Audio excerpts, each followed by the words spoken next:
Did I get it set up right? Did I do it? Oh, wow, you can see all sorts of parts.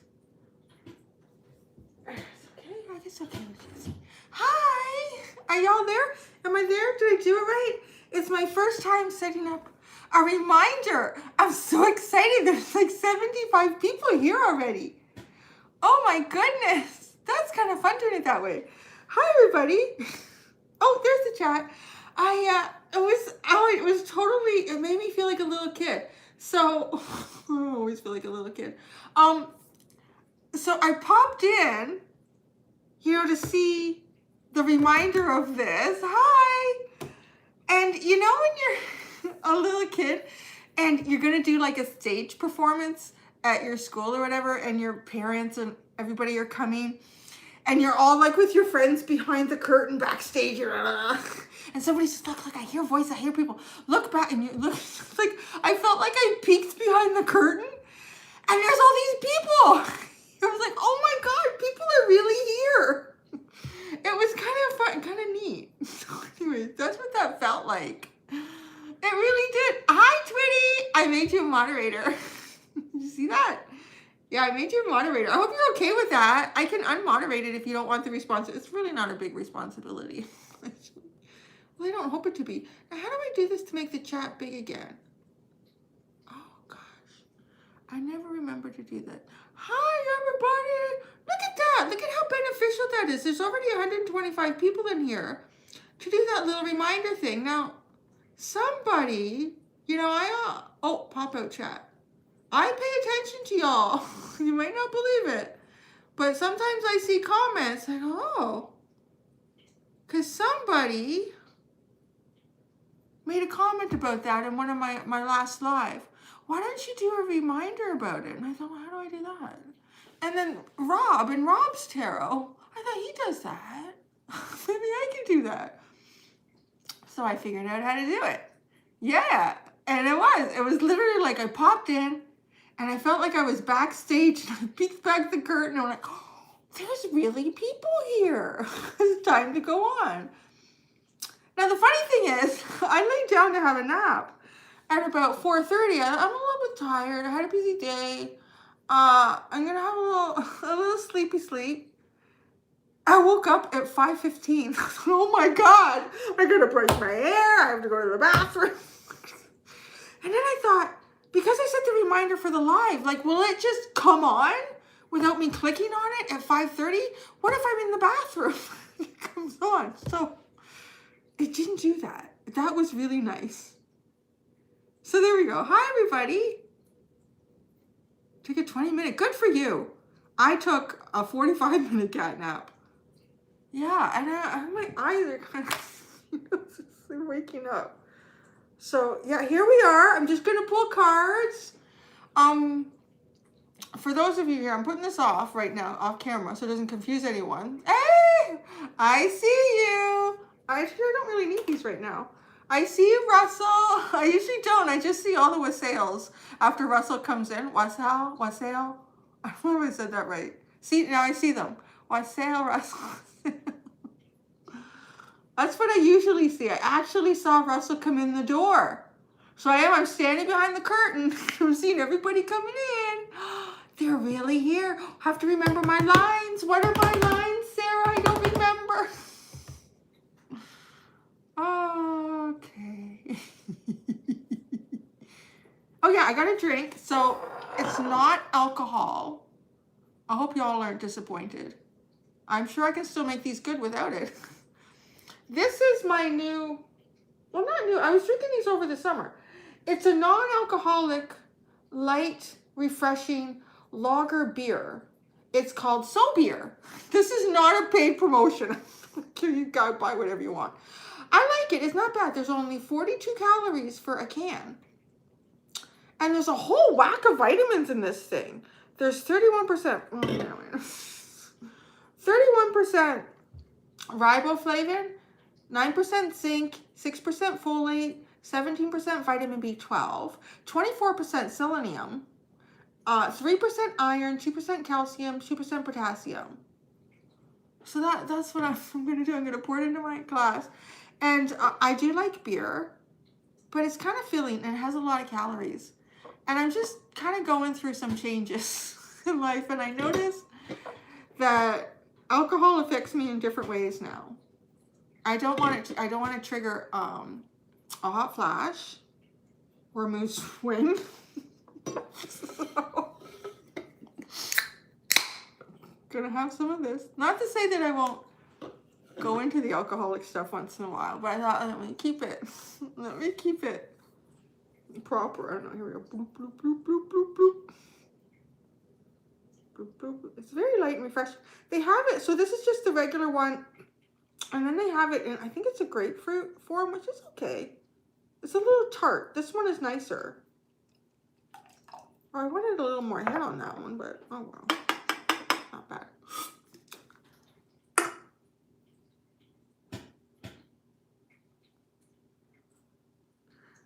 I rewatched Rustling live stream last night. OMG, Cindy. Why, what happened? Pray, do tell. What happened? It's actually good. It's not bad.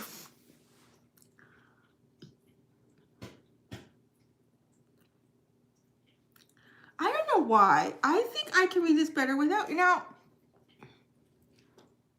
something. I went and got my eyes checked. I'm going to have a set of new glasses for when I do something like this. They're strictly for like this kind of distance. The camera, the laptop, and right here. But I'm finding for distance, so I thought it's my eyes, right? And I went and had my eyes checked. And believe it or not, my left eye improved a little bit for distance. Wow. My distance wasn't really that bad anyways. It's mostly close up. Lots of flirting going on. What is going on with... There's all sorts of people going into these chats. This is kind of become... If anyone would like to meet anybody, this is the time. Y'all can chat amongst each other. Get to be safe. Oh, thank you, Maida. Thank you so much, hon. But yeah, you can be safe. Don't share too much personal information in here. Have a good time. This is for all those people that have nothing else to do on Friday night. I'm here with you too. All right. So, what I want to talk about. Lily bit me today. So Lily bit me. She bit me on this finger. A little witch. And it's funny, the other day, if you don't, Lily's my little dog. And you go to my community channel, she just got herself all groomed and cut. She looks beautiful. And, oh, now I have to burp. I was sitting there. And, oh, now it's not going to come out. So anyway, she's a cute little thing, and she's such a good girl. I actually can't say that I've ever had a dog so well behaved as Lily, except that she bit me today. Thank you, Divinely. Thank you so much. I haven't even done anything yet, guys. You're so sweet. So Lily is very food obsessed. And so I have a problem with a raccoon in my backyard, but I bought a whole bunch of cayenne pepper. So I go out there at night, I sprinkle the cayenne pepper on the bird feeders. I put it in the holes. I even put cayenne pepper in the seed and mixed it up. And then, I don't know, he got out there one night. Oh, he must have been desperate, because I even had it on the suet, those suet, it's like a suet brick for the birds. And I had cayenne pepper all over that. And he popped it out. God, they're so smart. He popped it out and ate a bunch of it. And then the squirrel found some this morning, because the squirrel is upset because there's cayenne pepper. I see him burning his little nose on stuff. But I really don't know what else to do, because the raccoon, he rips down the feeders. I have squirrel-proof feeders. He pulls them apart. He bends. Who knows? Maybe it's a little old man out there. I don't know who goes out there at night. But, so there's this chunk left of the suet, and the squirrel is like eating it on the fence this morning. I thought, good for you, buddy. You're getting something. And then I guess he ate as much as he could. And then he dropped a piece, like about that big, on the ground. So Lily goes out. Right around, her and I were going to have lunch. We already had lunch. So she already ate. And then she gets part of my lunch. And I see her there, her little nose over by, what is she doing? And I see the suet on the ground, and I see her. And I open the door, like, no, Lily, put it down. And I don't like her eating really fatty things because she has a tendency, her pancreas, she gets a pancreatitis attack. Oh, and that's horrible. She can't eat or drink for 24 hours when her pancreas gets set off.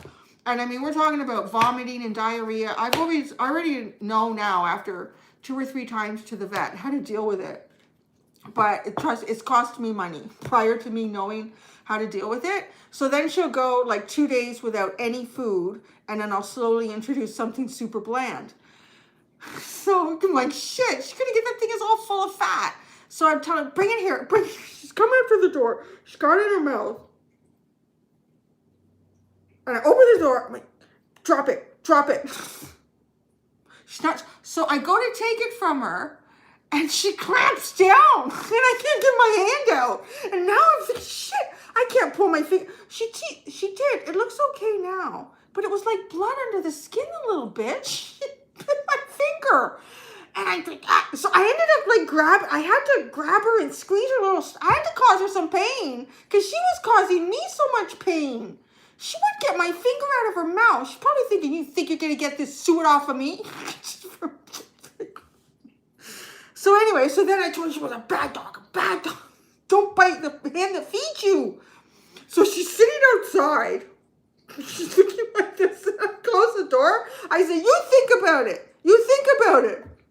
I thought she's going to sit and sulk. No, she didn't sit and sulk at all. She turned her little ass around and she went back to the fence to look for more suet. She's not even bothered. She's not even bothered by the fact that she bit me. She's in trouble. Oh my God. That dog. I don't even know if anybody's listening now. Actually, I think everybody's laughing at Russell. So, and then she comes back in and she's sulking. And I gave her a little speech. I know it's really stupid, right? The dog doesn't know what the hell you're talking about. So she's looking for the suet. I had it on the counter. And I don't know, you're not getting that. And anyway, so that's what happened. We made up later. We made up. Everything is okay. But I guess I had this, I remember my grandfather teaching me about dogs because I grew up around dogs. My parents had a dog, like a little terrier, usually some kind of terrier mix. And my grandparents had black Labrador retrievers. And he used to always tell me as a kid, it doesn't matter how close you are with that dog, Cindy, never go near the dog when it's eating. You always leave the dog alone when it's eating. And it is because dogs can be territorial with food, and particularly a child is not usually in the hierarchy, not like an alpha. So a dog could turn and bite, and it's only like just an instinct. And she got really instinctive. Just, no sign, just...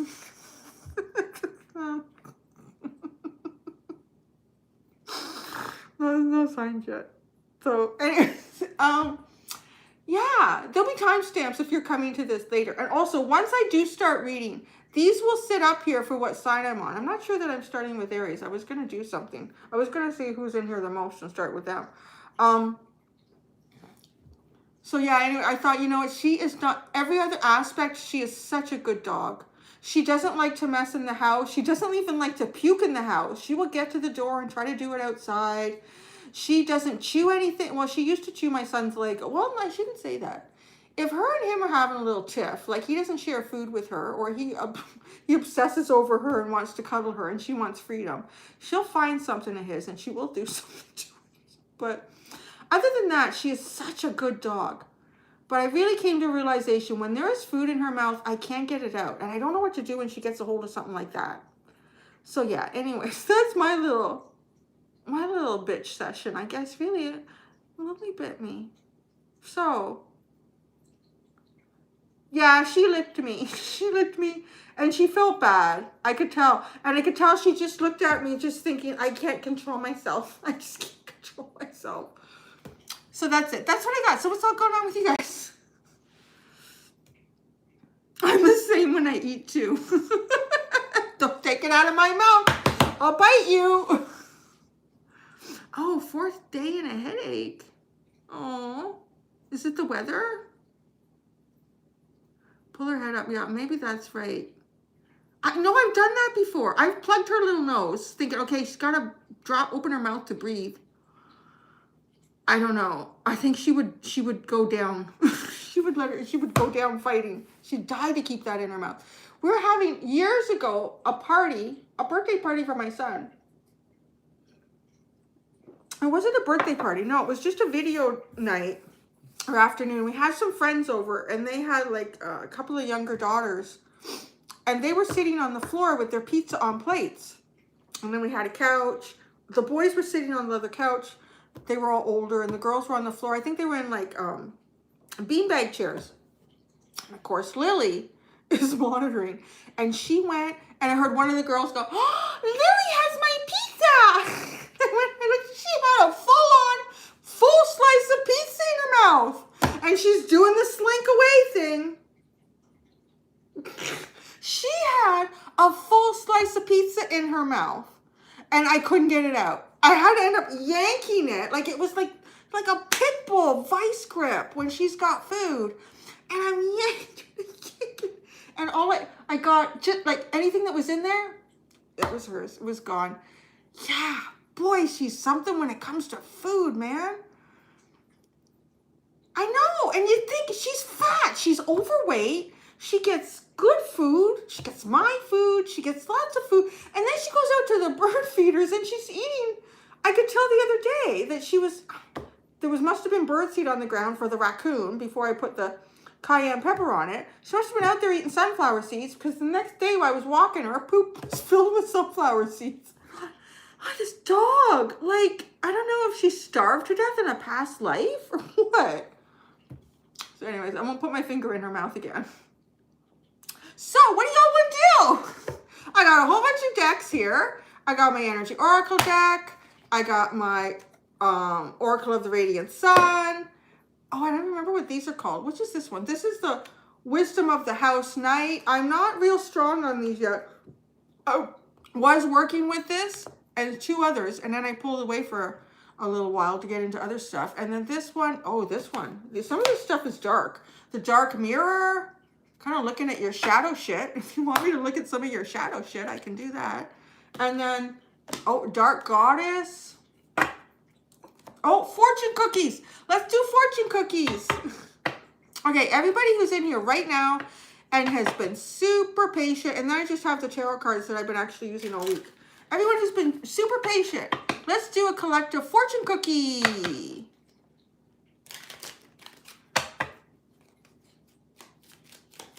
I'm having a non-alcoholic beer. Just say very professional. Oh, what do you guys got? What did you get? What did you get? Twists and turns. Careful. Shit. Carefully made plans could be thrown out the window as major changes and interruptions surround you. Make sure you get lots of rest to cope with all the upheaval.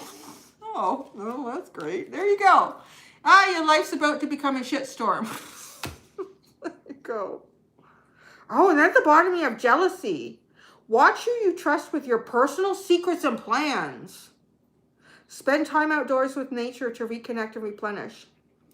Don't share your shit. If your world's upside down, don't you tell anybody about it. We'll get into that later. My goodness. My goodness. All right, guys. Give it to me. Which sign is in here the most? That's who I'm going to start with. Go now. Who should I start with? Poop. That's not a sign.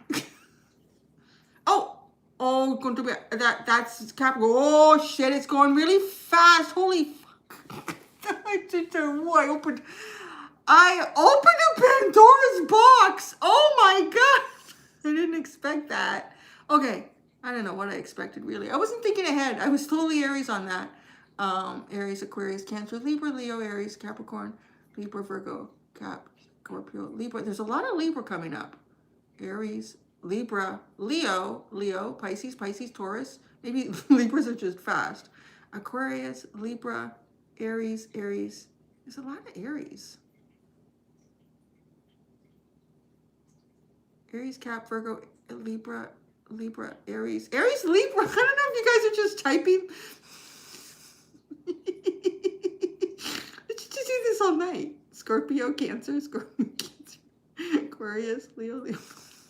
Now I feel like I'm going to disappoint like 11 signs, right? Okay, you know what? I'm going to go with Libra, and I'm going to do it because it's in the middle. Yeah, wouldn't that be kind of, yeah, and then, because if I start with Aries, people are going to wait all the way to the end. Kind of like start in the middle. Should I start with Libra? Are we all going to be okay with that? And you know, look at your sun, your rising, your Venus, your moon. All right, so let's find it in here. Let's not take it out of order.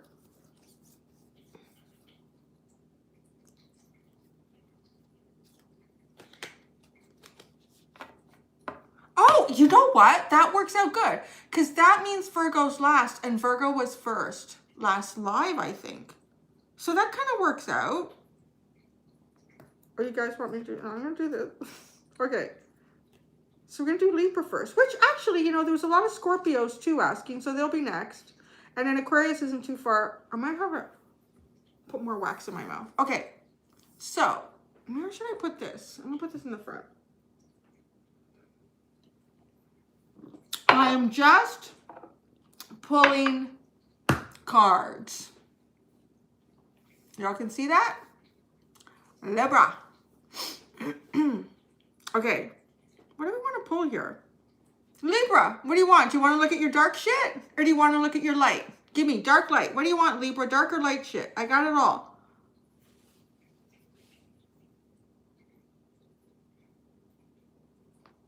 I'm confused. Do you have 2 tables in the dining room?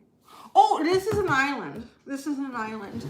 And there's my table.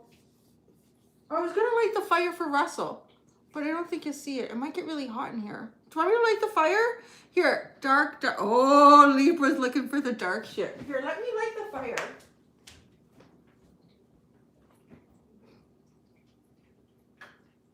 Poof. Wow.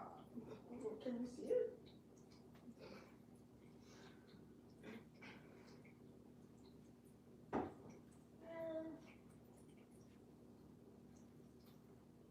Can you see the fire? I always wait to hear your voices. I don't hear everybody talking. You probably can't even see it anyways. You can't see. Oh, can you see it? And I'm going to sit in front of it so it won't really matter. Okay. If it gets hot, I got to turn it off.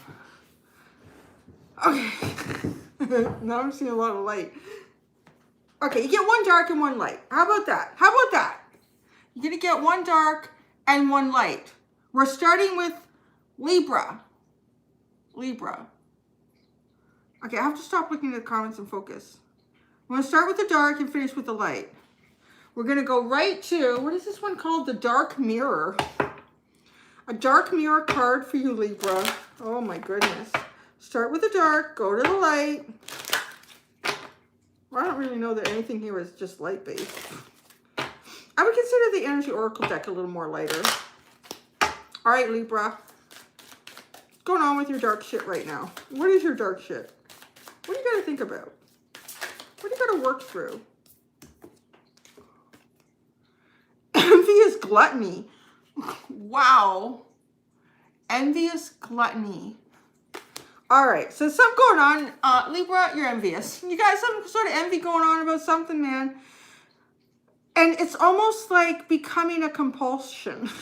This envious gluttony. Because I just think of gluttony as something you just keep filling yourself up with. You just keep taking more and more of it. You just want more and more. You either you're envious about others somewhere else in the world or right in front of you on some level, and it's almost like it's becoming a habit. You might not even be aware of it. Like it's almost like you covet. You covet something. You're coveting it. You're coveting something that you see that others have. And it's almost become second nature to where you're not even checking yourself on it because it's gluttony. But then the other part is, if some of you have like really good stuff going on right now and you know that people might be a little bit envious of you, you kind of like how that feels. You're kind of liking it a little bit. Like, I know I got it going on. So just be careful because I just see when this comes out with the gluttony, it just is almost compulsive. Yeah. And this is actually, it's kind of like Lily. So gluttonous. She is so gluttonous, and she's envious of all the food that everyone else puts in her mouth. She's not even here right now, so I know I'm not picking up her energy. She went for visits tonight. Her and my son went to their dad's. So I was just quiet. Gluttony. Envious gluttony. Libra.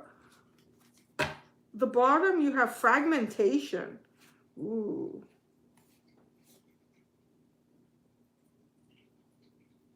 Here, I'll show you. And then I gotta look at that.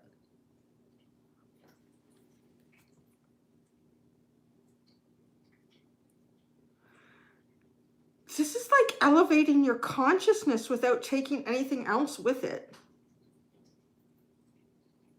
She still has her hands. Elevating your consciousness without taking other... And I want to say the part of her that's being elevated is cut off just before you get to the heart space too. Isn't it fun looking at your dark shit?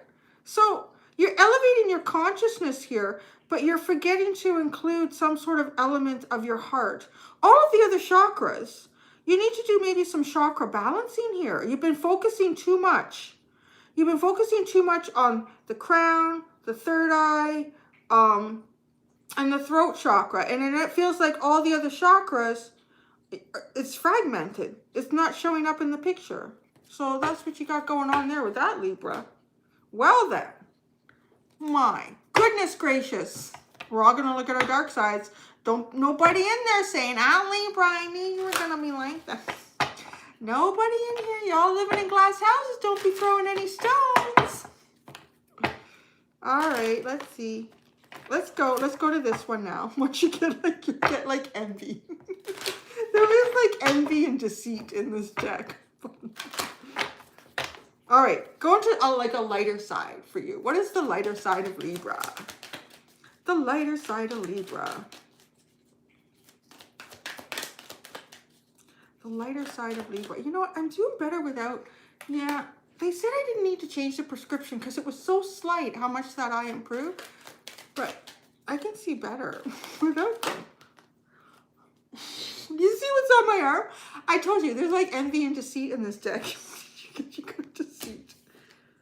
Oh, you got the temple path. Oh, look at these chakras. Oh.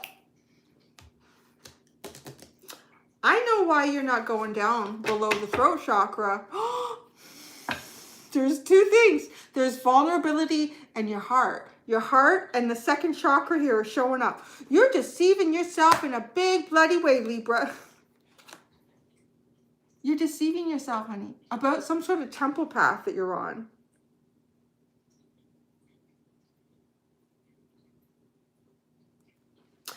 Libra, you think that this temple path has everything to do with so some sort of journey you're on, some sort of spiritual quest, something that you're doing in your life right now. It's like you have convinced yourself with envious gluttony that this temple path, this journey that you're on right now is all about your intuition, your psychic capacities, your visions, your inspiration, and voicing all of this. But in truth, this temple path has everything to do with your heart and the space of your soul, your vulnerable point. This is the truth. This is the truth about your temple path, Libra. This is why fragmentation is so important at the bottom, because you can't forget to take that with you. You won't actually go ahead until you take it with you. Oh, that was at the bottom. You stay there. So that's interesting. Let's pull out tarot cards for this. Oh, let's get it. We're going to really hit Libra hard. Sorry to my Libra friends out there. Y'all wanted to go first. Y'all wanted to go first. We're going to pull out a tarot card for each one of these energy oracle cards that has come out. Deceiving yourself about this temple path. This temple path has nothing to do with visions. It has everything to do with your heart. Everything to do with opening up your heart chakra, going into the most vulnerable places that you've ever been to. Okay. Look at could probably be for all of us, to be honest. So, who are we to shame poor Libra? The Nine of Wands. Oh, see, you're getting tired of deceiving yourself with this shit. The Temple Path is the Five of Cups. See, it's the emotional disappointment is what we're really looking at here. The second chakra is the Seven of Wands. See, you're defensive, but that's what's going to get you to the Six. You're defensive about being vulnerable. There's something about being vulnerable. I don't want to do it. I don't want to do it. But this Seven of Wands is so intriguing because look at the top. The top of that, that mountain up there. There's 6 wands. That's where the success is. That's where the achievement is. The 7th chakra, the 8 of Cups. You are emotionally disconnected. What have we got at the bottom? The bottom, the Queen of holy shit. We got the Queen of Pentacles and the Page of Cups, the Page of Wands, and the 2 of Cups, and the 6 of Cups. Oh, it just goes on and on and on. This is like, oh, beautiful abundance. You know, your abundance is really going to flow like a son of a gun, Libra. And actually, look where I stopped there because there's one in reverse. And it's this. It's this one. So there's going to be, what is that called? Door to value. It's like all this money pouring through. So, okay, Libra. This is interesting too, because I have a friend who's a Libran, or whatever, and she's been traveling. Like, doing all this traveling. I'm thinking, you're going to get trapped somewhere. Not be able to come back to Canada. But it's almost like she's off on an adventure. So I just see like a disconnect here. Deceit. The Nine of Wands. It gets really tiring after a while, like deceiving yourself about this. It does. You think you're being victorious. You think you got it all under control. No. And then the Temple Path. The true path here is all of the emotional disappointment from your past.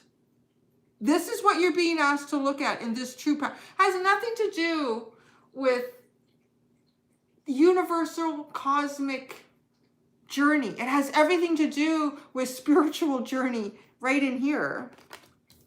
Right? 7 of Wands. You're defensive about it. I don't know what else I can say. Been called out. Maybe that's what this is. Maybe we're going to call y'all out tonight. I'm going to call all of you out. I'll clear up your shit for you. So that's the go Libra. Okay, and then we'll do a fortune cookie. Each sign will get their own individual fortune cookie.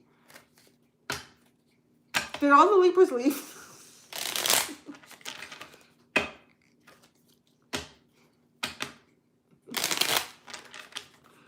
All right. Fortune cookie for Libra. Fortune cookie message for Libra. Oh, sure. They need lots. Oh, they got 2.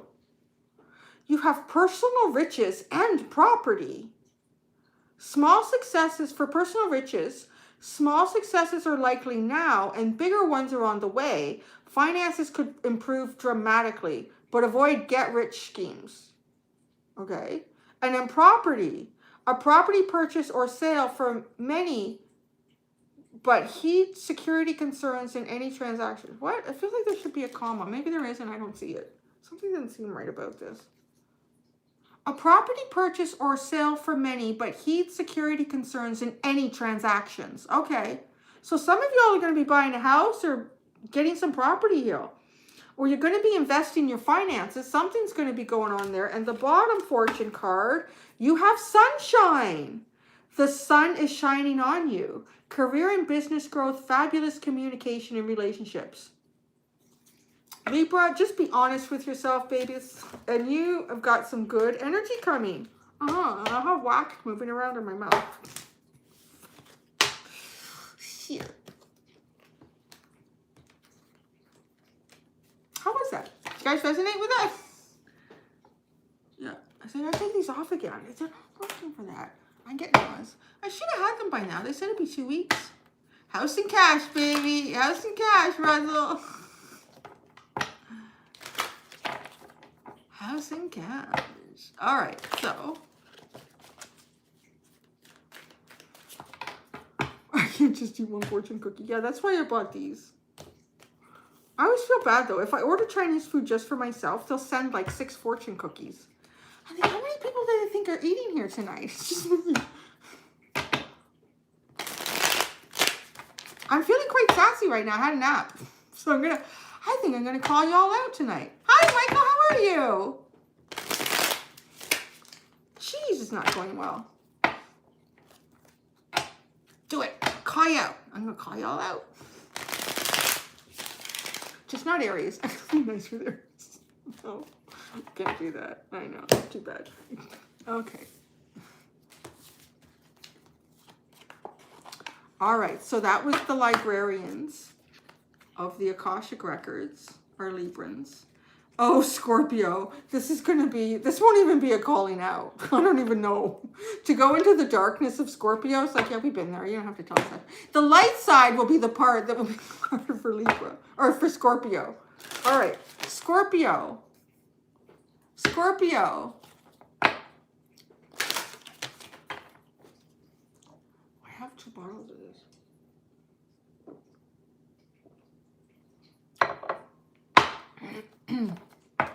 All right, New Zealand. I've always wanted to go there.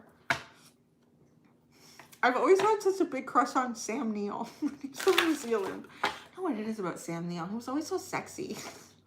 He was great in Jurassic Park. I wonder if he's still there. I think he's married though. All right, Scorpio. What's your dark shit, honey? What is your dark shit that you need to look at and deal with? What is your dark shit you need to look at and deal with? See, I'm telling you, Scorpios have already been dealing with their dark shit. They were born in the dark shit.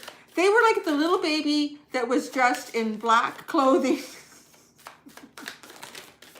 See, look, there's like so many cards. You can't do that. Okay, what we're going to do, I need to reword the question for Scorpio.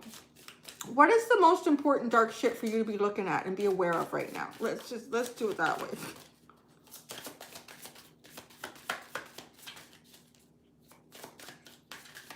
They're not getting any jumpers.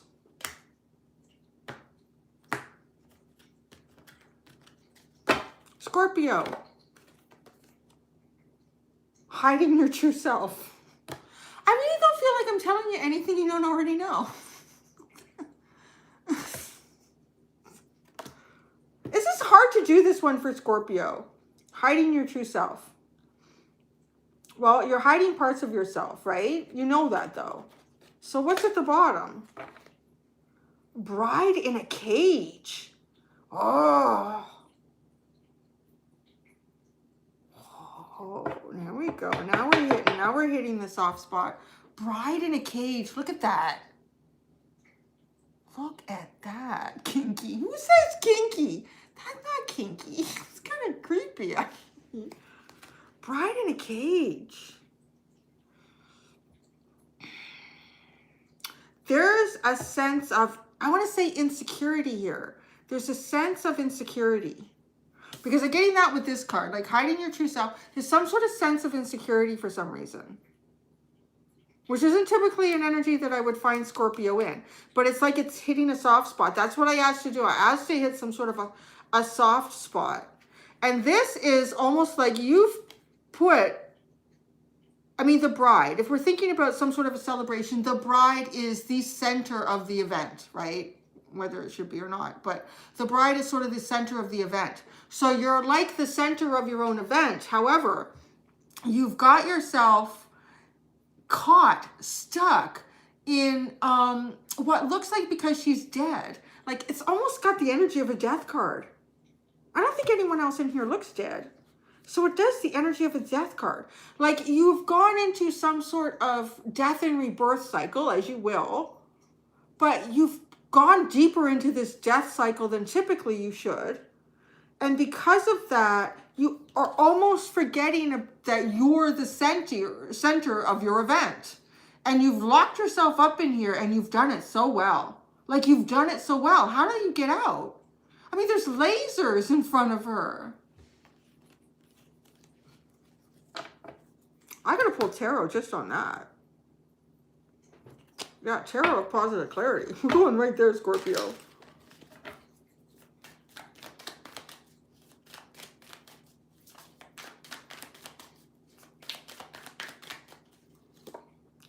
hiding your true self. The King of Pentacles. Oh man, you are not letting yourself shine.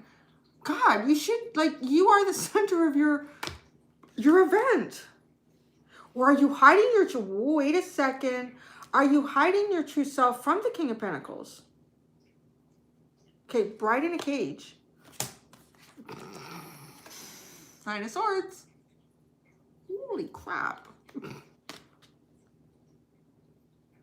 Something has you in your head in a bad way here. Or someone has you in your head in a bad way. I don't know, he looks pretty good. Maybe that's it. Maybe you see someone, or there's something that like, I can't say anything. I just feel like that.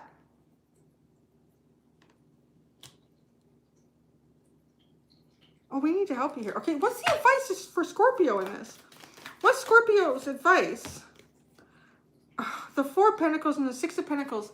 Show yourself here. Stop feeling like you, like with this Four of Pentacles, it almost feels like someone who's, I don't have much to give here. I don't have much value. I've got to really hang on to what I have. Share it, spread it. Like, go down the sidewalk like Julie Andrews singing The Sound of Music. The hills are alive. Like, just show it. Just almost like come out and be completely, I don't know, flamboyant, maybe. It's just like, let yourself really shine. This is your advice. Yeah, let's just put that's the dark. That was interesting. I'm calling y'all out tonight. Calling y'all out. And actually, no, I'm not gonna start. Let me just ask. Who's this King of Pentacles, y'all? Who's this King of Pentacles? Or why? Why are you hiding your true self from the King of Pentacles? Oh, the King of Pentacles is so hot. King of Pentacles, I almost feel like it gets your heart going, it gets your palms sweating, and you don't know what to do. It is. Scorpio's met some sort of match here. Oh, jeez. When does that happen to Scorpio? I guess it happens to anybody, really. It's happened to Scorpio. It happened to Scorpio. Okay, Scorpio, let's go into the lighter side. I'm getting hot. I gotta turn the fireplace off. It's too hot.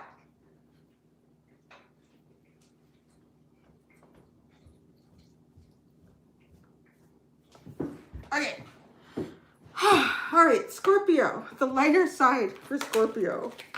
The lighter side for Scorpio.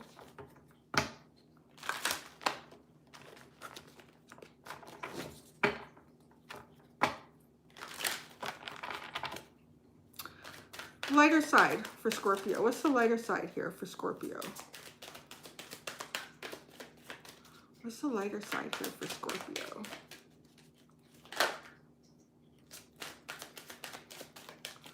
Scorpio is holding their cards so close to their chest tonight. Like the jumpers, and I gotta force out a message here. Or at least do it in a way. Yeah, it has to happen when I do it this way. Just let it fall where it's going to. There's your message sitting right there. Lighter side, Scorpio. Oh, I think this is the one that tried to come out. That tried to jump. Cornucopia. Good things. Very good things. Lots of abundance. Lots of good health. Lots of happiness. Fruitful endeavors. Things that you start will grow and expand. Oh, really good. And the bottom is a storm. A storm warning is at the bottom. Well, I think that's probably really beneficial though when you have something like cornucopia showing up. You need water and the sun. So you need some sort of emotional hurricane to come through. Like an emotional tornado to come through. You need an emotional tornado. You need that, Scorpio. You need an emotional tornado. And when it happens, you're going to have incredible abundance. You're not going to be hiding your true self. You're not going to be hiding yourself from your own main event.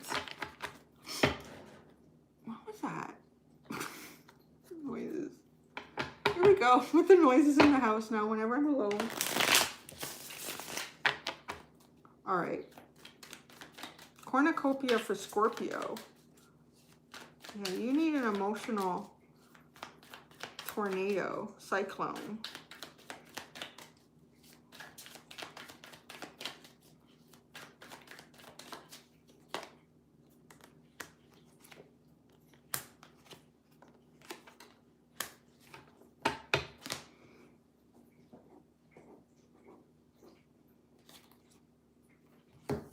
For Cornucopia, you have the Seven of Wands, the Wheel of Fortune, and the Queen of Swords. You know, it looks like right now, the Cornucopia could even be showing up as having too many offers. Too many things that are demanding of you. You need to turn the tables here. You need to change things. Where you're real, or actually it's funny because these cards, the way they're sitting on Cornucopia, it almost has a sense of this is what's holding it back. So you need to change what's going on here for you. You might have a lot of options right now. You might have a lot of people just demanding your time. However that's showing up, these are not the things that are going to allow you to grow. Allow you to grow in this monumental way. You've got to step up here, and you've got a Queen of Swords here. This is an energy of absolute clarity. You really know what's going on, and you're really not hiding it. You're just being completely open and upfront about what it is that you know, what you understand, what your plan is, how you'd like to go forward, and do that shit. And look at the Seven of Pentacles here. Like, yeah, you need to reassess how you've been going forward. You know, whatever you've been doing has worked up to this point. It's great. But things are changing now. So we have to, like, this isn't helping you. I don't know what this is. I mean, it's got you kind of defensive because it just feels like it's not what I want to be spending my time doing. Or you're not the people I want to spend my time with, like whatever that is. Be real clear about what it is that you do want. Yeah, the storm, you know, maybe you can't, maybe you're not sure. You know what they always say, like this storm warning reminds me a bit of a tower. If we can't do it on our own, the universe is going to do it for us. So I do feel like there's a big shift coming for you.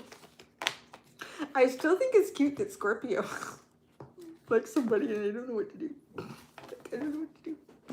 Oh, you get a fortune cookie. Fortune cookie, Scorpio. Fortune cookie. All right. Fortune cookie message for Scorpio. Geez, you got two as well. You got declutter and signs. Declutter. Declutter your life. Let go of correspondence, objects and people you no longer want. What was that Seven of Wands? Someone will hurt your feelings and reveal a new side of themselves that you may wish to avoid. You know, I have a feeling it has something to do with the Seven of Wands group. I have a feeling there's someone around you, Scorpio, that demands your attention or asks of your attention. But they do it like, okay, with the Seven of Wands, there's a whole bunch of kind of people coming at you. And some of them may be totally legit. Like they need you for something or they want to talk to you about something. Like, and it's like a legit desire to communicate with you and have some sort of connection. Whereas I feel like there's someone else in your group, in your circle, that has an ulterior motive. And so this is what I mean. Like, okay, let's say you have a friend who owns a Porsche. I don't know. So say you have a friend who owns a Porsche. And then there's this other person who's sort of in your group that doesn't know this friend. But they want to ride that Porsche. They want to get into that Porsche. So they're always messaging you. Or they're like, you know what I said? Like it feels like the Seven of Wands is people you don't really want to deal with. You declutter them.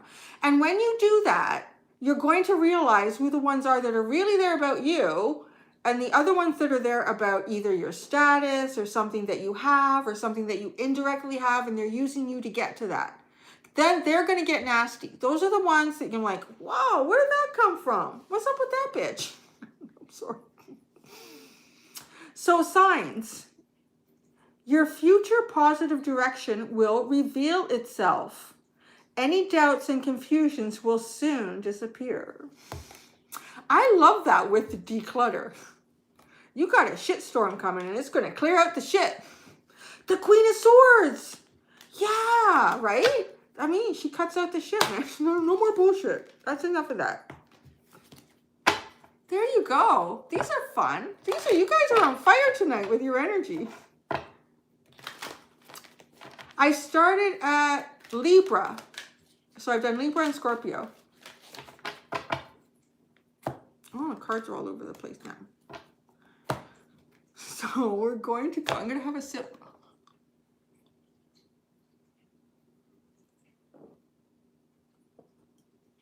That's good.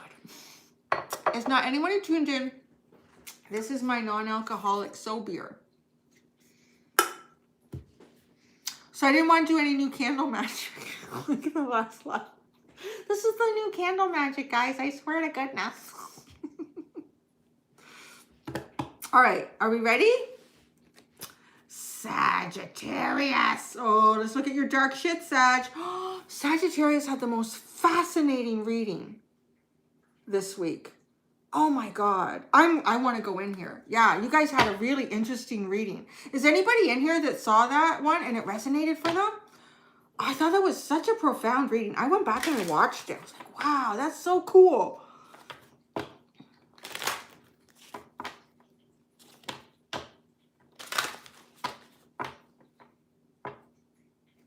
It was intense, wasn't it? I was like, wow.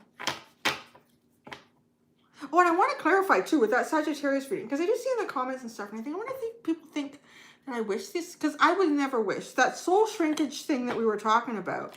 I would never wish anything like that on anybody, and that's why I find it difficult to even talk about. But be it an oracle or channeling messages, it's not really my job to determine what the truth is and what the truth isn't. Just because something makes me feel uncomfortable doesn't mean that it's not true. So I still say it, even though I am uncomfortable with it. And for the record, it is not something that I would wish upon my worst enemy or anybody, really. Yeah. So anyways, I just want to make that clear. Okay. Sagittarius, what is your dark shit, honey? What is the dark shit you need to look at? What is your dark shit that you need to look at? Oh. Is this me? That is so weird. After the Sagittarius reading? Is this me? Whoa, Sag, guys. Okay, if anyone's coming to this and they didn't see the Sagittarius reading on my channel that just came out, I would go and watch it, because I feel like we're picking up some of that energy here. Is this me? Because the biggest message, wow, what is all this? Maybe I'm going to make a sentence out of this, because it's face up. I feel like I'm being told, don't you put it back in the deck, Cindy. Don't you put it back in the deck. Wow.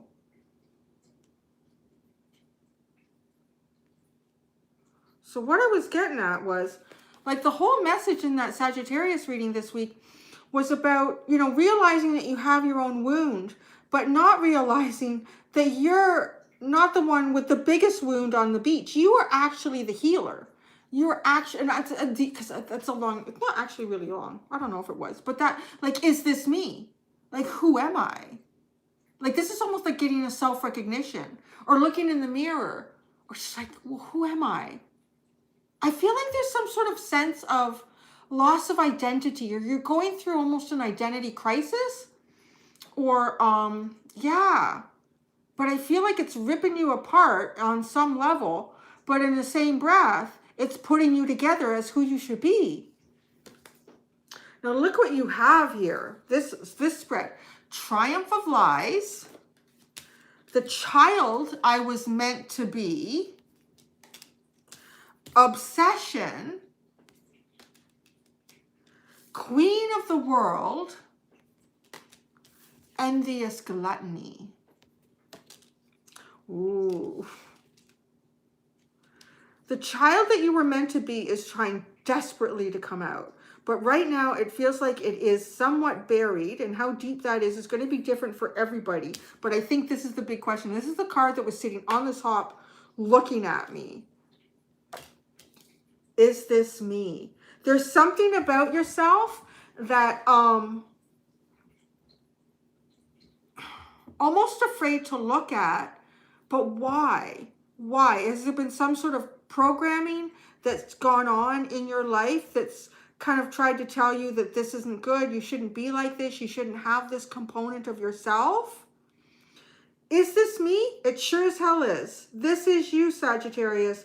There is a child within you that's trying to get past all of the lies that you've been told throughout life about who you are and how you should act or behave or react or what you should think or who you should become. And then peeling that all off and finding yourself, finding this is, I didn't even know that there was a positive card in here. The child I was meant to be. Like, look at it. Holding it in the palm of your hand and letting it grow and nurturing it. Nurturing you. Stepping away from those that, ooh, this is kind of like that soul shrink energy. Now, we have obsession with Queen of the World. I feel like some of you may have people in your life, parental figures, some sort of figures in your life that might be trying to convince you that the direction that you're choosing for yourself is not the direction that will empower you. But you know what it's doing? It will put you into this envious gluttony. Sure, you and Libra can be enviously gluttonous. But it just makes you envious of those that are living what it is that you really want to live. Don't follow the path that you think that you have to follow. Your inner child is screaming at you here. Is this me? This is you. This is you. This is you. It's pretty sexy too. It's pretty sexy. It's pretty unusual. It's a little bit goth. It's a little bit whatever you want it to be. But this is like a warrior. Okay, that's the difference. Look at this. Queen of my world. This is someone who shows up. She hasn't, I don't know. I'm just putting it out there. If I look at the difference between these two depictions, the Queen of my world feels like kind of what you're being directed to be, to become this, to do this with your life. Like you show up looking fabulous, show up looking like you don't have any scabs or scars. Everything's been fine. But in reality, you're a warrior. You are a warrior, Sagittarius. That's how you want to show. This is you. You are a warrior. Damn well show up like a warrior. I don't even know what the bottom is. I'm going to pull it over here. Gilded regret. Don't go down that path, honey. Don't go down that path. You know what? This is like Xena. This is Xena. This is Xena, warrior princess. And then this is, I don't know, Snow White? like Snow White. No, I don't know. I'm getting like you are Xena, warrior princess. Own it, honey. Or you're going to end up in some gilded regret. You're going to have regret that is just so well, what's that term? Like welded over you. So, interesting. I feel like I'm quite right sassy tonight. So we're going to go into the positive now, Sagittarius. Going to go into the positive.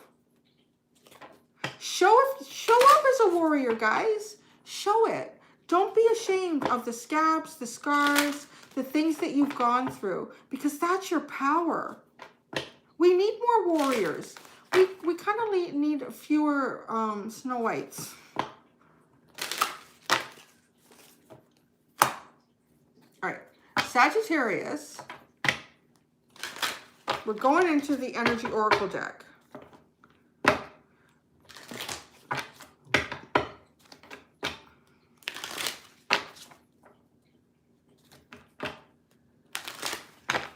Yeah, you've earned the scars. That's like, whenever I go to kindergarten, they always make fun of my gray hair. I'm like, you know what? I don't care. I earned every one of them. I earned every one of them. And some of you contributed to them. Yes. All right. Sagittarius, let's look at your lighter side. Let's look at your lighter side, Sagittarius. The lighter message here for you. God, so many cards. You're killing me. Journey, yin yang, the sun, rest and rejuvenation, appreciation. You're going to go on a new journey, Sagittarius. This journey is the journey you were always meant to go on. And this is about coming into true balance between your masculine and your feminine within.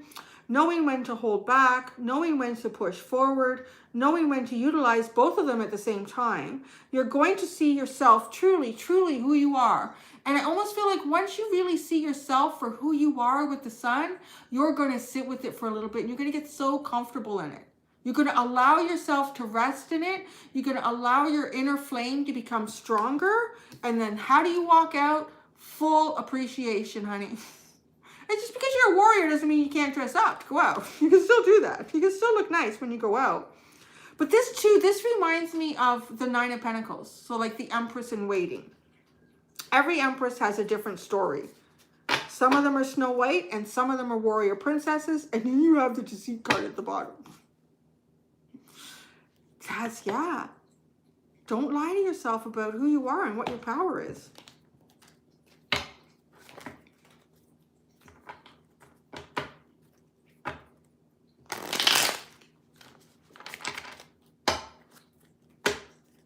I'm going to pull out one tarot card for each of these energy oracle cards that are out.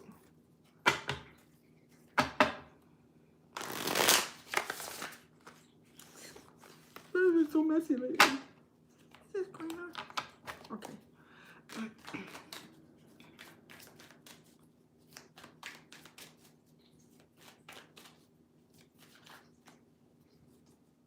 Oh, you're breaking it down. Yeah, you are combining it.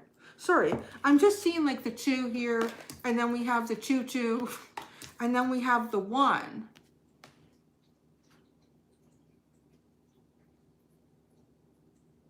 Yeah, it is a breakdown. I mean, it could be a physical journey. Well, let's see. It could be a physical journey. It definitely is a journey within.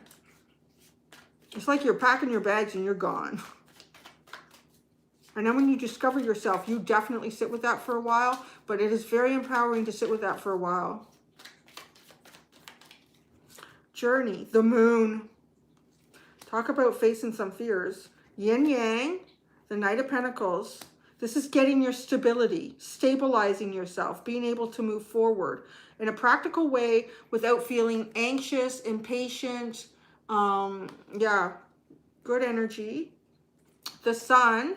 Justice, there you go. Following your karmic path, getting it in the right order here. Rest and rejuvenation, the 7 of Wands. That's interesting because this is closing off. This is, don't let them come at you. I don't know, there might be some demands on your energy. I see you, Sagittarius, as being very, very strict with who you're sharing your energy with, and you need to do that. Because you are, this is like the chrysalis. This rest and rejuvenation feels a whole lot like going into the chrysalis. I want to say too, for some of you that are living like more in the northern hemisphere and going into like the winter months, it really is like coming out in the spring, like the butterfly, like the Empress in Waiting. Appreciation, the 5 of Cups. Those, I guess too, it could be those, but well, yeah, because there's usually people connected to emotional disappointment. Ah, no, your disappointment is connected more to your own. That's what's so hard about this. You've allowed maybe some things in your life to occur so that you're feeling more, you're the one who's more disappointed than anyone. Oh, yeah. You're the one who's more disappointed in you than anyone.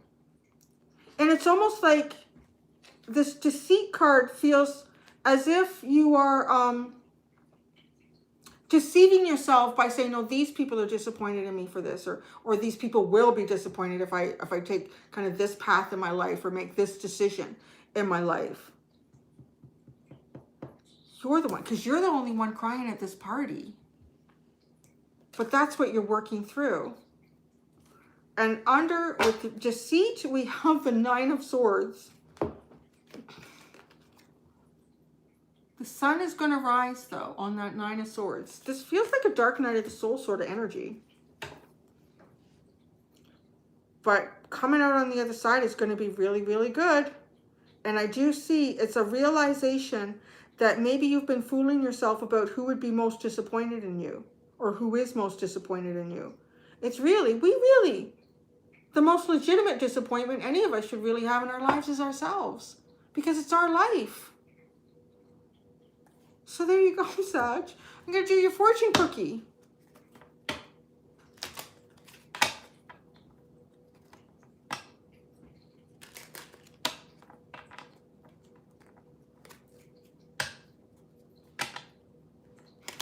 Michael, this is the good news. It is good news because you're about to find your true value and your true worth. And that's never easy to do. Some people go through lifetimes and they never figure that out. Okay, shoot fortune cookie.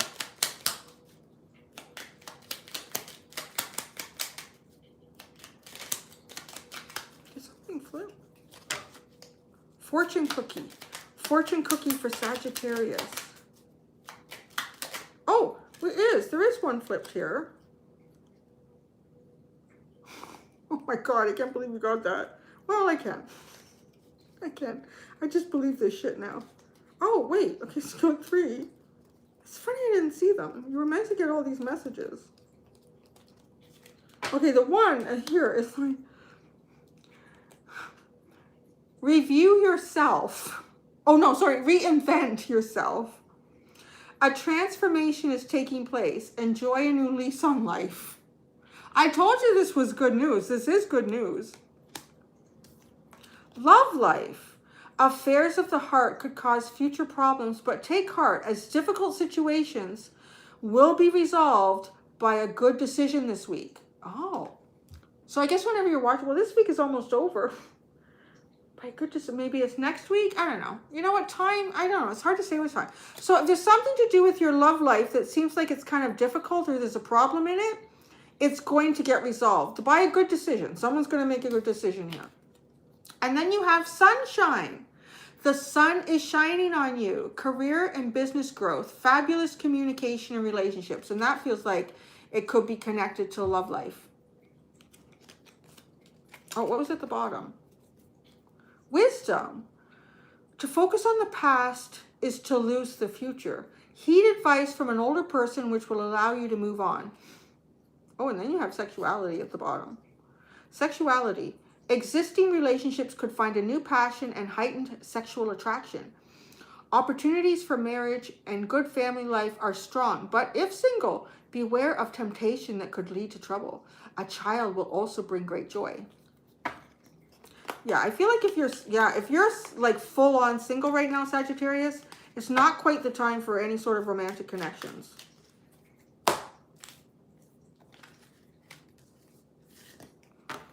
And that's what we got. Yeah.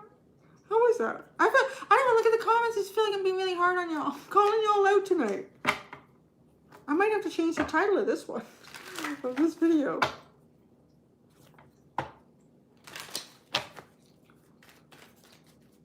I'm hot. Sweater is hot. It should be like a fluorescent light. Maybe. No, those are high efficiency bulbs.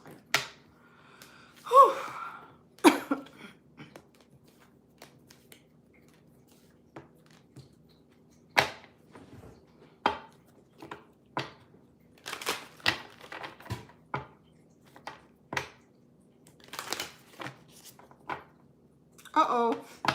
Jim Andrews is in here. Wasn't he the one flirting with someone before the last time?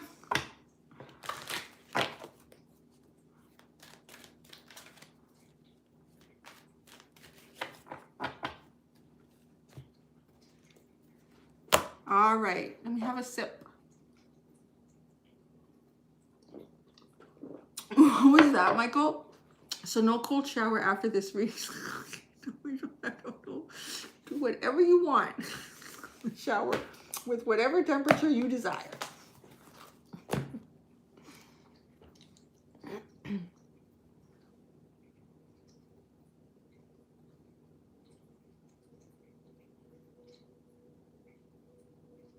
History is just series of men's attempts at keeping women from ever finding out how truly obsessed with them we are. Are men really obsessed with women? Tell us the truth. Okay, guys, tell us the truth. Let us know. What is it? What does it really like to be a guy?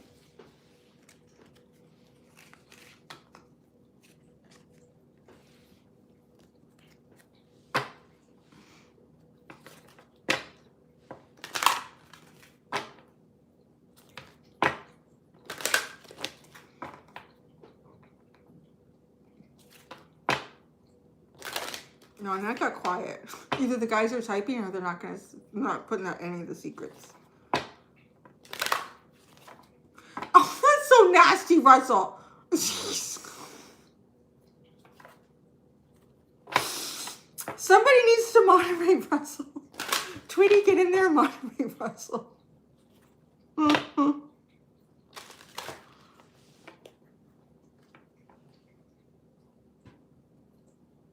Shower to go to work. That's so funny. That seems like a lot. How do you guys keep yourself going like in one direction all day? You're going to 20. Don't be afraid to. Don't be afraid to. Oh my goodness. Okay, Capricorn. Oh, Capricorn. Poor Capricorn, though. I feel like I'm going to go into the dark side for Capricorn. Because I feel like they deal with kind of the same shit that Scorpio does, but it's not really what they want to do. Whereas Scorpio's kind of like, yeah, every day for us, we're okay.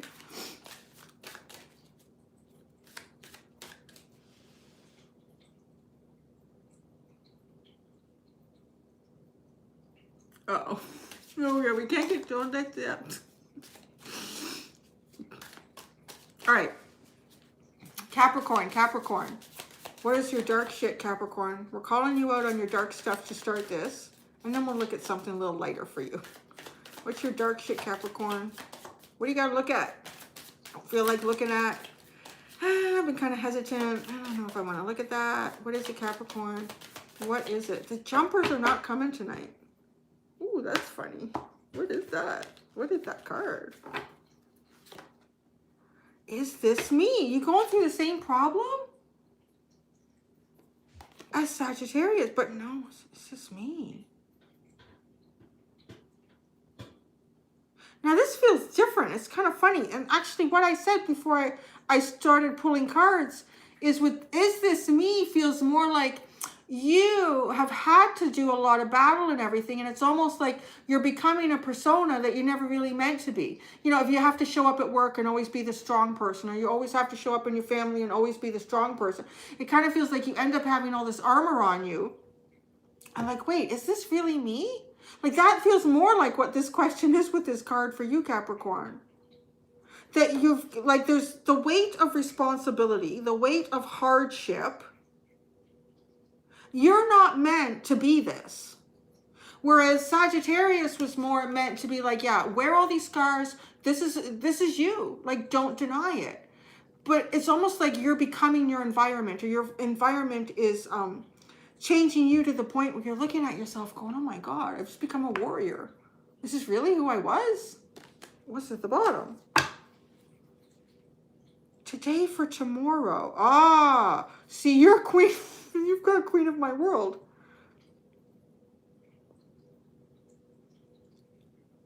I'm going to say, I honestly, okay, for today for tomorrow, I feel like you're always doing today for tomorrow.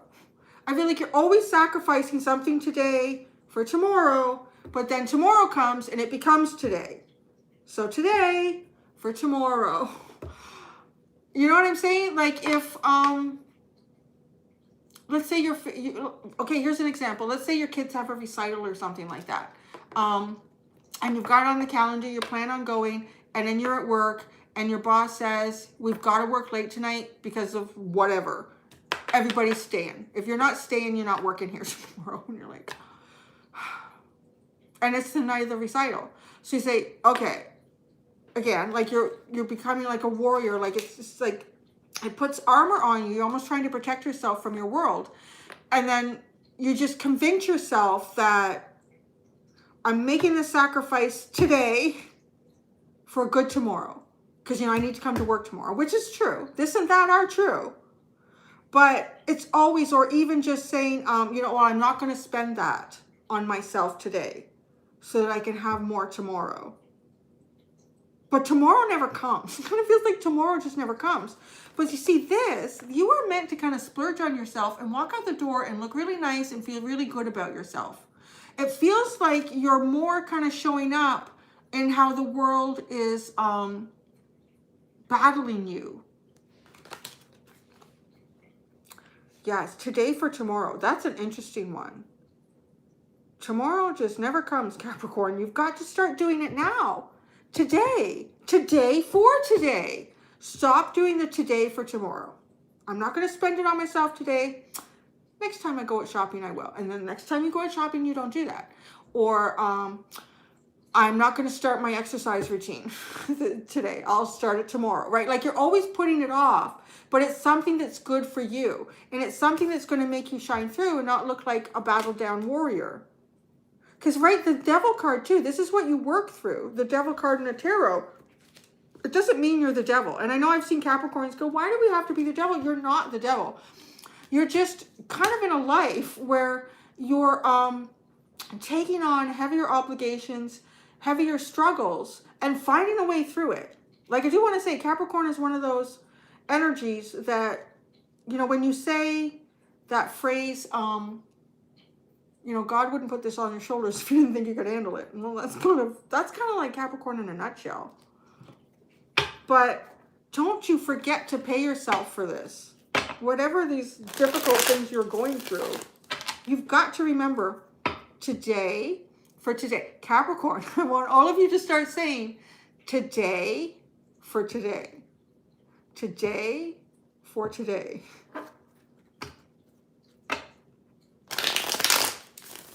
Oh, you know what? If you're looking for what time a reading starts for ones I've already done, look down here because I change this when I get to that sign. So you can kind of scroll through if you're live in here right now.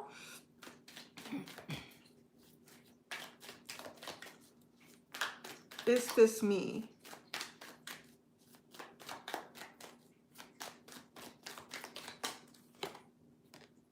Oh no, you are so much more powerful. Wow. It's almost like she's coming out of Hades, and this is like the ethereal, right? The connection. There's a lot of components to you.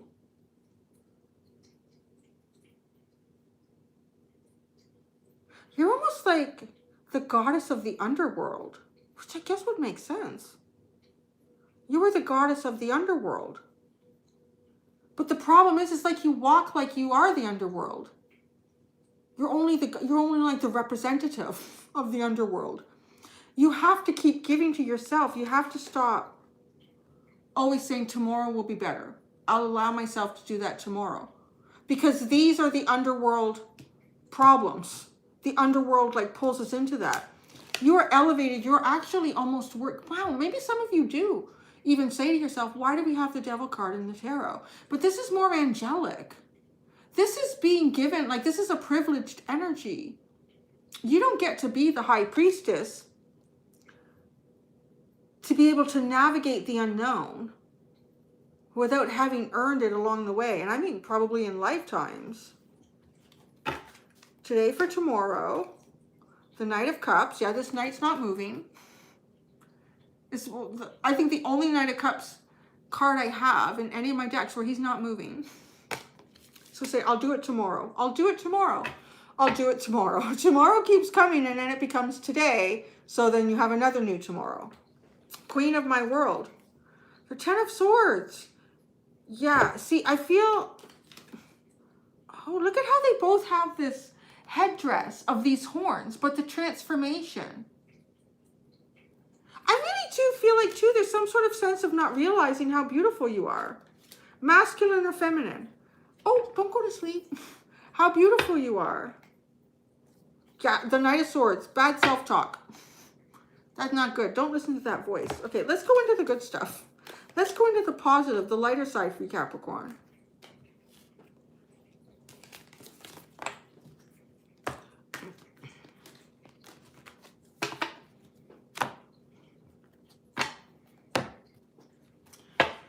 Energy Oracle deck. If tomorrow never comes, right?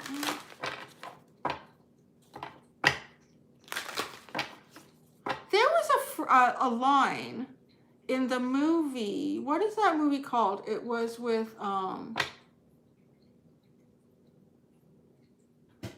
was it called? With Alec Baldwin and Anthony Hopkins, and it took place in Alaska, and they ended up going on like a plane trip to go try to find someone they wanted to photograph. And what was the saying? They said, a good plan today is better than a perfect plan tomorrow. I thought that was genius. That was the one thing I really got out of that movie. A good plan today is better than a perfect plan tomorrow. So Capricorn, we're still in Capricorn here. Capricorn, positive, positive.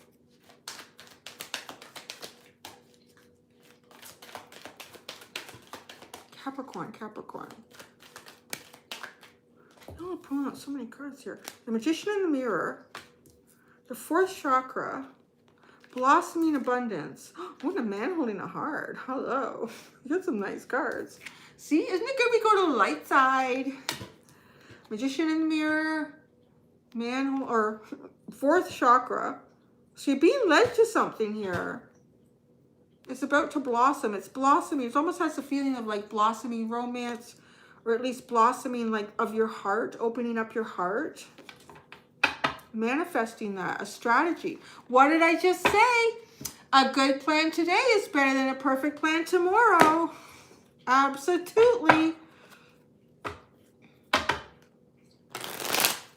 I keep this Four of Wands keeps blowing off this deck. Come over there.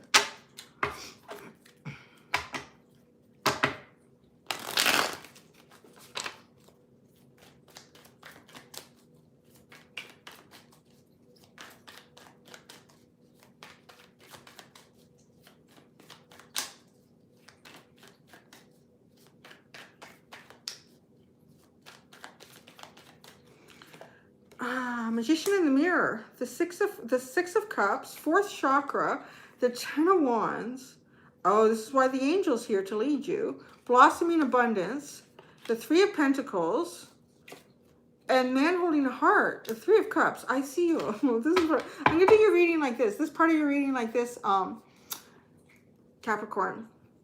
Okay, I see you, Capricorn. Right now, you are kind of dealing with a manifestation. You're working on manifesting something, and you have strategy and Magician in the Mirror. I'm really getting that.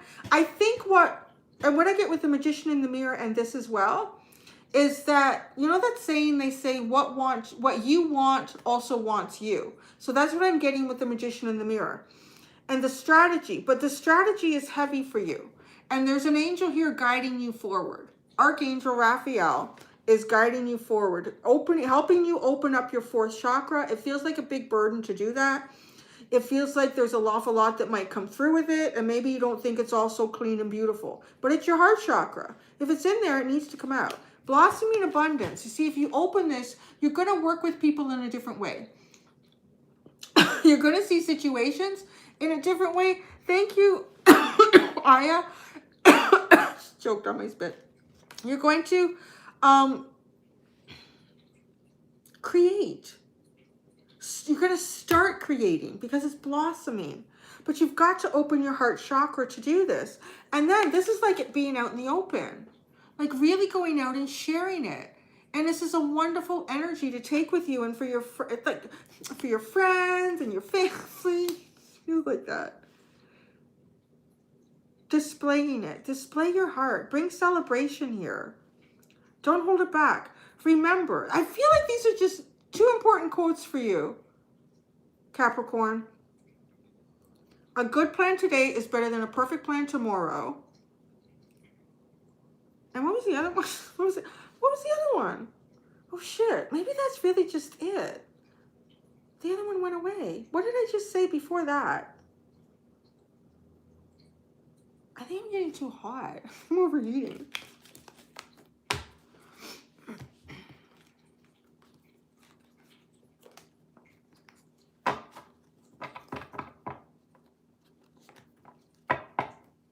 fortune cookie. Fortune cookie for Capricorn.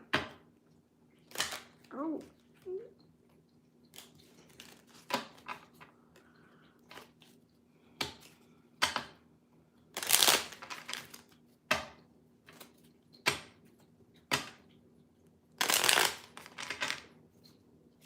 Fortune cookie for Capricorn.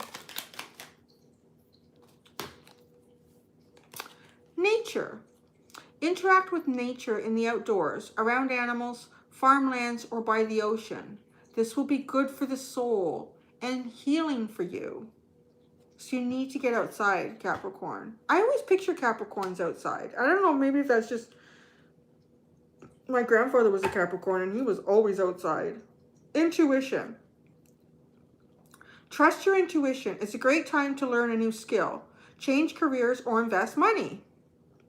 Reinvent yourself. A transformation is taking place. Enjoy a new lease on life.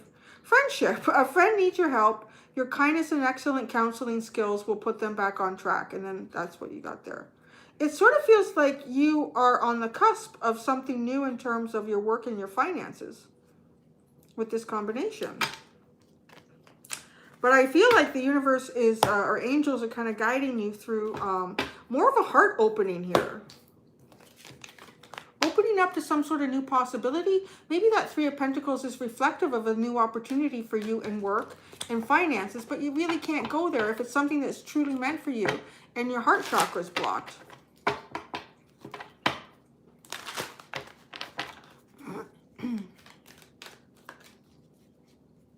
Every time I say fortune cookie. Maybe I should do, oh no, I can't eat on camera. Not until I get some of this metal out of my mouth, but that would be fun. To do Chinese food night. Do the fortune cookie reading.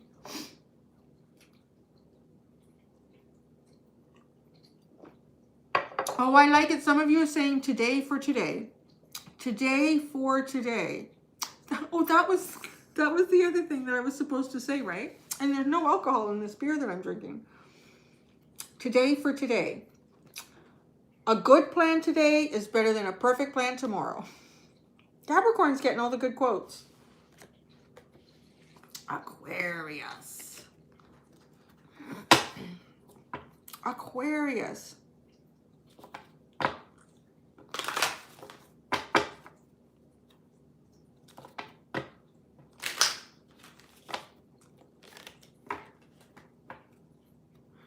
I even played Tuesday for a hamburger today. Oh, that's spoken like a good Capricorn. All right, Aquarius. All right, what's your dark shit, Aquarius? What do we need to call you out on here? What is your dark stuff? Let's look at your dark stuff. What do we need to call you out on here? Aquarius. Aqua babies in the house. Aqua babies in the house. Aquarius. What's your dark shit? Oh, bride in a cage. Oh, you're holding yourself back too. I just feel like you're not letting yourself participate in your biggest life event. What is this big life event? You're all dressed up and ready to go, but it's almost like she's been standing so long too behind these laser beams that she can't come forward, that she started to decompose. Now there's a sense of this too, like missing an opportunity. Why does she have a tag at the front of the dress?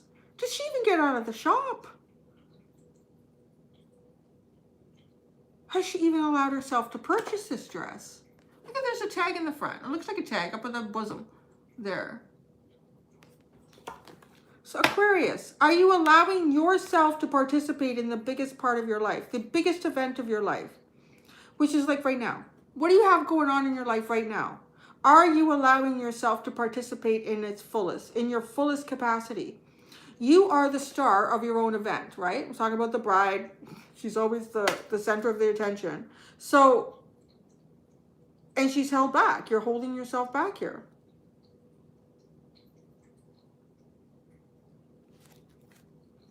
Gilded regret goes in perfectly.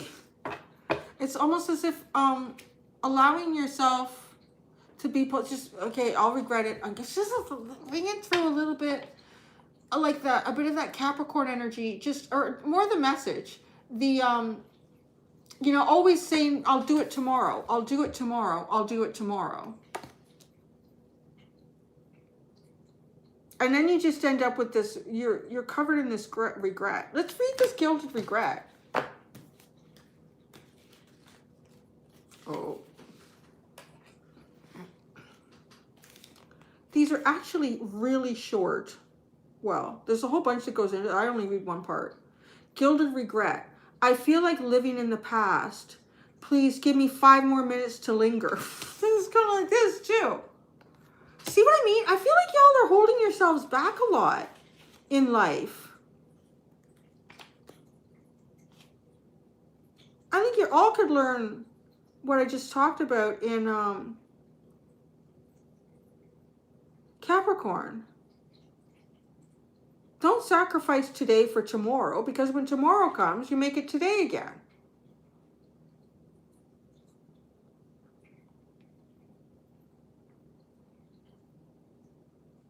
It just describes the picture. That's it. It's like, oh my gosh, what's going on with y'all? Okay, let's pull some tarot cards on that. Bride in a cage.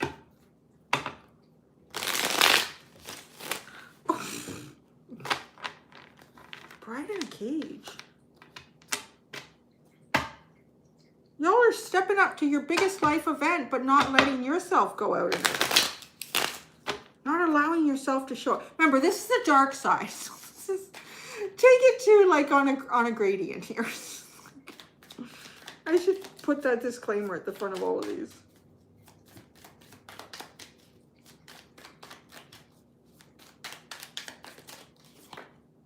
The Knight of Pentacles, look at this. This totally has the feeling of for today for tomorrow. Is that what it is? I can't even remember now. But look at this. It's like a holding back, always trying to make a better plan, always trying to make a better plan, always trying to make a better plan. But then now you're negotiating with the devil doing that. Gilded regret. The Sun. Oh, shit. Well, you don't want to regret that. Come on, get out of the house. Go do what you got to do for yourself. Remember, a good plan today is better than a perfect plan tomorrow. I'm going to make that my epitaph. Yeah. Yeah, so everybody who walks by my gravestone, hopefully in another 60, 70 years, well, I'll be really old. No. A good plan today is better than a perfect plan tomorrow. Let's go to the light side.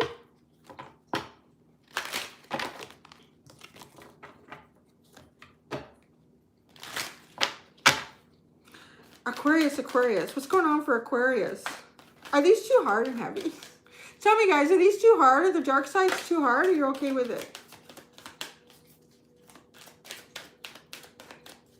Aquarius, Aquarius. Hostilities. Now, I have to look at this. Because this card developed a new meaning for me a couple months ago. So what I get with this card, with this hostilities card, if you look closely at it, you see that he's come through a tunnel of some sort. And he's walked down a flight of steps. And I imagine him to be standing at a clearing. So he's hesitant, though. He's hesitant to continue to go forward. He's cautious, apprehensive. But why, you say? Well, because he's come through some sort of shrouded wooded area. Like it's very an enclosed, like a tight space. You know, maybe not sure what's around each corner. And then I literally imagine him coming out into an opening and not trusting it. So there's sort of like an opening here. There's a possibility. There's a place. There's a choice for you. But you're like a little bit guarded about it. This is supposed to be the positive. Oh, 7th chakra. Door to spirit, all tied up. Financial constraints and journey. Wow, definitely talk to your guides here. Oh, there's something in the way. Okay. There's something. Your reading feels like we're trying to work something out for you here, Aquarius. Because with these cards, I feel like there's something in your way. Like, okay, it's more than just there's a clearing. No, no, no. There's something, like maybe there's a river of snakes. There's something. You've got to the clearing, and there's something else, though. And you've got to be really careful. Because you see, all tied up and financial constraints. But the universe is trying to guide you past that into a new journey. Being able to walk forward freely and lightly here without your guard being up. That's paramount. You need to go into some sort of new cycle here, Aquarius, without being guarded in any way. But it's almost like there's a river of snakes, or, you know, something that seems a little risky sitting in front of you, and you're opening.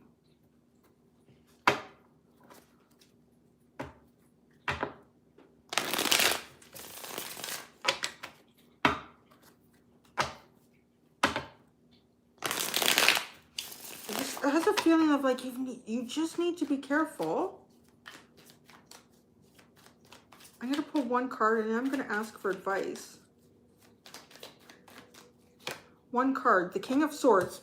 It looks like I call this guy the King of Swords. All right, so this is also confirming to me that you really have to use your mind strategically here. Oh, you know, the King of Swords, Aquarius. You have to use your mind very strategically here. You have to go by the book, because he's got the book. He's pointing to the book. You've got to go by the book here. The straight and narrow. You're about to go down a straight and narrow path. There's no utilization here. I'm not seeing any of your emotions.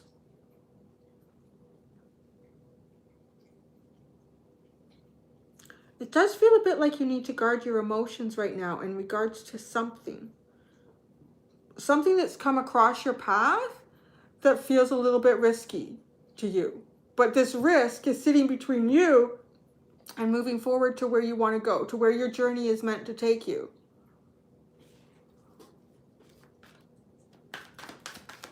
Guidance. Guidance. Guidance. The Page of Cups. Well, now that's funny. Your guidance is the Page of Cups. I don't get that energy at all with this.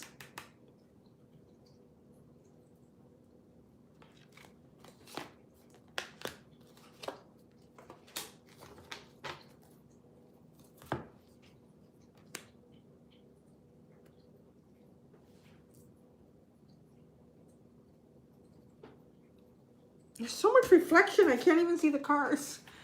The Page of Cups, the Three of Swords, and the Queen of Wands.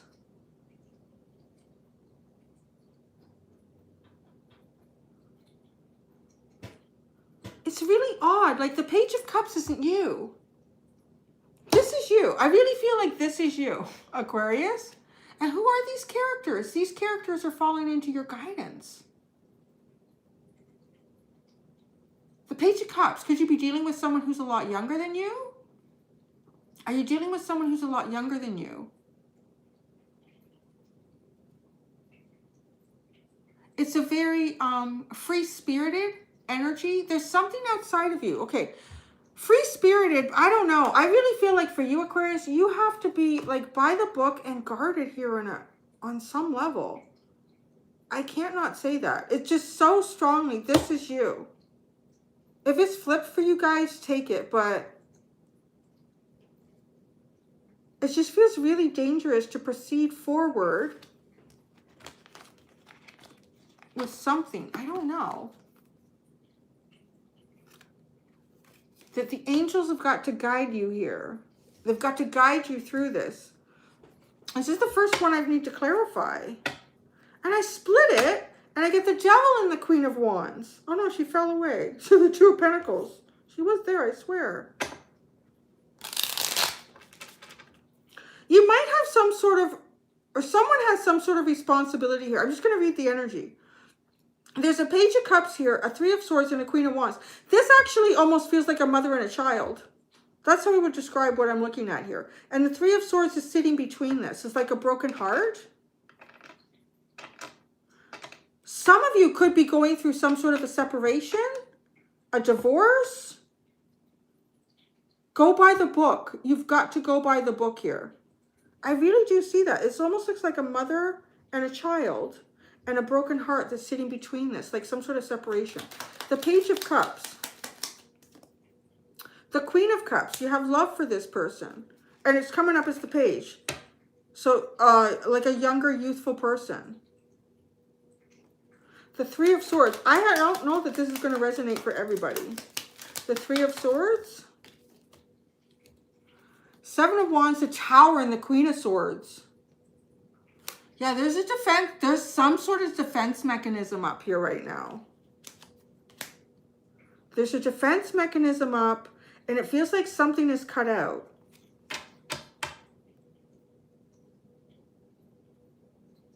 Some of you could, for some reason, like be going through something with your own child. Maybe your child has gone off to college or university. There's a separation going on right now. You're feeling that energy.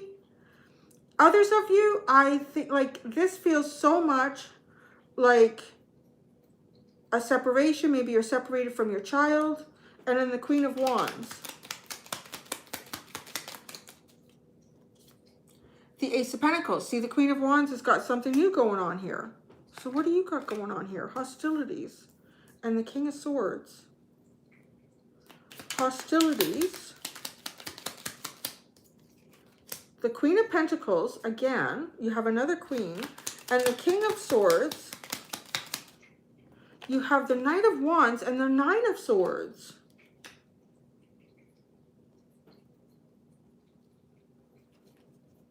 I feel like there's something going on for you right now, Aquarius, that you don't have a lot of control over. The only control that you have and what you can really use is like sticking by the book, going down the straight and narrow path here. Like, don't deviate from any laws or anything like that right now. Because it's not the time to run a red light, to not come to a full stop at a stop sign.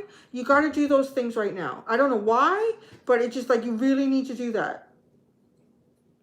And it might feel very uncomfortable to do it. It might feel like it's infringing on your freedom somehow. But I do not think it's going to play out good for you if you don't hold back. I'm just really getting that message. And then there's some sort of energy that feels like it's outside of you that is associated with some sort of a heartbreak, some sort of an ending. This is not a time for any sudden moves, Aquarius. I gotta say that. This is resonating for anyone. It feels really specific. You guys are all talking to each other. That's okay. Maybe I'm reading for the people that are coming in later. I'm reading. That's interesting. So that's what I got. Oh, you get a fortune cookie. Oh, that could be interesting. What is your fortune cookie? Aquarius gets a fortune cookie. Well, everybody does, really.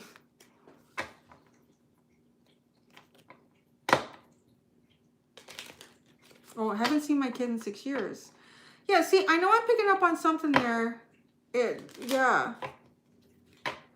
There's some sort of a separation from a child, it feels like.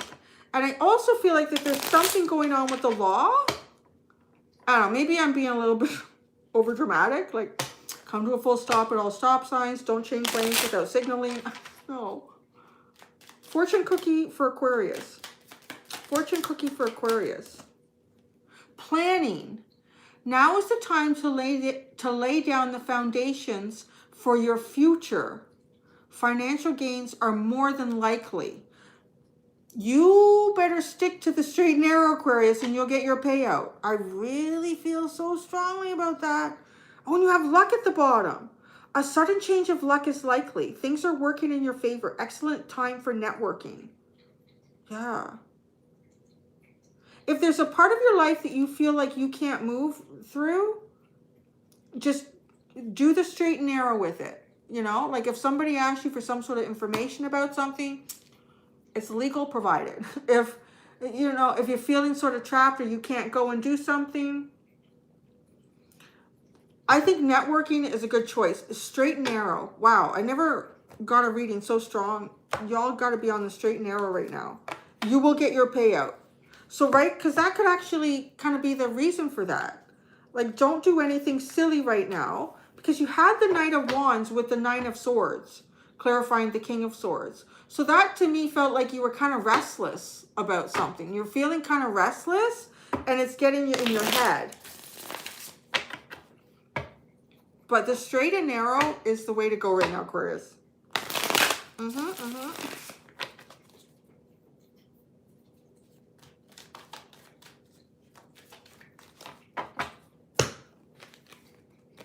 Oh, we're going into Pisces.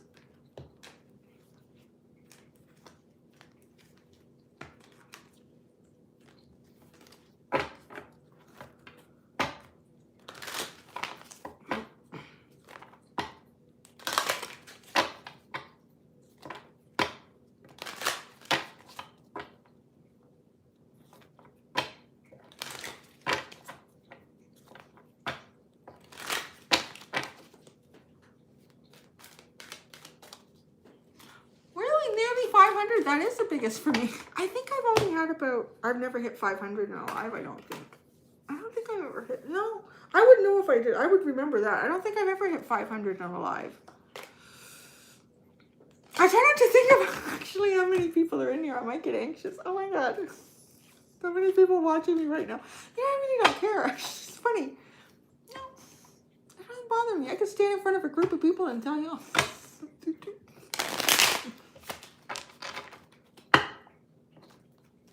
I remember the first time I had to do a speech at school, like a long time ago. I don't know, it was grade 5 or 6 or something like that. I was so nervous. And then when I got up there, it felt great. I was like, everybody's paying attention to me. This is awesome.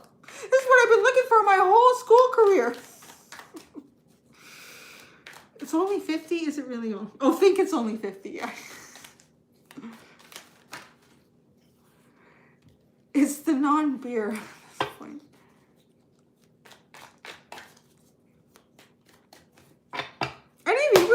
Like that. I was always the chatty one saying, be quiet, stop talking.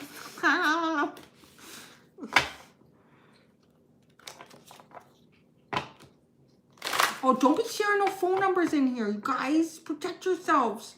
You know, I always tell my son, you might think you're talking to a 9-year-old boy, but it could be a 35-year-old man who's messed up in the head. Y'all think you're talking to a 40, 50, 60-year-old man. It might be. Well, be careful. Just be careful in there. I don't want to think that anything I ever did led someone to... What is that number there? Oh, okay. That's funny. 865-7309. Yeah, that person... I remember hearing that was a real phone number for someone when that song came out, and they had to change it. Oh, you would throw up before every speech? Oh, God, that'd be horrible. I haven't thrown up in about 25 years. I just decided I didn't like to do it anymore, so I don't. It has to come out the other end. I hate throwing up.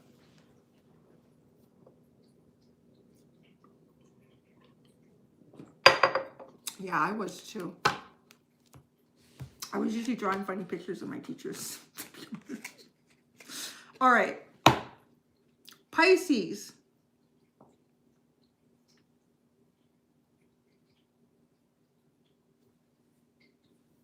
Was Pisces ready for this? Is Pisces ready? Is Pisces ready? We're going into your dark side, Pisces. Well, we're going to enter the dark and the light for everybody. But for you right now, we're pulling out the dark mirror. Maybe I should do that.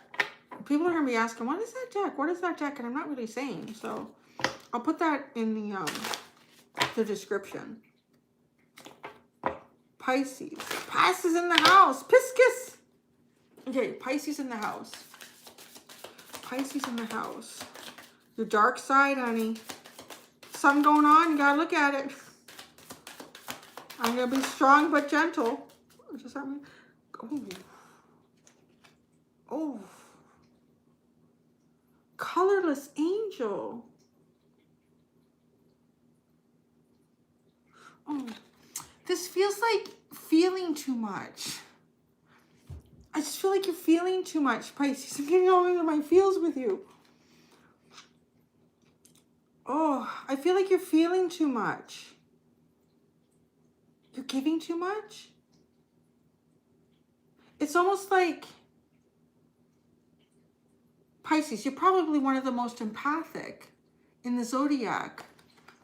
And not only are you feeling too much, but if people think are like feeling you, I don't mean it like that. That didn't come out right. Maybe they are, but I don't know. It feels more like, I mean like on an energetic level. So people are kind of feeding off of your energy. And it's tapping you. Like it is colorless. This angel is so pale, almost like their circulation is just like, oh, been drained out of them. Your dreams are like nightmares lately. I would say, okay, what is this? What is this here? Queen of the world, of my world, black flower fragrance. Isn't that funny? You would get that.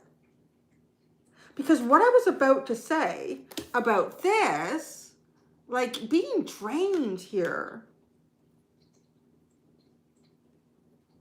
Like the black flower fragrance is reminding me of essential oils.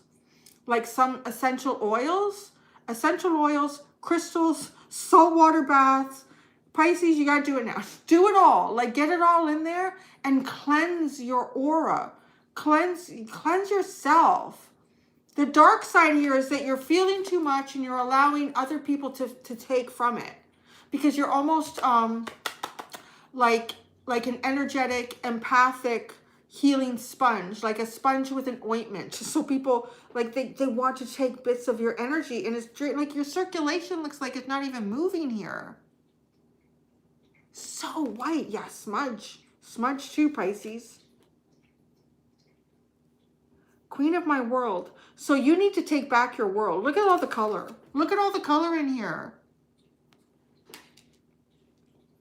Essential oils came in. I was thinking about it, and then the black flower fragrance, like really just said yes. I don't know. Like myself, I tend to like to use the combination of lavender and patchouli. But this might be something else. Like you might be dealing with something else. I would look into, be very careful too with essential oils. I'm just putting I studied aromatherapy. And they're like anything natural is not necessarily safe. So if you can, contact an aromatherapist because they know this song, I'm giving you some advice here. So there are certain essential oils, there are certain chemicals in them that can be conducive to triggering or worsening other problems that you have in your body. Like some people could have, be prone to, I don't know, like, you know what, women are more complicated than men. It's actually easy. Examples for like women, like if you have cysts on your ovaries or you're more prone to ovarian cancers or things like that. Like there's some essential oils that are not good at all because they really strongly mimic estrogen as well. So don't just go and say, even going to the health food store, half the people that work there don't know shit. Half the people that work anywhere don't know shit. They really don't. They just hire people off the street because they're available and they seem like they have a good personality and they'll work for very little money. So think about that when you go shopping. I would talk to an aromatherapist, even someone who works in like a certified, anyone who's certified on some level here with Chinese medicine or something. To get, the right essential oils for you. I really am getting that. It's so unique and specific. Anger and chains. What the hell is that? Alone in the world. Ooh. I feel like you need to, I feel like there's people around you that might be angry and trying to hold you back. Anger and chains. You're going to start reflecting this. You're going to start becoming this. You're so mutable, Pisces. You've got to clear yourself of some other people's energies here. Really, get on it. Alone in the world. I think, look at her. She's at a spa. Looks like she's at the spa and she's being pampered.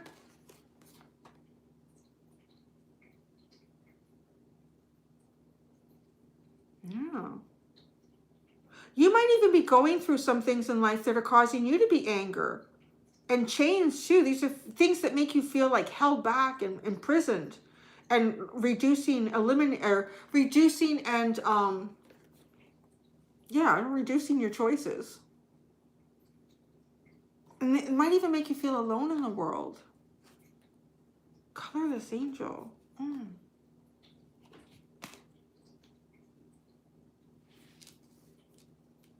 So, okay, let's pull out some tarot cards for that. But yeah, because I used to make my own and sell my own skincare products, natural. So I studied aromatherapy, and there was a lot of essential oils that were absolutely incredible for the skin. But you know what? If somebody was using them who had like, or was prone to cancers in certain areas of their body, or those essential oils could aggravate that and promote it. So I wouldn't use them. Not everything is safe. And in all amounts too. Like, you have to be really careful with the amounts. Always dilute it a bit with some carrier oil. I feel like we're going into something else here. Okay, so Queen of my, I'm just going to look at the colorless angel. Actually, in the black flower. That's really what I want to look at here. Colorless angel, and then Ace of Cups. You need to start putting back into your cup here, Pisces. Ace of Cups. You need to put into your cup. Oh, you need to give yourself some love. You need to pull yourself away from things that are pulling you apart. Black flower fragrance. Look at this. 10 of Pentacles. Wow. Well, things will go really good for you. It really feels like a shift could change in a big way here. A big way. Black flower fragrance. Maybe certain essential oils might make you smell really, really nice too to some people. Getting that. That might be nice. Bottom. 6 of Wands. Look, victory. 9 of Swords. 7 of Swords. Oh, God. I get tired of dealing with it. All right. Let's go do the positive stuff, Pisces. I just gave you a whole whack of advice. Safety precautions to think about when dealing with essential oils.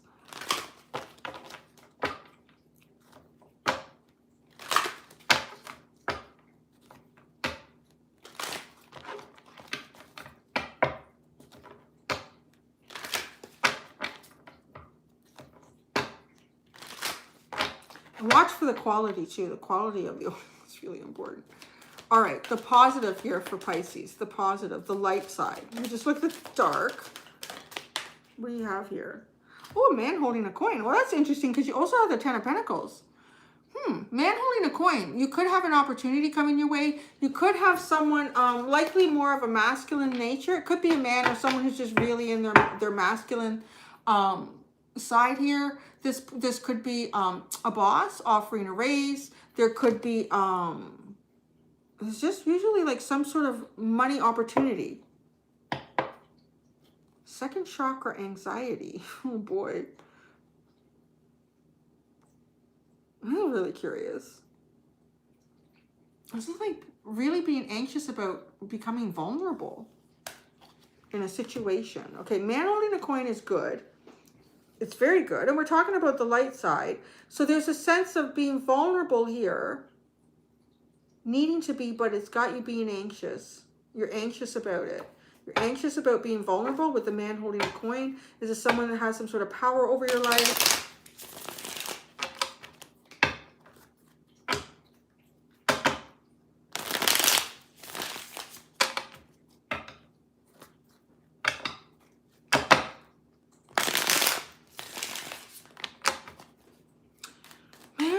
Coin.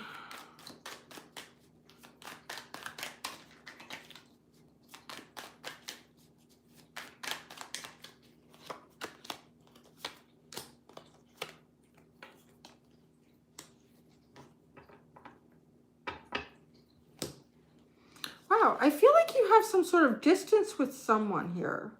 You have the 5 of Pentacles, the Sun, and then the Ace of Swords. And look at the coin, the Pentacles. It's sort of like, is there someone, Pisces, that you're watching, that you're, I don't know, you feel shut out? You feel shut out from them. But, you know, let's be truthful here. This person or this situation is like your dream. Like, let's be truthful. The Sun and the Ace of Swords. Let's be clear about it. Let's be real clear about it. But you feel real vulnerable. So let's find out why. You feel real vulnerable.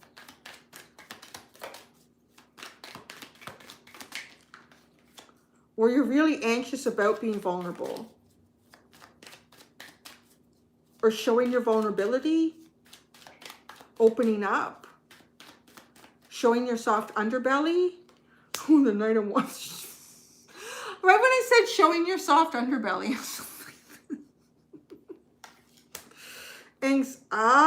Anxiety. Okay, I know what's going on here. You have the King of Swords. Okay, the Knight of Wands. So, all right. Okay.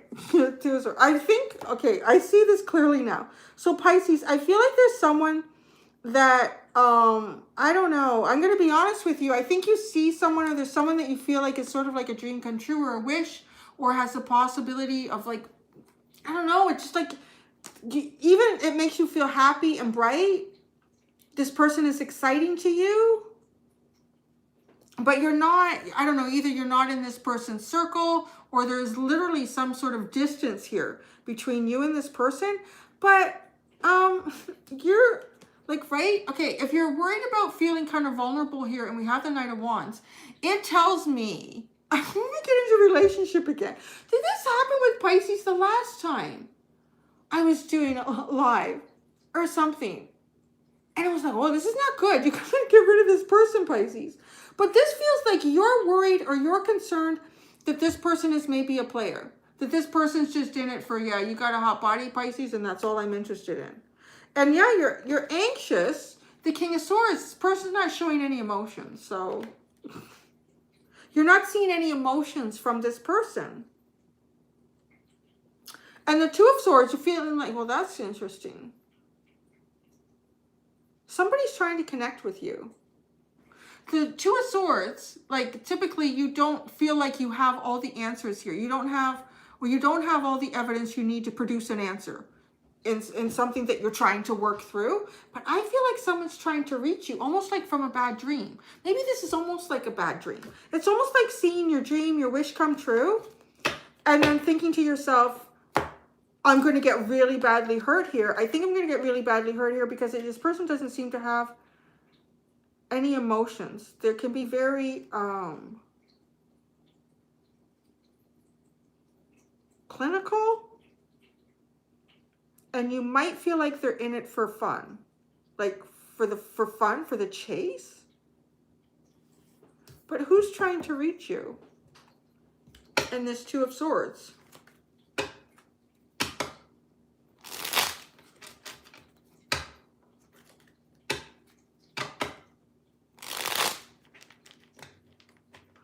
For some of you too, this could even be a boss, and you're worried like you could end up out of your job or something with this. This is really, Pisces has really been having relationship stuff coming in strong lately. Okay, the Two of Swords. The Two of Swords. The King of Swords, I knew.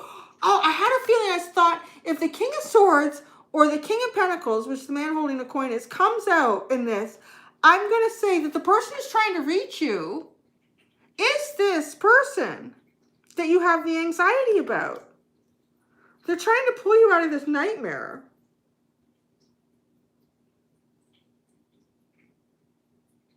But right, you don't seem like you're not being vulnerable, so maybe that's why this person isn't showing any emotions. I don't know. Because with the Two of Swords, that probably seems like the best energy for them to approach you in. A sword energy. Why do you have the Sun here for this person? The Sun. Oh, Pisces. You have the Sun for the Sun. All right, that's enough. So, oh, and then you have the Emperor. Yeah, this could be like your boss or something even.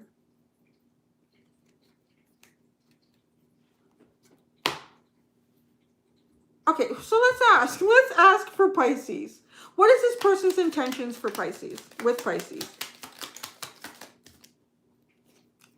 Oh, they want to all the heaviness and they want to have a celebration with you.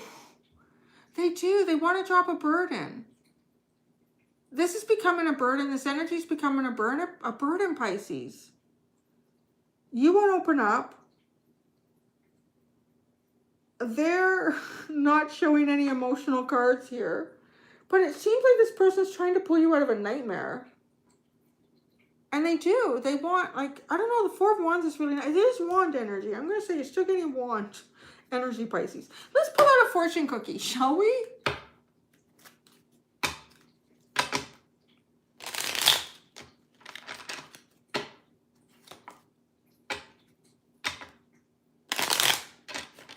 A fortune cookie for Pisces. A fortune cookie for Pisces. Difficult times. Be on your guard against chaos as unforeseen perils or emotional upheaval are foretold. And at the bottom you have wisdom. To focus on the past is to lose the future. Heed advice from an older person, which will allow you to move on. Manifestations. A bountiful time awaits you. Your wishes could manifest right before your eyes.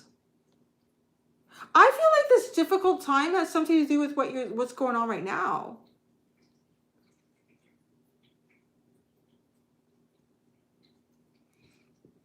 Be on guard against chaos. But what is the chaos?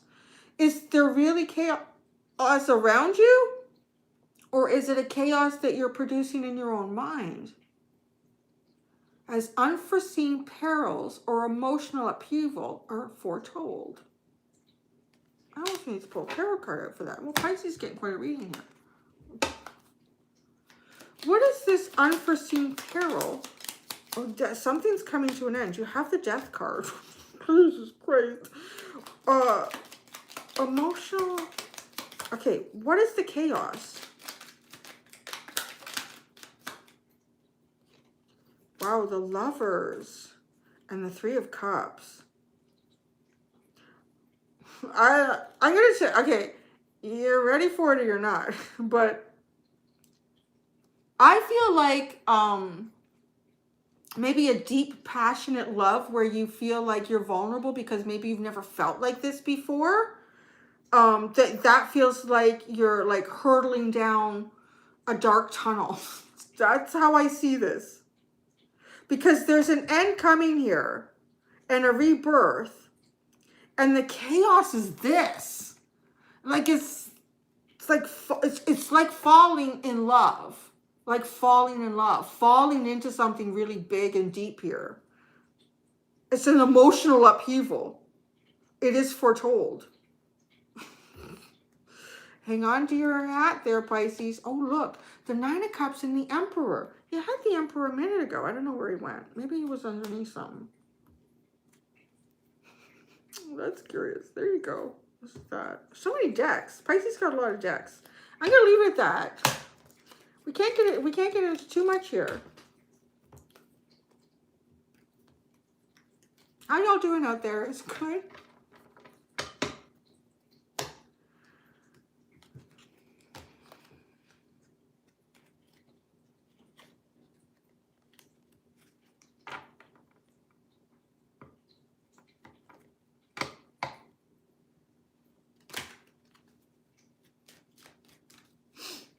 Actually, it's funny because chaos, I always associate chaos with love. I know people have asked me like, how is chaos love? So here's the story. Y'all ready for how chaos is love? So love is the only thing that makes the universe actually go round. Love is the only energy in the universe that makes it go round. And I discovered that a few years ago now.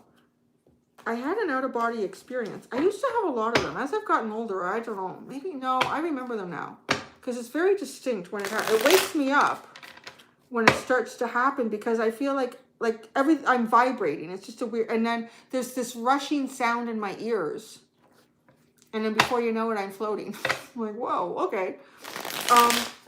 So one of the last, actually, it feels like one of the last ones. And maybe that's it. No reason to go anywhere after this.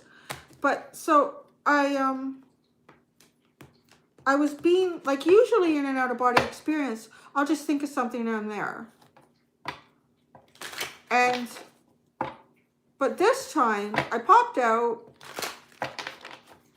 However that works, I really don't even know. Is it your soul, or is it just your consciousness is able to move itself beyond your body? But I was being, like, called up. I was moving up, and I was like, well, I'm not doing this. What's going on? And at first I was going to try to stop it, and I thought, well, I don't feel like I'm being forced to go up. I feel like I'm just going up. So I thought I'll just go up. And I went higher than I'd ever gone. I'd never thought of going that high. And I could see, like, everything around me getting smaller and smaller and smaller. Like, my surroundings. Outside it was dark. I could see streetlights and everything. And then before I knew it, I was like, I don't know how far I went. I guess just outside of the Earth's atmosphere. And it was black. It was all black, like space, I guess. And I looked up, and in front of me was an angel. And he was so big. He was so big. He was just so big. His wings must have been 7 feet tall. Like, his wings went, you know how when they bend, was way over his head, the bend. And then the bottom of the wings were far below his feet. And he seemed enormous compared to me. And he had sort of like white linen of some sort on, but it was very tattered. It was very, very tattered. And I remember, and it's funny, because in an out-of-body experience, anything you think, it just happens. And I remember I looked at him, and I just thought, why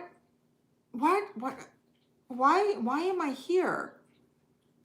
And then I literally just heard, I want to show you something, or like, I want to show you something. So, but it wasn't show, it was feel. Didn't say I want to feel you something. That would have been weird. But, and then immediately and then I opened up to it, and I could just feel love. And it was the most profound experience I'd ever felt. And I realized at that moment that this is the universe. This is the universe. He was allowing me to feel everything almost like what's outside of Earth. And it was amazing. I didn't want to go back. It reminds you, when people have out-of-body near-death experiences, and they say, like, they didn't want to go back. I want to go into the light. I want to go into the light. It was sort of like that. And I mean, being a mom, too, I would never leave my child. But I was like, I'm not going back. I don't want to go back. I couldn't leave it. It was just incredible. It was just... Anyways, I could go into... Do you want me to go into detail what it felt like? It was like being surrounded by everyone and everyone you've ever had in your life who you knew loved you absolutely unconditionally, and no harm could come to you when you were around those people. And it was, to me, like almost like a Christmas morning when you're 6 years old and you don't know anything negative. If you've had a decent enough childhood, you don't know anything negative about the world around you yet. And it just, like every sense in your body is just triggered by this beautiful feeling. Like it smells like Christmas, it feels like Christmas, it sounds like Christmas, it feels like Christmas, it tastes like Christmas. That's what it felt like. And then I was back in my body. I was like, what the hell? And then I woke up. I was like, oh, no, take me back. But so, and then through doing tarot, I've realized that love is chaos, because love is the one variable that none of us can control, and none of us can expect, and none of us can understand. But without that, there is no evolution and there is no change. The universe there would be no reason for it to change. So love is like that sparkle that's put into everything that takes anything off course. And only through going completely off course, when it's completely unexpected, do we evolve. So that's what that is. I haven't had any wine. That's God's honest truth. So that's, what are we talking about? Yeah, why love is chaos. And that's Pisces. The chaos. Expect chaos. Expect love. Falling in love. Like, just chaos. Fall out of control. Like you have no control over what's about to happen to you. So that's what I got.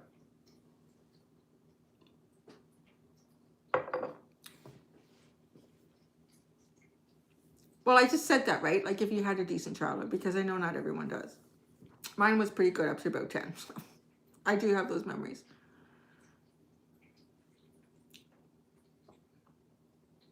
Yeah, creation of the universe.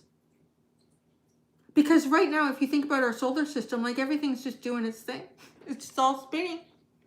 But what is the one thing that could absolutely change that? Is something big out of nowhere coming in, boom, crashing into one of the planets or the sun, and explosions and, you know, all of this energy just going all over the place in different directions and producing something new what was never expected. That's how love is chaos. So now I'm going to do Aries.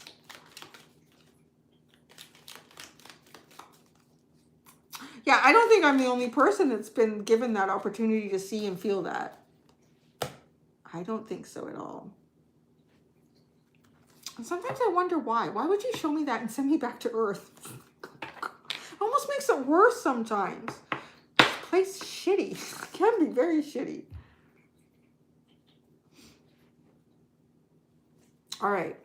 Are we ready? Oh, what are we on? Oh, so we're on Aries. Okay, what is your dark shit, Aries? Show it to us, honey. What is your dark shit, Aries? Got some Aries in the house, or did they all go? It's like taking too long. I do that in lives. I'm like, oh, she's not even close to Aries. I'm out of here. Aries, what is your dark shit? What's your dark shit? What is your dark shit right now, Aries? What is your dark shit?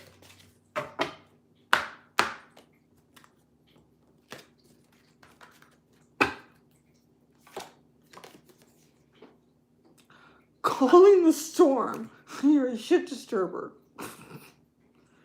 Calling the storm? Your darkness is that you're calling the shit. You're like calling in a storm. You're calling in change. You're calling in destruction. Calling a storm to wash away. It's almost like something difficult. Bringing in something difficult so that new things can eventually grow. It's actually kind of not dark. It's really interesting. Artificial heart. Obsession. Fated to suffer. Oh my God, English is really bad. How far will we go? Why are these all are in the upright? It's like, oh, it's all yours. It's all in the upright. How'd that happen? So where do we start?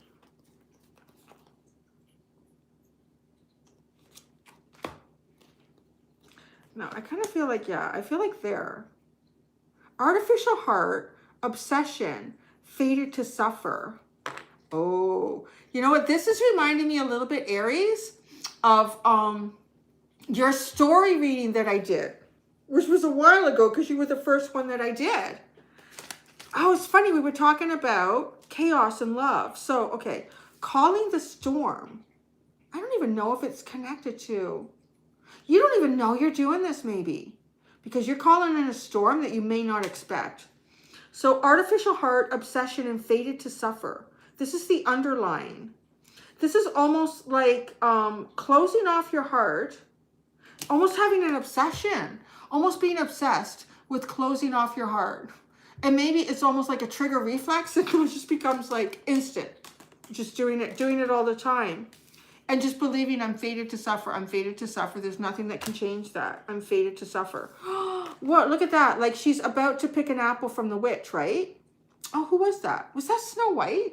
We were already talking about Snow White. Fated to suffer. And the witch is going to give you an apple that you're going to go to sleep.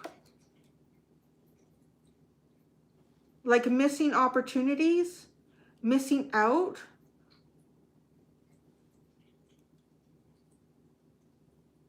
Yeah, there's definitely a sense in the underlying that, I don't know, so things that you've already been through. I've talked about this before with Aries, because Aries is the child of the Zodiac. So if Aries has been through a lot of heartbreak, it can be really difficult for Aries to open up again. Because it's almost like the child, like, they keep hurting me. Every time I do that, they hurt me, they hurt me, they hurt me. So I'm not going to make any friends with anybody anymore. It's a little bit like that, Aries. And just believing I'm fated to suffer. I'm not going to make any friends. I don't know if it's friends. Like, it could be all sorts of things here. The artificial heart, it could be more on the romantic side. It's a 12. So 1 and 2 is a 3. And then the obsession is a 3. So it's sort of like the 3 of swords. And then we have a 3-0, a 3, the 3 of swords, and the 7. This is a 7. It's almost like it doesn't matter how I try to change my course. I'm fated to suffer. Fated to suffer. The calling the storm. This almost feels like something that you're doing subconsciously that you're not aware of. Because I feel, it feels like that sense of chaos. So perhaps something like almost calling something in towards you that could be love, that could be, but I don't know, not even believing it. Not even believing it. You could have your wish walk right in front of you probably and you just wouldn't believe it. It feels like with this energy.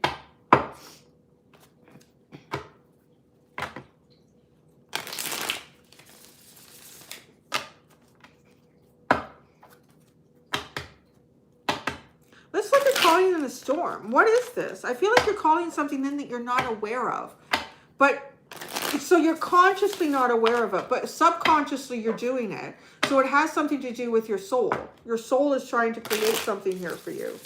Because you're in this darkness. You're fated to suffer. Look at this. It's like I'm obsessed. I'm obsessed with closing off my heart. I'm obsessed with believing that that love is not possible. And then I'm just fated to this. I'm just this. No.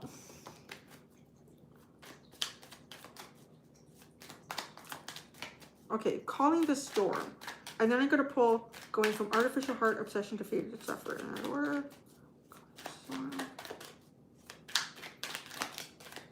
Calling the storm. The Queen of Swords. Look at you. The Ice Queen. Artificial heart. Oh yeah, Aries. Okay, artificial heart. Queen of Pentacles. Oh my God, what is she holding at her heart? A coin. Oh, Aries is closed off their heart. But it's like because you believe you're fated to suffer. You're obsessed with blocking your heart. Obsession. 7 of Pentacles. Right, that was the 7. This was added up to a 7. It's like it doesn't matter how hard I plan. It's just gonna, doesn't matter how many times I try to plan or reassess anything. It's just always going to be fated to suffer.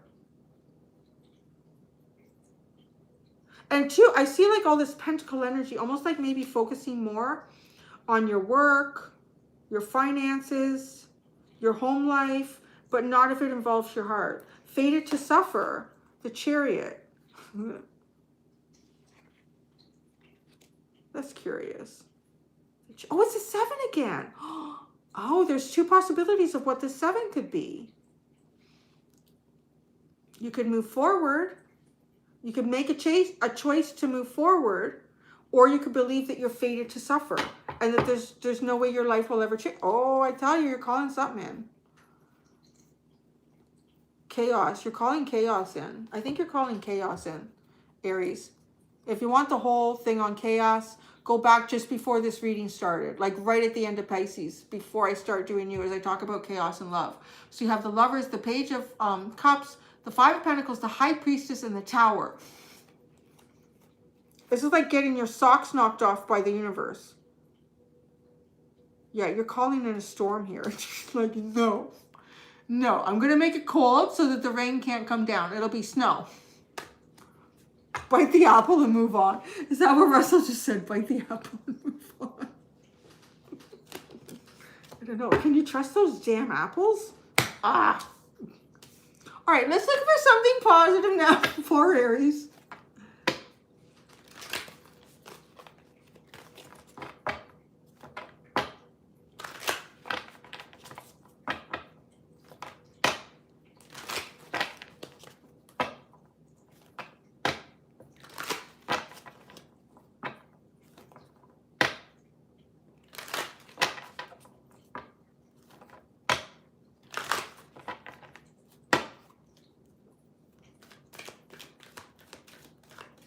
All right, Aries, the good news, the gooder, the lighter, the gooder part of your reading. The lighter part of your reading, Aries. The lighter part of your reading, Aries.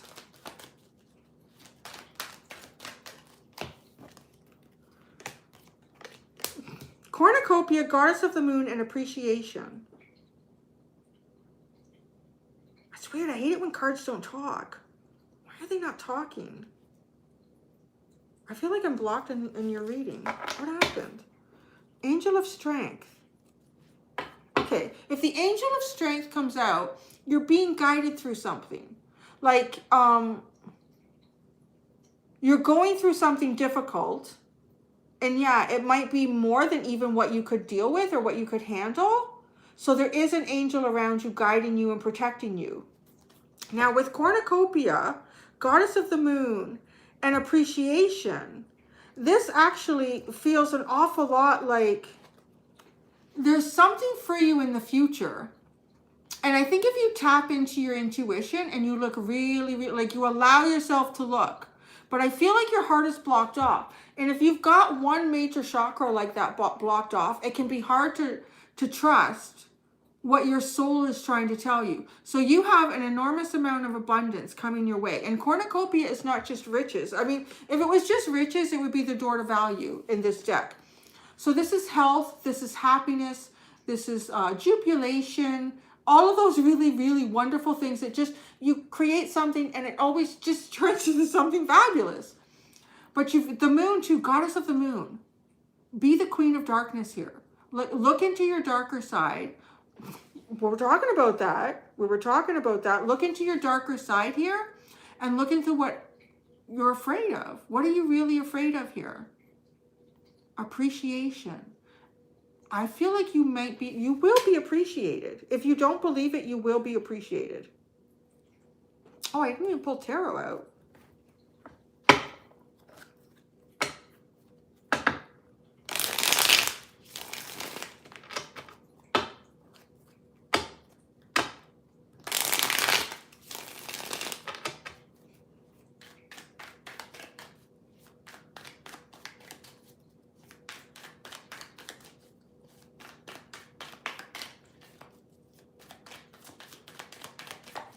Cornucopia. Oh, 6 of Cups. This is so beautiful. Oh, this is like, I don't know, you're going into a cycle that's going to feed your inner child. Really, really beautiful. The apple. Oh my God. How effing crazy is that? What were we talking about? Look at this apple, feeling like you're fated to suffer. You're fated to suffer. And this, your cornucopia. Look at, this is an apple that comes from purity, from the heart, from deep, deep soulmate connections. Oh, look at that. Look at that. See, that's nice. And this apple is only one of many, many fruits to eventually come your way that are beautiful, that aren't tainted with poison. That aren't tainted with poison. Goddess of the moon, the sun. Oh, the sun and the moon. Look at that. That's almost like a yin and yang energy. Realizing that the unknown and the darkness within you is the path to your true happiness, to your true self. Appreciation. 6 of Wands. You're going to come out winning. You just have to believe it. The bottom. Oh, the Knight of Swords, the Queen of Swords, the 3 of Wands. Oh, God. The bottom. Look at the Knight of Swords. And I said, you're going to come out winning. You just have to believe it.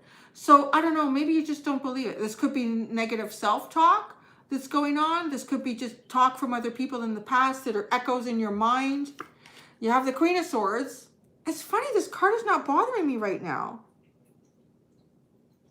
Oh, that's weird. That's never happened. This card has always really bothered me. But now I look at them and they're just cartoon figures. So that's almost like kind of working through your moon energy. Like things that, like look at things differently and they won't bother you so much.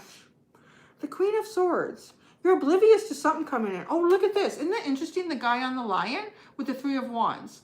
Like something is coming in, but you're too busy focusing on. It's funny, that Queen of Swords feels more like a Queen of Pentacles. Because she's also put her sword down.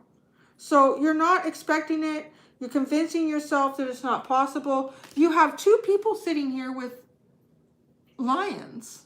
That's really curious. That's quite a synchronicity. Two people sitting on lions and two versions of an apple. One that is tainted and one that is not. And that's what I got for you. There you go, Aries. That was interesting.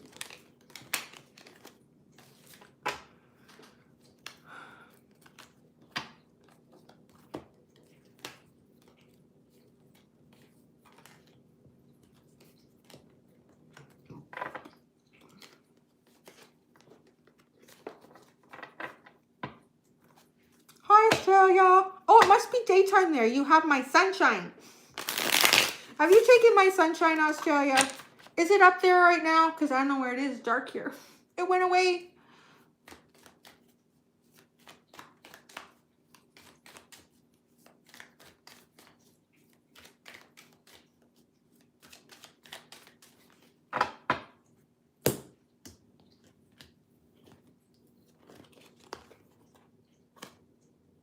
Where is this one?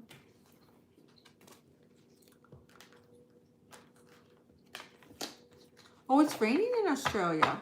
It's been snowing here a little bit today. It's like a sleet snow. 12 p.m. and sunny in Melbourne. And no, sir, have you ever been like flying? Have you ever been flying? Have you ever gone for a flight and chasing the sunrise or the sunset? That's always kind of fun.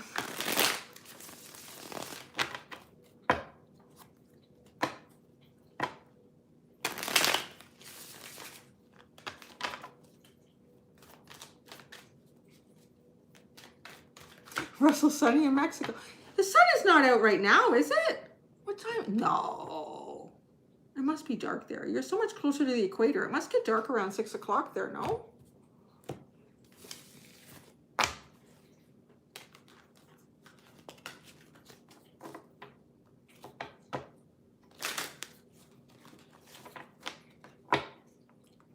In Italy. My Libra friend is going to Italy. She just came back from Turks and Caicos.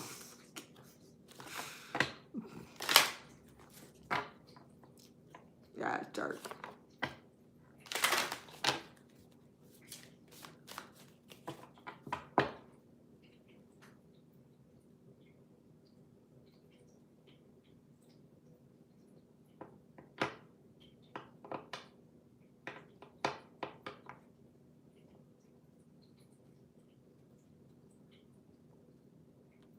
Get to Gemini.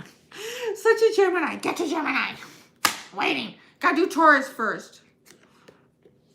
Patience, Gemini. Patience. Oh, I'm running out of this. I have another one. Are you all ready? Taurus. My baby bovines. Bovine babies. My bovine babies, Taurus. We're about to do Taurus. Taurus, we're going to look at your dark side, honey. Let's look at it. We're looking at everybody's. We're peeling back a layer. And we're peeking in. Taurus, Taurus, what's your dark side, honey? What is going on, Taurus? What is your dark side?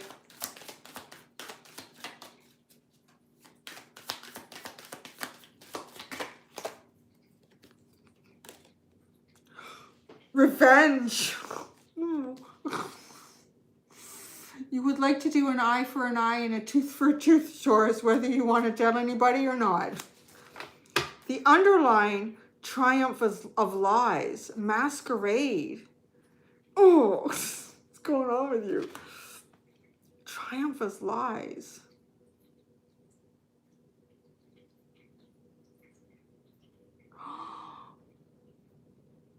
Somebody lying about you. Okay, I feel like, or either someone is, you feel like, okay, either someone is, you feel like somebody is lying about you. Someone is lying about you. They're masquerading. They're lying about you or masquerading. That's what that feels like. And then you want revenge. Remember, we're talking about the dark side here. So it might not even be something that you would do, but that's just what the cards are saying. So if y'all know any Tauruses right now, just buy them a cake. Tell them how much you care.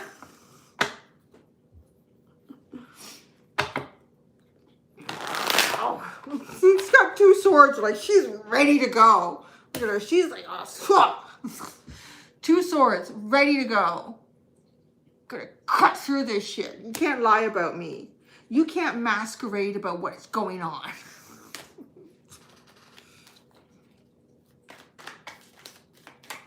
All right, so revenge. Revenge. What would you like to do here? Tell us the truth. The 3 of Wands. You'd like to, I feel like you want to do some sort of spell magic on somebody. You want to bring something in? The 3 of Wands. It's like a gentle revenge, which is kind of cute. It seems more like, it's almost like deep down inside you have some sort of Scorpio placement. But at the end of the day, well, you know what? To the bygones be bygones.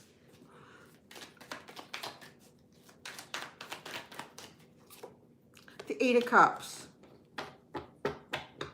Okay, you know what your revenge is? I like it, Taurus.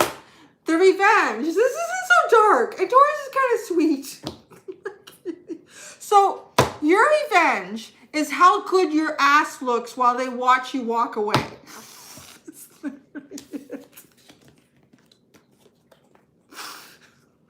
Taurus, your revenge is them noticing how fine your ass looks as you walk away.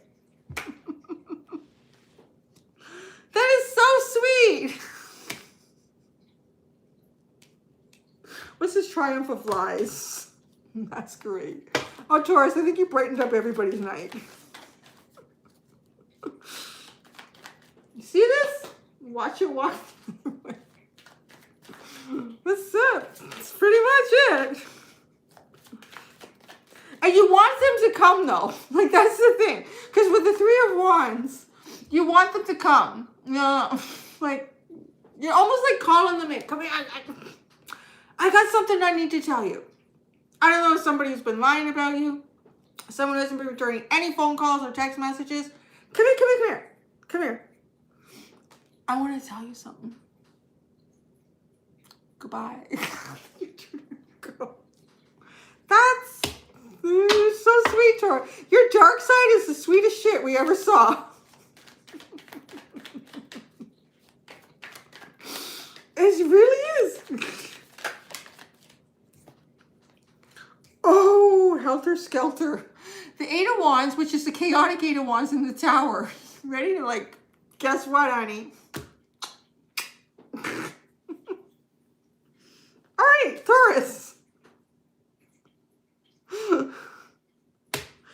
How could Taurus be anything but? I said, oh, it's so sweet. But, you know, I say that. And then, so here's the thing. Did you know, if you look it up, you can Google it. You can research it. The highest percentage of Zodiac sign represented in dictatorships is Taurus. Oh, you have the 3 of Cups at the bottom. You know what? Your revenge is living your best life and everyone's seeing how freaking fine you look, honey. That's what it is. All right, Taurus, there's your dark side. We don't need to dig so deep. That was something. I don't know. I'm sorry, Taurus, if you were disappointed. Like, if you wanted, like... I gotta say, that's pretty sweet. That's great. It's good. I mean, the darkest part of that is you want them to come. It's like you want to set up the situation. You're like, come over here, honey. Come here. Like, if it's someone that, I don't know, too, that's treated you poorly, that's caused tower moments in your life, that's caused confusion, between you and other people around you and your friend group. It's almost like, let's have the whole friend group around, and let me call Taurus. Or can we call, Taurus wants to call whoever this is over. And everyone thinking, oh yeah, see this person, Taurus is still thinking this person. Everyone, hi. You know what, I wanted to tell you, goodbye. And then you walk away. But you see, that is probably the most, the darkest part, is that you want them to come over and make, I don't know, maybe make a little bit of a show of it. Yeah. It's so Mean Girls. It is. It's so Mean Girls. All right, the lighter side of Taurus. Where's the lighter side of this message for Taurus? Wow. Goddess of the moon in the world. The lighter side. Goddess of the moon in the world.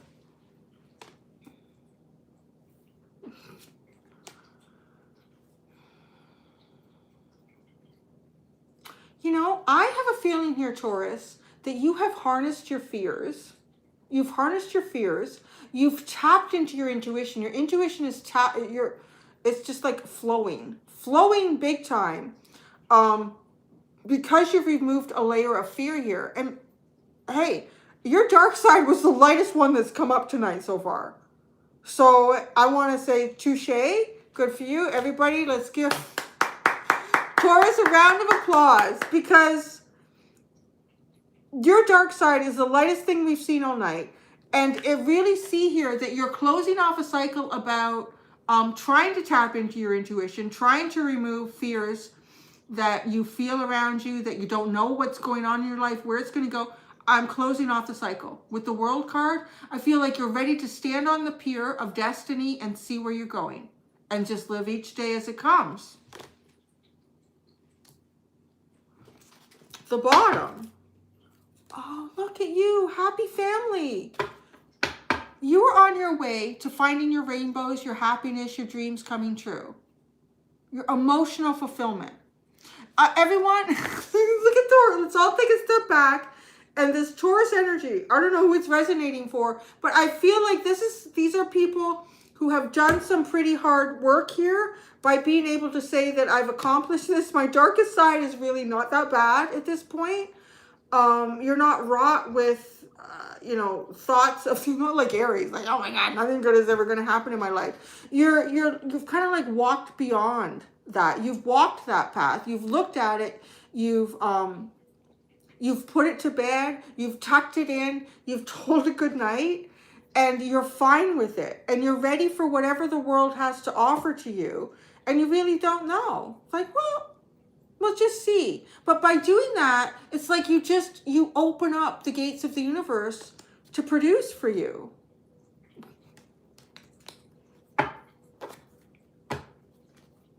Well, har for Taurus. So now we're going to get like envy, and we're going to get all these other things from these other sides looking at Taurus. Well, yeah.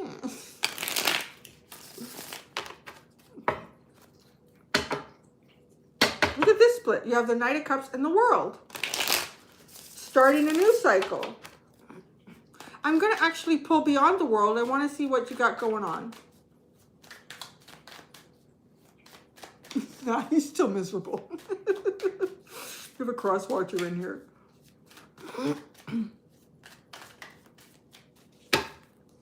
Goddess of the Moon, the Hermit. I'm telling you, you did the work. You did the work. You're done, complete. You've graduated. It's time to go. The World. The Eight of Cups. You're like walking away. Look at me. Look at how good my ass looks as I walk away, right? Look at all we can see of the person on the pier is their ass. At the back end of them. The Eight of Cups. That was part of your revenge. Look at how good my ass looks as I walk away. Okay, and then we have the Star. I wanted to see what goes on beyond that. You got the Star. You got Happy Family. Taurus is good. You don't need any freaking readings. And then you got the Knight of Cups and the freaking Sun at the bottom. Taurus is going in to, look at your bottom. Look at your bottom, right? Everybody, look at my bottom. Taurus, as I walk away into the sunset, rainbows coming out my ass. Rainbows coming out your ass, Taurus. Oh. All right, that's enough. Oh, geez. Do they need a fortune cookie? Does Taurus really need a fortune cookie after that. Y'all been doing your squats and your, I don't know, those hip thrusts or my eyes look fine and I walk away. Okay, fortune cookie for Taurus. Do they even need it? Reflection. Reflection. Friendships in your life may come to an end. Others could blossom and become stronger. Well, that kind of seems like what you're doing here. For people that are watching your ass walk away and looking how, like, man, I messed up with Taurus. Taurus was a good catch. What happened there? And then as you're walking away from that, you're walking towards this wonderful energy. What's at the bottom? Health, friendship, future, health. An excellent time to start an exercise program or diet. Many new friendships are on the horizon. All right, get that tush looking good for Taurus. Friendship. A friend needs your help. Your kindness and excellent counseling skills will put them back on track. Well, see, you could probably help everybody. Stay in here now, Taurus, and help all of us out. Your future. You may travel or host an overseas traveler soon. Either way, great social fun awaits. Oh, friend. Oh my goodness, Taurus pulled one off there. Holy crap. And you didn't just pull it off. Like, you pulled it off again and again and again. So that's pretty good. We did, Taurus. What did I start at, Libra? How far have I gone and how much farther do I have to go?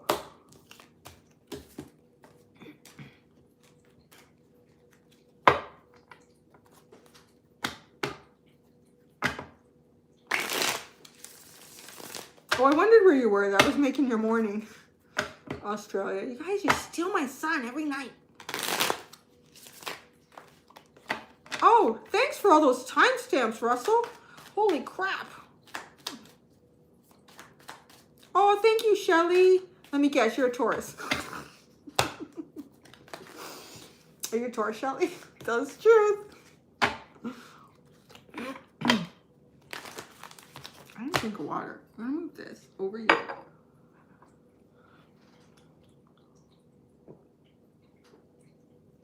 Yes, you are. Good for you, girl. Bushes come in all sorts of shapes and sizes. And you know, they look great when you're walking away.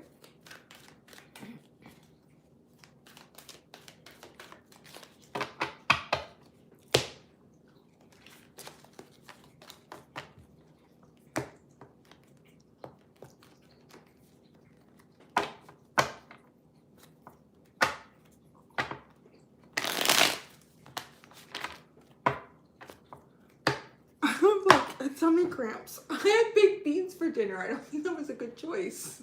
Like tummy cramps. Lily may not be sleeping with me tonight. Oh, that would be so sweet, Russell. Thank you. You're so sweet. Russell's gonna text me the timestamps after, so I can put them in the I can pin them in the comments or put them in the description. Russell is so kind. He's a Libra. He keeps everything in balance for me.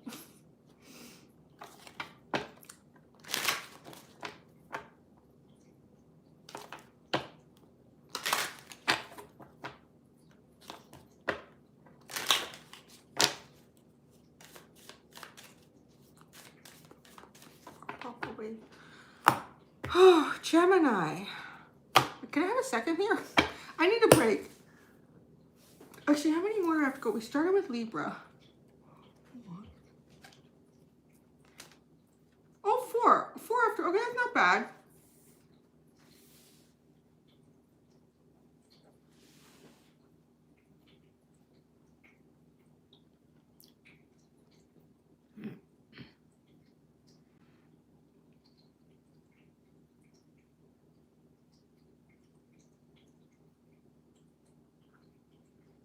All right, you guys are boring. There's nothing going on in there. Okay.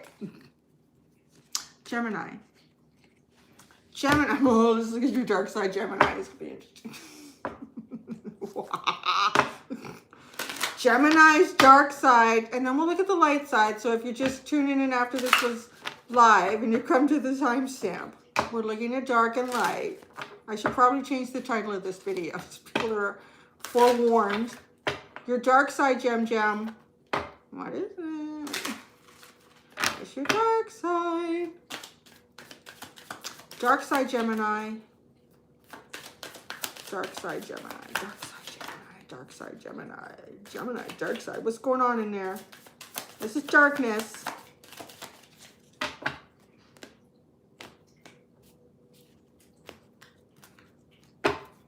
To darkness. Gilded regret.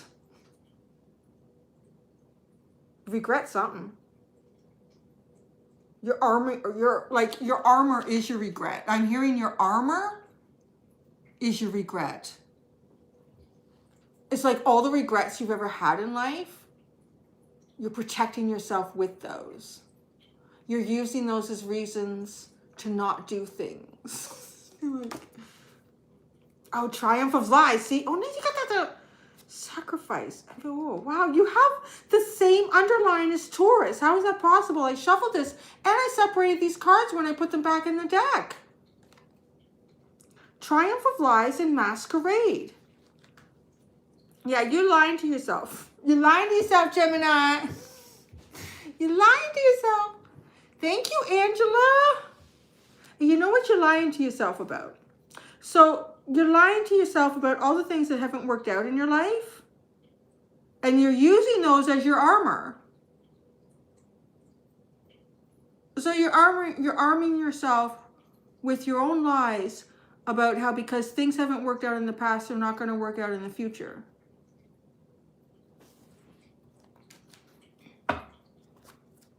Is that too hard? I always just like get into it.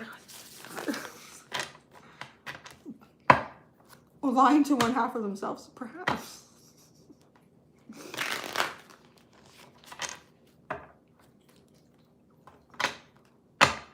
Look at your split here. You have the Chariot and the Ten of Cups. See? You're on your way to better days, but you don't want to believe it. No, it's not going to happen. Gilded regret. It's a 5 too. This is not an energy you can sit in and produce anything in with the 5. This is something that you need to transform. Look what's going on down here. That's the first card that jumped off tonight. Oh, my legs. The 3 of Wands.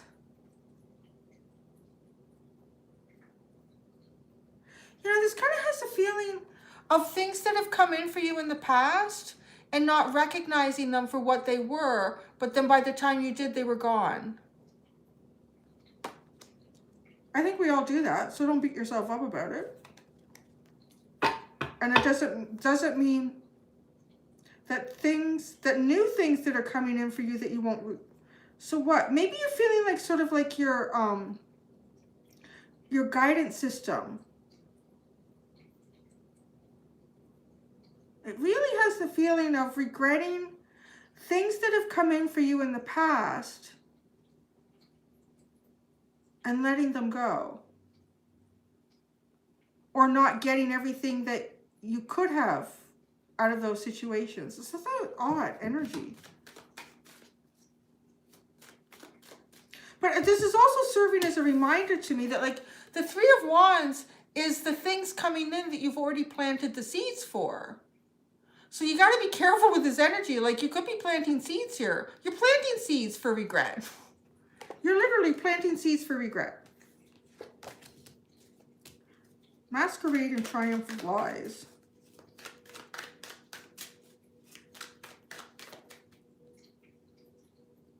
Oh, see, because we have sacrifice here too. And this is really like almost like a Queen of Swords energy. So, okay, what I'm seeing here is you feel triumphant if you can lie to yourself about this. Like you want to be the winner here at any psychological cost. Triumph of lies, the Knight of Wands, Masquerade, the King of Cups, and sacrifice. Okay, you're like a martyr. You're like martyring here. I'm serious. This is like a martyr energy. You're just maybe like being a bit of a player. You're moving forward, but you're not moving forward like with anything that's grounding here. Like, because he's up in the air. And then you're masquerading. I feel like you're masquerading like you don't have a lot of emotions. But I think you have so many deep emotions, you're not letting it come through.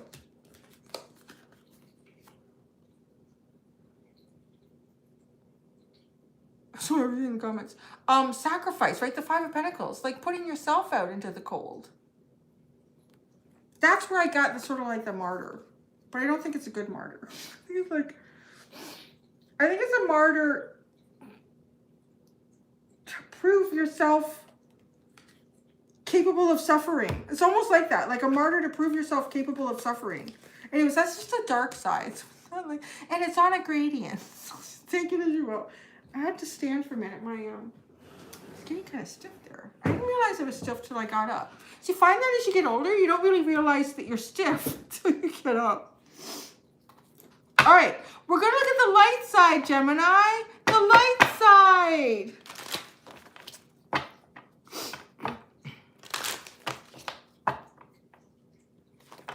Maybe they all left after Gemini leave after that. Okay. Did Aries not get a fortune cookie? Uh-oh. I'll have to do that later. I feel so bad. Oh, adjacent possibilities. This is like your mind. Oh, word. Oh, I love this. Okay, this feels like your mind, Gemini. Like all these adjacent possibilities. But look, the sun is shining through every one of those possibilities. The sun is shining through every one of those possibilities, right? We're talking about the light side here. Okay, and so there's one door that's closed. If there's a darkness, close that door. Close that door in your mind. Close the darkness doors in your mind. Only allow the sunshine doors to open up. Believe in the possibilities. Believe in all the possibilities that there can be like fulfillments in this. I feel like you're going there. This is really a huge shift. So why? How would you just go there? Woo! Door to value. Woman holding a coin. The garden and the gate. You got some money coming in, honey. You seriously have some money coming in.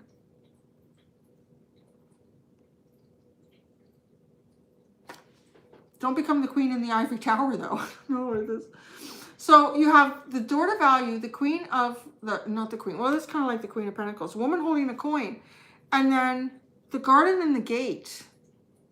So I feel like you're going to be going through some sort of a new journey here. But before you get there, you're going to be building up your wealth. You might be getting some sort of a promotion. And this is going to open up a lot of possibilities for you.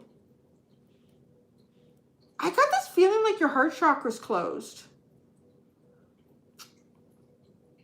And I'm not seeing that. Oh, that was the underline, right? Yeah, that was the okay. Deceit was in the reverse. So see what happens when you stop deceiving yourself. Triumphing over your own lies. That's what you need to do here, is triumph over your own lies about your life and your situation and or where it could go. I know I'm sounding like really preachy.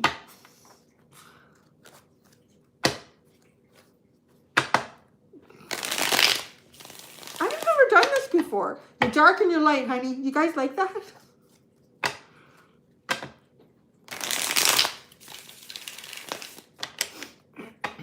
You got some lightness coming, Gemini. You got some lightness. But you're planting seeds as you go with your intention. So don't allow things that have failed in the past to become your armor. That's really the biggest thing here. The adjacent possibilities. Adjacent possibilities.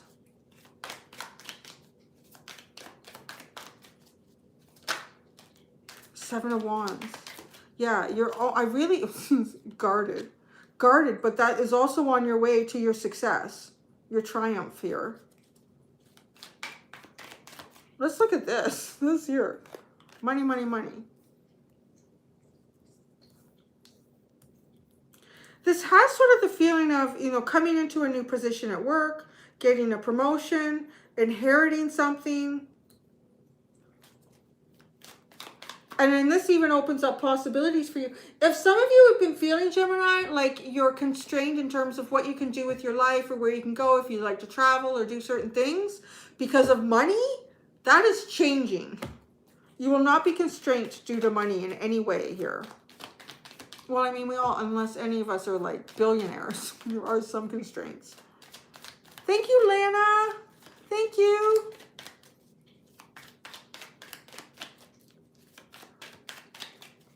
Door to value, the Seven of Swords. You can't see it coming. You're not going to see it coming.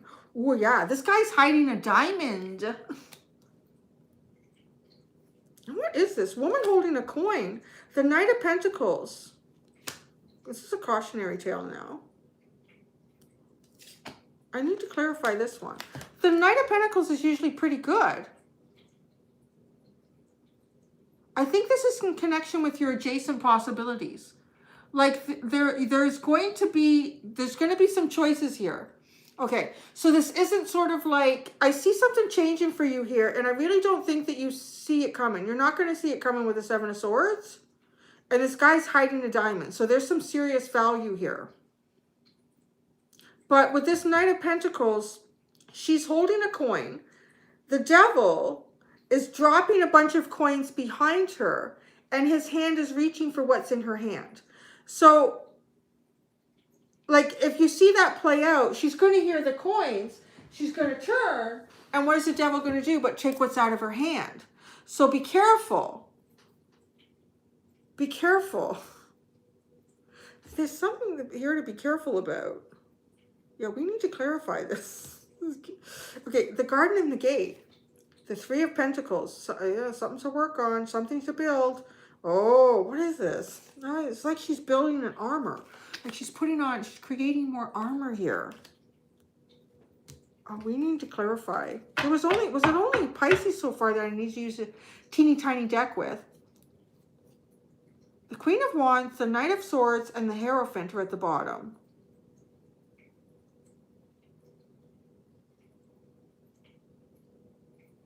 You know, I kind of feel like, Gemini, that you might be dealing with someone in the future who sees some sort of value in you.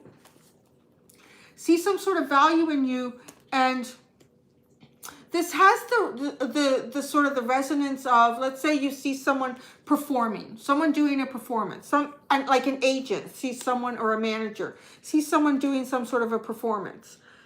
And they're immediately thinking, you know what? I can sign this person up and I can do this, this, and that with them. And it will make me a fortune. But they don't approach you and tell you that. Because I see something here that's a little nefarious. So what I'm getting here too is because of this guy here, he's got all the coins. He's got all the coins. And this person is almost trying to tell somebody what their value is. And this is like someone being discovered. So that's how I'm kind of pulling this in and what I see going on here. So you're in a situation where you have some sort of talent, you have some sort of value, you have some sort of ability, you have some sort of experience. Somebody's going to want to take you on and offer you something. You're going to gain from it. That's absolutely true. But I think you're going to be careful about who's gaining the most here. You're the one, I feel like, showing up with the talent, showing up with the experience, showing up with the performance even, with the Queen of Wands. But someone here wants to make money out of you. And yes, you will get something from that, but they're going to make even more. That's what that feels like. And then, see, the Garden and the Gate, this is to me like going out onto a new adventure. But look at, she's building more armor. So I feel like this could make you feel like jaded. Screw this shit. Why did I let my guard down? I really don't want to tell you that. I just want to tell you to be careful. So that you can avoid that. Like when a reading like this comes up, I did something, a completely different reading, but it's bringing to mind the same thing for Leo a few months ago. And I literally said, like, why would Spirit give you this reading? Why would Spirit tell you this? And all I could think of was, so that you knew ahead of time. That's what I feel like. To actually, so you know ahead of time to change a course for yourself. I want to say so you don't end up like this on the other side. The universe wants to give you the opportunity to open up here. So let's go into these Chinese here.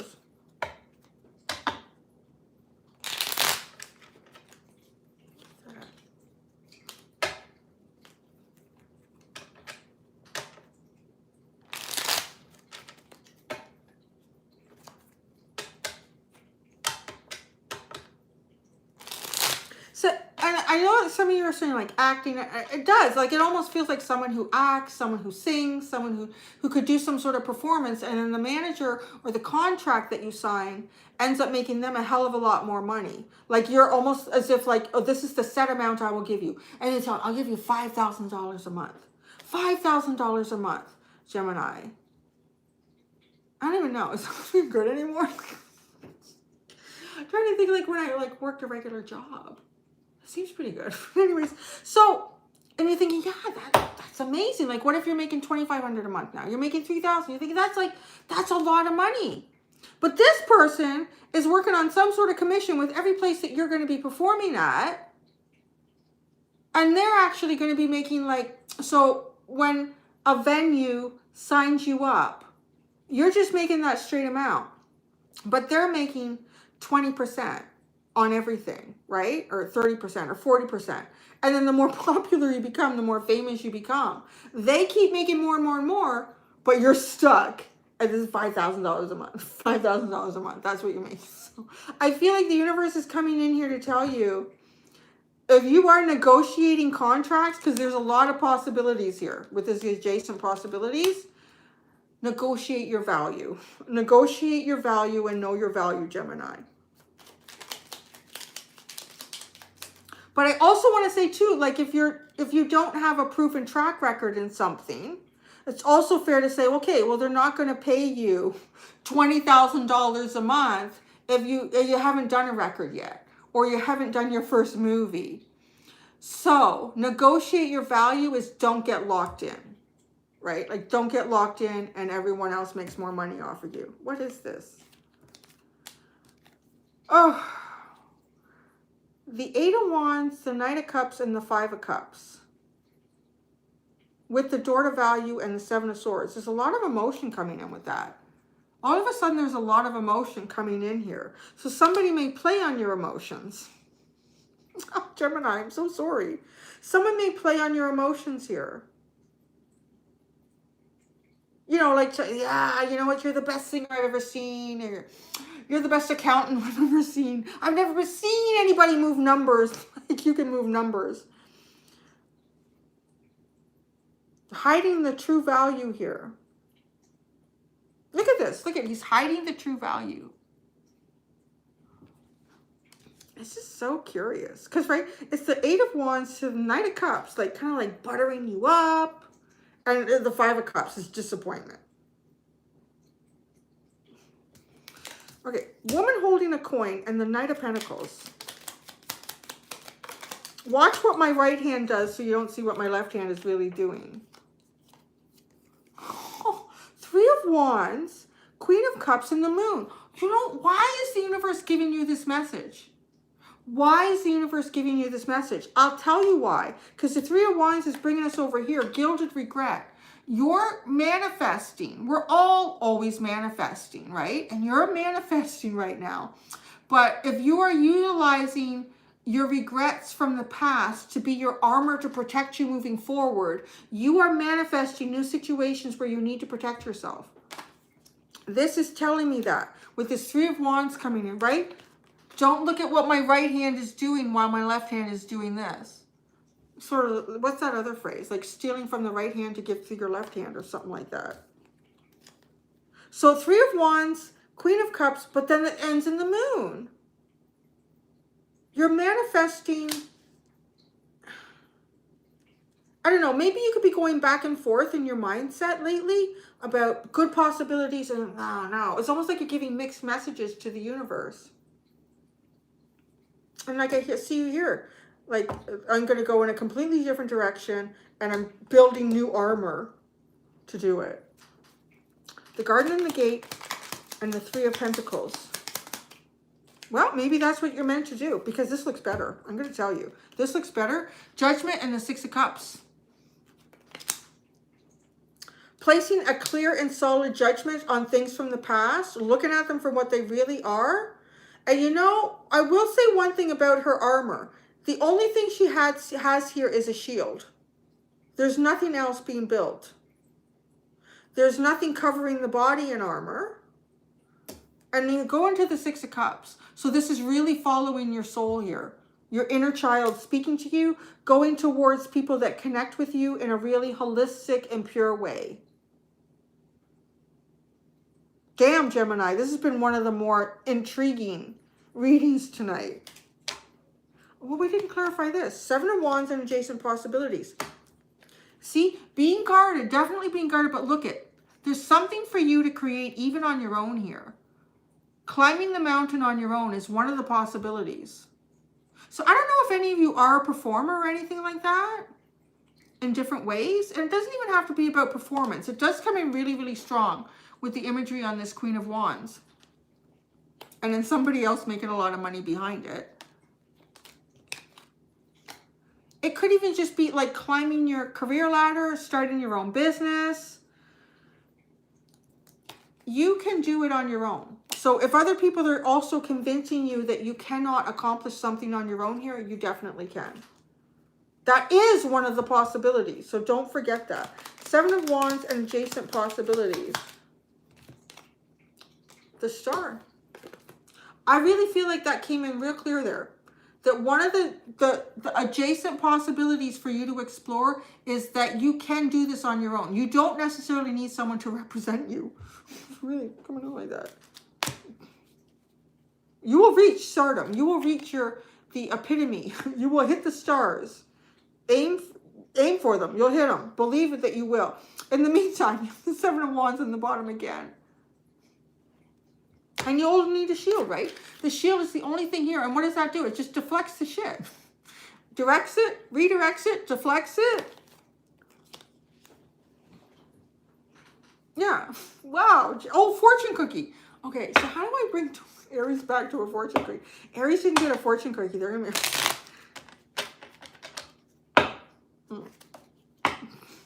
Oops. All right. Gemini. Fortune cookie for Gemini. Fortune cookie for Gemini. Fortune cookie for Gemini. Society. Say yes to all the wonderful invitations coming your way. Excellent networking opportunities and new love interests for singles will be the result. Well, that's interesting. Just watch what why do I want to say what, I don't know, what castles in the sky some people might try to, I don't know. Anyways, future is at the bottom. You may travel or host an overseas traveler soon. Either way, great social fun awaits. Great social fun does await for you. It's not all negative. I really actually feel like you're not going to go into something negative. I feel like this reading, it's like I did for Leo. Why are you getting this? It's to show you a path that you're on and how you're going to change it. That's exactly it. That's why you're getting that reading. Oh, will you timestamp the Aries fortune cookie? Oh, you're so sweet. Okay, Russell, let me put all these cards away.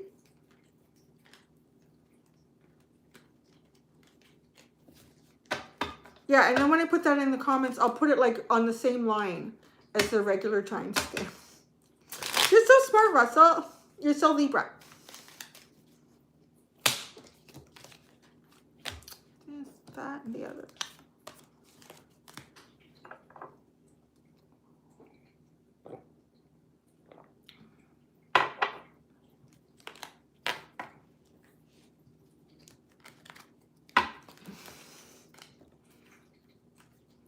I love some of the conversations that go on with me in here.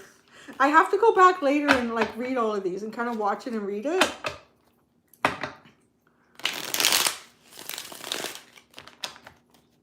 Oh, I'll do the shuffling later. I'll just clear the table so it doesn't have Gemini's energy all over Aries fortune cookie.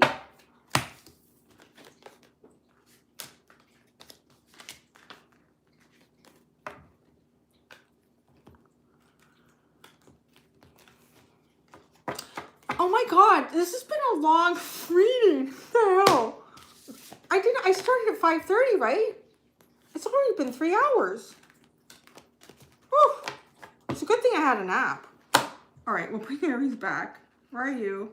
Okay. I put that in the right order. Okay, fortune cookie for Aries.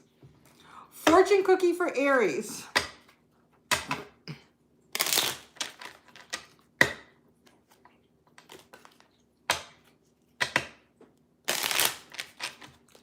Fortune cookie for Aries. Fortune cookie for Aries.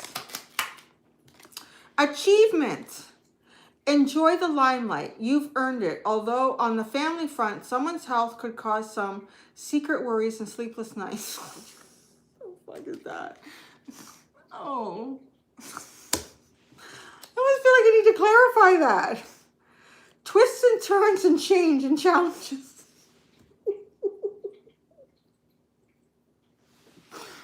I don't know that Aries wants their fortune cookie, Russell. I'll tell you, this Aries doesn't. Twists and turns, change and challenges. Tough and trying times. Screw this fortune cookie, Russell. I'm not doing it. Are there any Aries left here? Can we just, maybe there was a reason we weren't supposed to do fortune cookie for Aries. Do you think they really want to hear that after the reading they just had? Russell, speak to me now. Oh. Russell's not talking anymore. He's like, go quiet. All right, I'm going to read them. Twists and turns. Carefully made plans could be thrown out the window as major changes and interruptions surround you. Make sure you get lots of rest to cope with all the upheaval. Aries needs a big freaking hug. Change.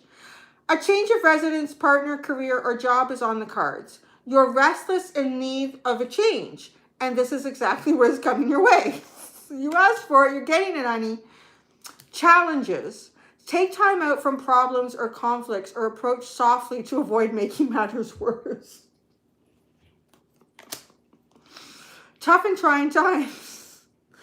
Tough times ahead. Think long term and make decisions accordingly. Avoid negative people at all costs. All right then. I think I need to put a disclaimer with the fortune cookie timestamp for Aries. I really think there was maybe a reason that I didn't pull out the fortune cookie. Russell, did you ever come back? You were the one that suggested.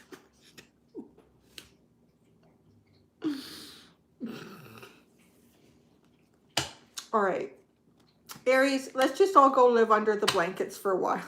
Oh dear. I'm not supposed to go inside.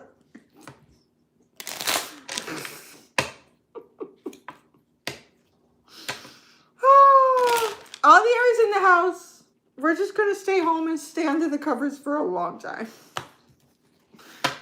A long time. I think that's good. Oh my God. Okay, so you go back in there, Aries. No, don't come out for a while. He's going to stay in there.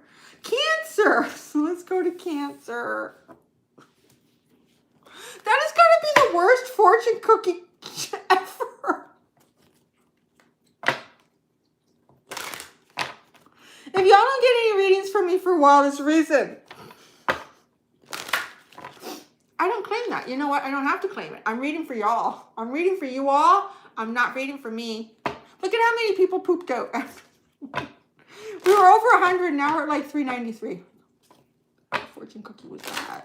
All right. Cancer. It's all about you, my loves. It's all about you, Cancer.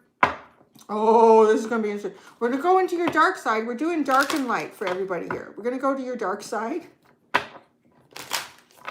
Your dark side, Cancer. What are you not? What's going on in there? What's going on in the darkest crevices?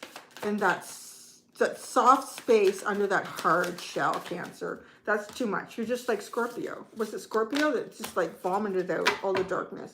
But then we got simple, we refined it. Okay, right now, the most prominent darkness right now, Cancer. What is the most prominent dark thing going on for you right now? Can't be worse than Aries' future. No, wake up. Oh no, went to sleep. I can't see the comments. I want to stop. Wake up. Oh, this stupid thing. I can't. It won't wake up. It's like it quit. This, no. Screw you. Okay, Cancer. Revenge. Cancer has, how do we get, oh yeah, why is, okay, no, that's the right order. Cancer. Cancer has revenge. I did Pisces. Just look at these. These switch when I get to the signs. Is this me? Maybe it is. Oh, Cancer. Something's going on for you, and I feel like it's triggering a point in you where you would like to cut someone's head off. I don't know what to say. Because we have both these cards. You only have 2 cards. You only have 1 underline, which is interesting because the underlines have been like really long. You have 1 underline. Both of these people are holding swords. And we're talking about revenge. Is this really me? Is this me? Could I do this? I don't know. Could you feel this way? I'm trying to wake this thing up. Oh, there we go. I did it. Hey, we all have dark thoughts, man. We all have dark thoughts. It's just not, you know, like executing them, performing them. Okay, now, if anybody knows a Cancer, send them a nice card. If you think you're in Cancer's bad books, you might want to get into the good books. And I feel like that you've been triggered in some way that, I don't know, if somebody has produced such a feeling of betrayal or hate or conflict in you, that you feel almost like you could just like seek some sort of revenge on someone. Like I said, we all have dark thoughts.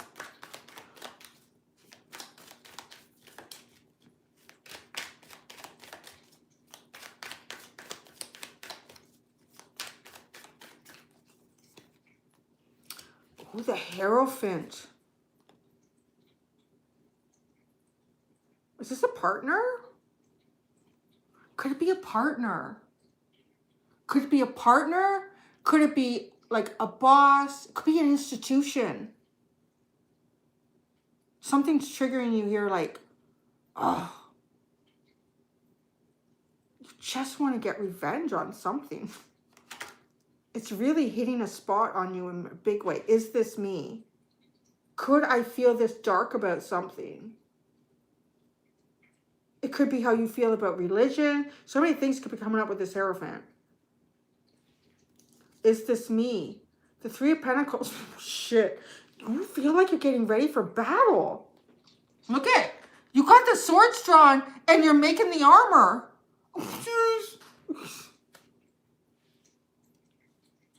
Something has upset Cancer in such a way. I don't think you've ever felt this like this before. That's why you have, is this me? Like, how could I feel so upset? What, are you guys getting this? Like, what is this? Are you resonating with this? I mean, we're having your separate conversations. This is intense. Yeah, this is like a revolutionary energy. This is, what's at the bottom? Oh, you want to heal something. Oh, you want to heal something so bad. Are you being kept from healing something? Is something standing, like, look at this. This underline is beautiful. It's the Queen of Cups. It's Temperance. It's the Star. You just want to heal something. You just want to be able to heal something here.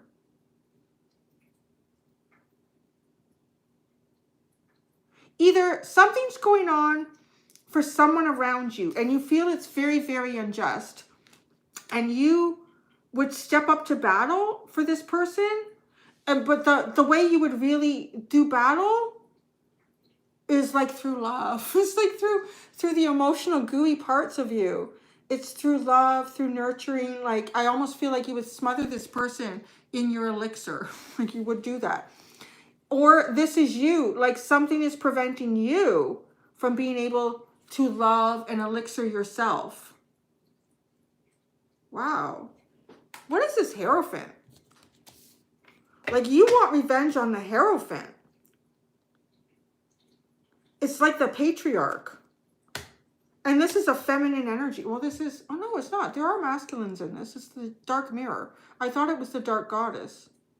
But no, right? Like, look at that. And look at... It's a little tiny boy Hierophant. Like, it's not even a grown up. It doesn't even meet your maturity level here. It's like a little baby boy who's just given this power without really earning it. Just born into it. Oh, look at Leo. The Hierophant. The Nine of Swords. It's like, ah. Oh, someone is... Oh my God, the Nine of Swords, the Knight of Swords. Cancer, you're so upset. You're just so upset. Could you be this upset? I guess you could. Something's done it. Is this me? Could this be me? Could I feel like so... The Three of Pentacles. You want to work on something. You're getting ready for battle. The Three of Pentacles. The Five of Pentacles. The Five of Pentacles and the Seven of Cups. I really feel like in a way... Okay, either you've been displaced somehow, Cancer. You've either been displaced and it's really unjust. I mean, come on. Look at this guy. He hasn't earned shit. It's a kid. He doesn't have any right to sit on a throne like that and to have all these jewels and people kissing his feet and wait. It's like, it's bullshit. It is bullshit. Kid hasn't earned anything. Oh, and then we have like this like out in the cold. Out in the cold. This is how to bring that back, how to like rectify it. No, how? It's impossible. It just feels like it's impossible. Oh, your darkness is something, man. I feel like, well, you got the Ten of Cups and the Five of Swords and the Two of Pentacles. Oh, there's some nasty shit sitting in the way of your happiness. I feel like, okay, I feel like when Cancer fantasizes about like something, I don't know how. I don't even know what this is. This just feels like... I don't even think there's cards to describe in the tarot what this is. This just... Like, you're being pushed to some sort of point here that you feel like you would do things that you would never do. You never could have seen yourself doing. But, right, like, it's a gradient. I think shit just got interesting here in Cancer.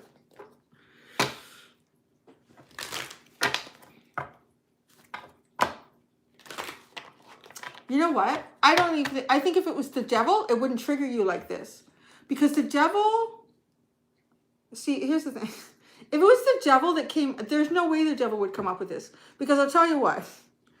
If God has made everything, God has also made the devil. And the devil sits in front of us. And it forces us to become stronger. It forces us to find points within that we didn't think we had. This is something that doesn't even deserve. This is an energy that Cancer feels like doesn't even deserve the intensity that is producing in them. It doesn't. It hasn't earned it, but it's doing it. And it's almost doing it because it's given like some sort of man-given right as opposed to a God-given right. But it's acting like in a holier than thou energy. Wow. It's really... It's something. What is this you have?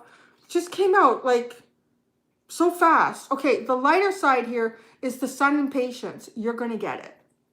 You're going to get it. Cancer, you're going to get it. Whatever this is that's being held back from you, that you're being held back from, that's invoking the most intense feelings I think that you've ever had in terms of feeling like something is unjust. You just have to be patient. You just have to be patient. Wow. The thinking woman is underneath here, and that's it. I'm not sure how that plays. I've never seen, actually, her face is looking at me almost like, how you feel. Is that, I don't know, like, how do I describe the body language, the facial expression? Like biting your lip, biting your tongue, knowing everything and not being able to do anything about it. That's what that feels like. Knowing everything and not being able to do anything about it. Resigned, that's a good word. I need you guys in here all the time. Yeah, resigned to the fact that I know everything about this and I can do nothing about it. This is almost like a spoiled little brat, is what that is. That's how I would describe him. I wouldn't, little shit. You gotta earn your shit, kid.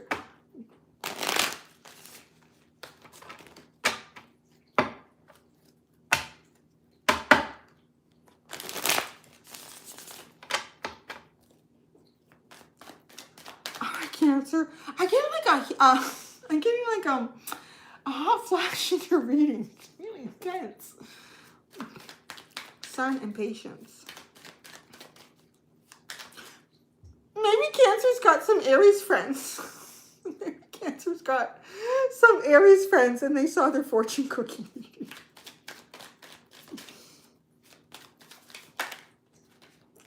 The King of Cups, there you are. But it's like it's reversed. You don't read them. I don't know. I'm not going to read it reversed. It doesn't feel like it's supposed to be reversed.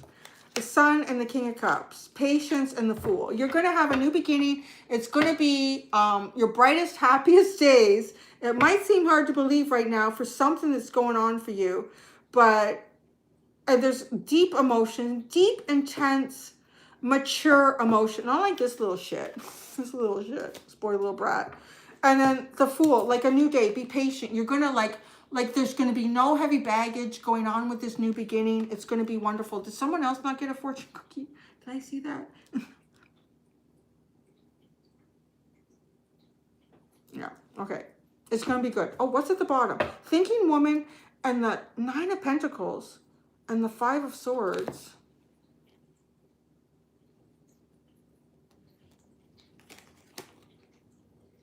They're both green. Heart chakra.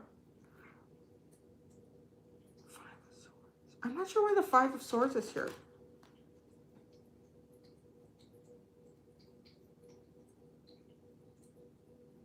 I need to clarify that. Why is it here? It's not talking to me. Like I see you in like a physical abundance. I see you physically protected here. Your wealth. Your knowledge. But why is the Five of Swords here? The Two of Pentacles. It's like you're almost forced through circumstances that you cannot control. You're almost forced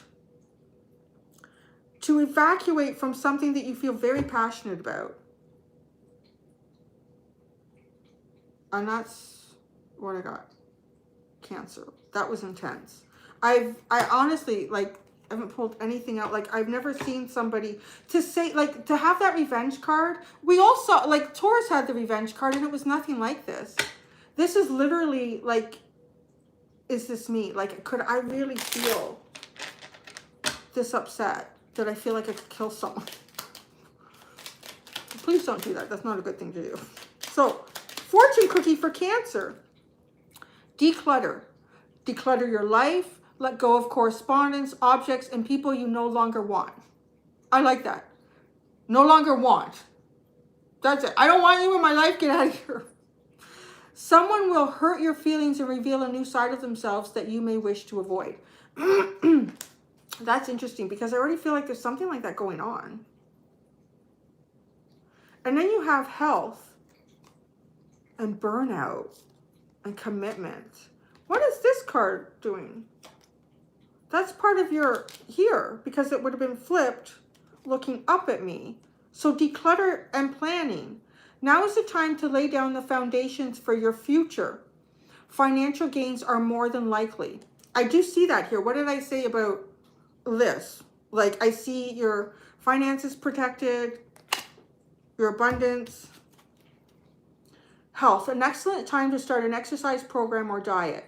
Many new friendships are on the horizon. Burnout. Your hard work will see results, but your health needs to be maintained. So check in with your doctor, dentist, and health professional and try to maintain a healthy lifestyle. That's kind of like checkup energy, right? Commitment. A commitment is indicated around love or business. It will make you feel better. Oh, I love that. It'll make you feel better. That's my favorite little kid card. Get a Band-Aid. It'll make you feel better.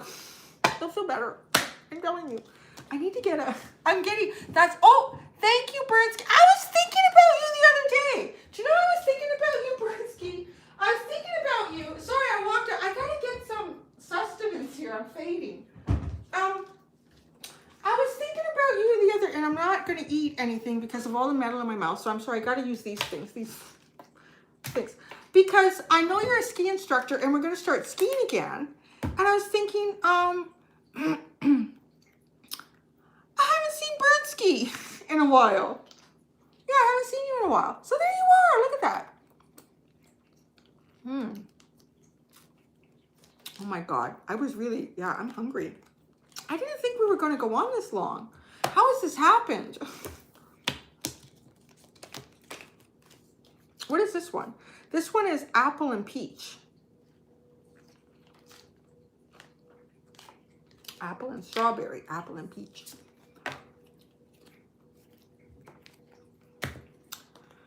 I beat you to the snacks. Hey, I'd like to have some lemon meringue pie. But then when I eat, all the wax on the inside of my mouth will come out. And I can't talk without it in there. Or it just like it hurts my tongue. Almost there, I can do it. Thank you. I can do it. I'm so hot.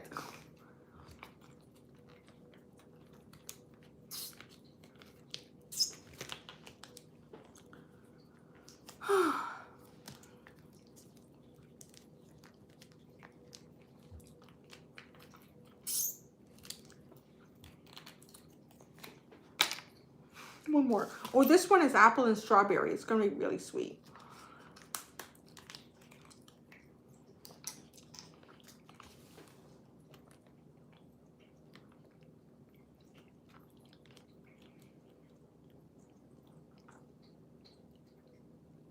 Oh, yeah, that's true, Bernsky. It's been getting cold here. I have to get my son to try on his winter, or his ski boots from last year. I have a feeling they won't fit. He's been growing a lot.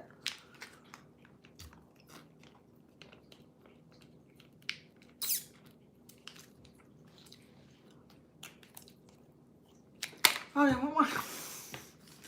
One more.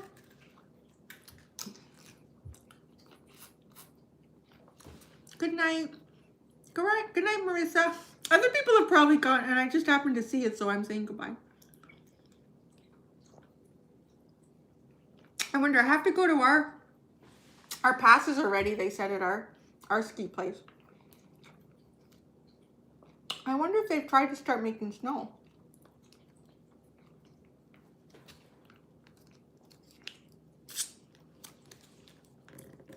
It is like space food. Well, it's when you have like braces and I have all these metal bars inside of my mouth. And when I chew, like I have wax, orthodontic wax on here. Otherwise I can't talk. My tongue would get rubbed raw. And then when I eat though, chew, all the wax comes out. And then it takes me forever. It's such a process. Oh my God.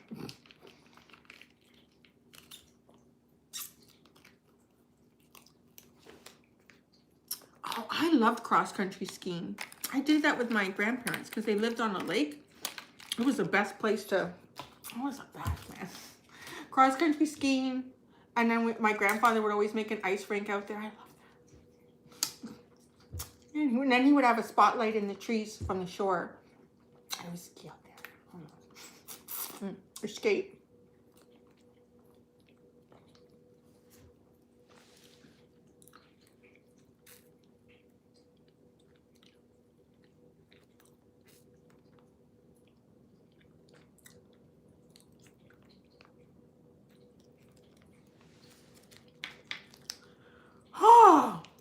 better.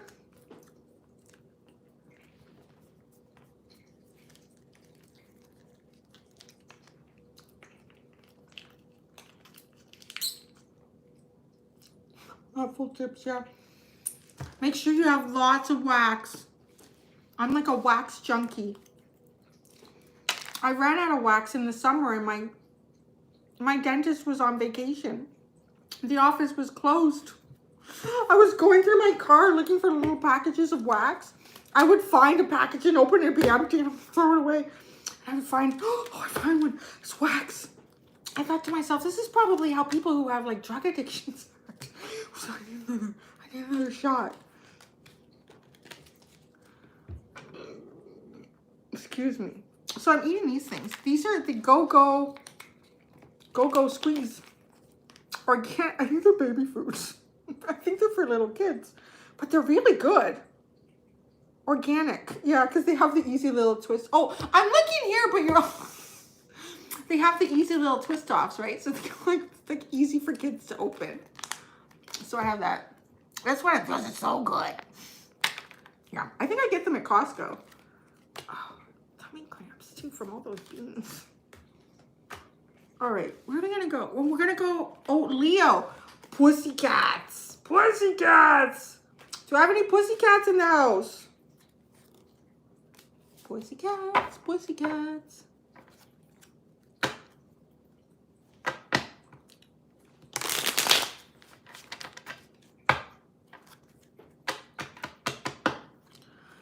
Oh, we're going to bed soon.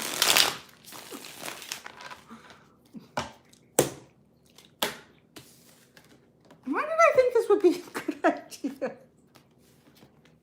I don't know.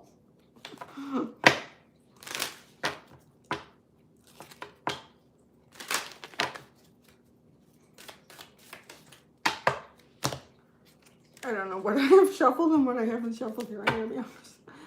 I don't know. Well, whenever we go to use it, we'll give it a good shuffle. How's that?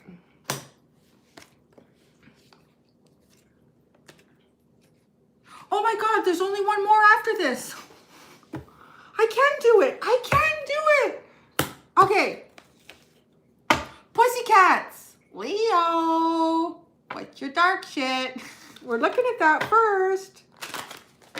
We're looking at your dark shit. What's going on inside you, Leo?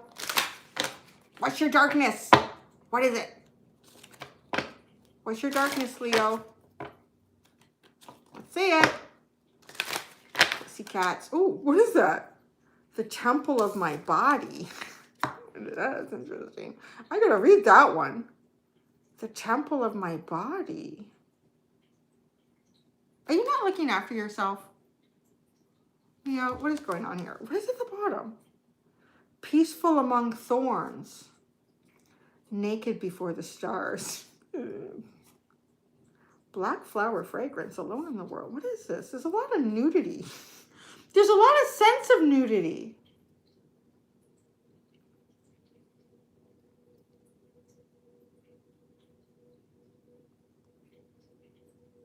Okay, I feel like, okay, you're not terribly dark. I'm gonna say that. You've got, like, peaceful among the thorns is the underline. This is like a monk, a Zen, but he's also like wearing some sort of like electronic devices here, or like a Bluetooth thing. So it's a modern monk, and there's all these thorns around him. So I want to say, like, doing what you got to do in life, dealing with a lot of prickly people and situations, and keeping your peace. It's not totally, like, I guess every card in here is not bad, negative. Naked before the stars.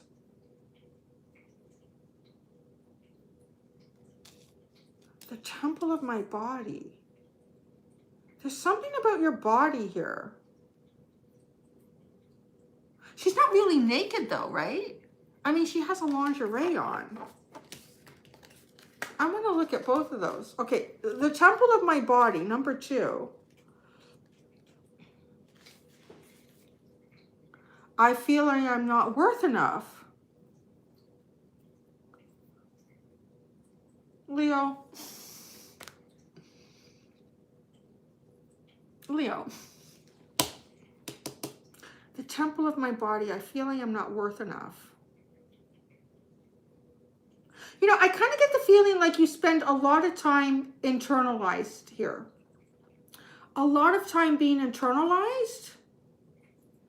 There's almost like there's parts of your physical body that you're ashamed of or you don't feel is good enough. Naked before the stars. What is this?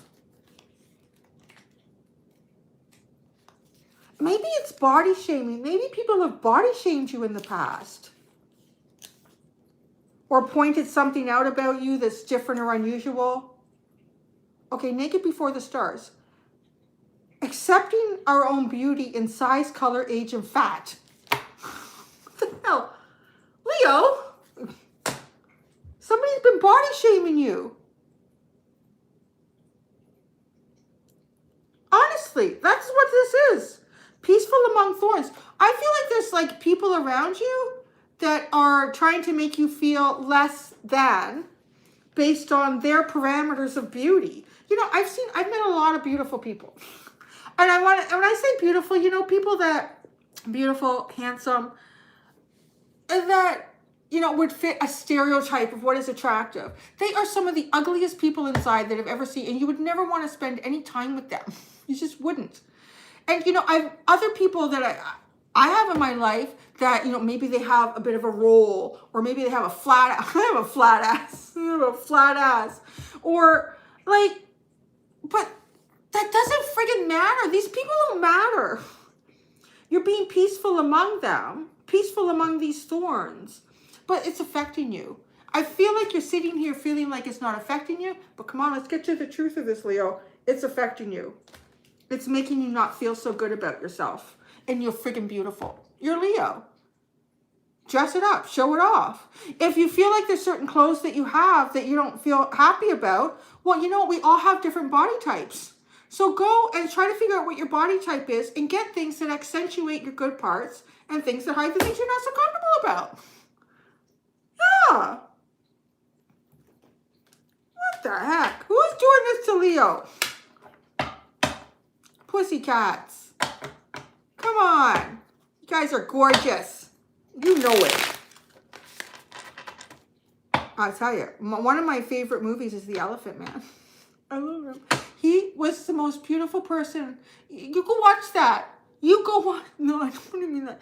He was horribly disfigured and in a lot of discomfort. But he was so incredibly cultured and thoughtful and loving and kind. He was the most beautiful person in the whole goddamn movie. God, he was. It was so stoned. Ah, no. It's going to upset me. You're going to get my dark side going. Ah, temple of your body, Leo. Oh. The Four of Wands.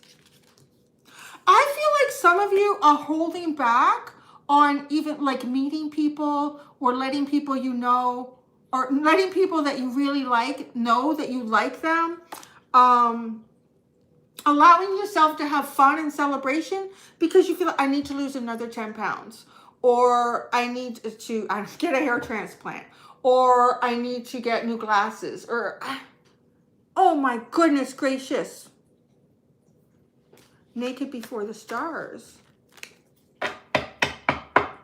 You know what too?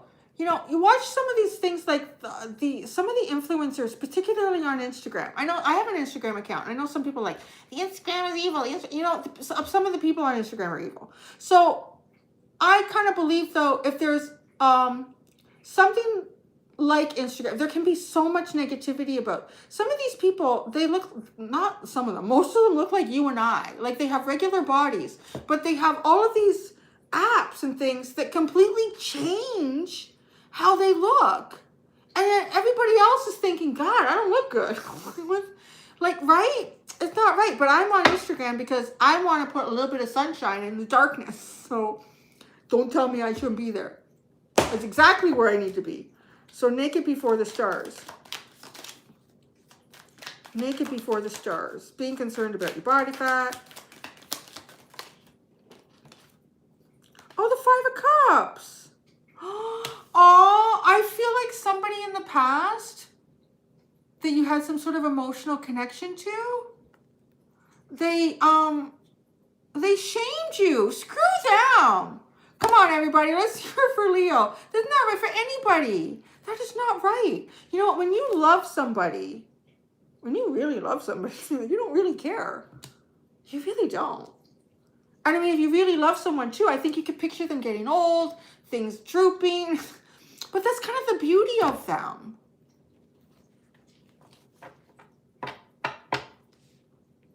The Ace of Pentacles. Come on. There's a bright new day out there for you, Leo. It doesn't matter, like, how you look. Because people, the people who really mean something are gonna see the inside of you. It changes everything. If you've ever, you know, been on, well, actually a good example of this is like dating things. Like people just have a photograph of themselves. And so you see them like, oh, that person looks really attractive. And then you meet them, like, whoa, whoa, I'm gonna back up now. Right? Like, it's not.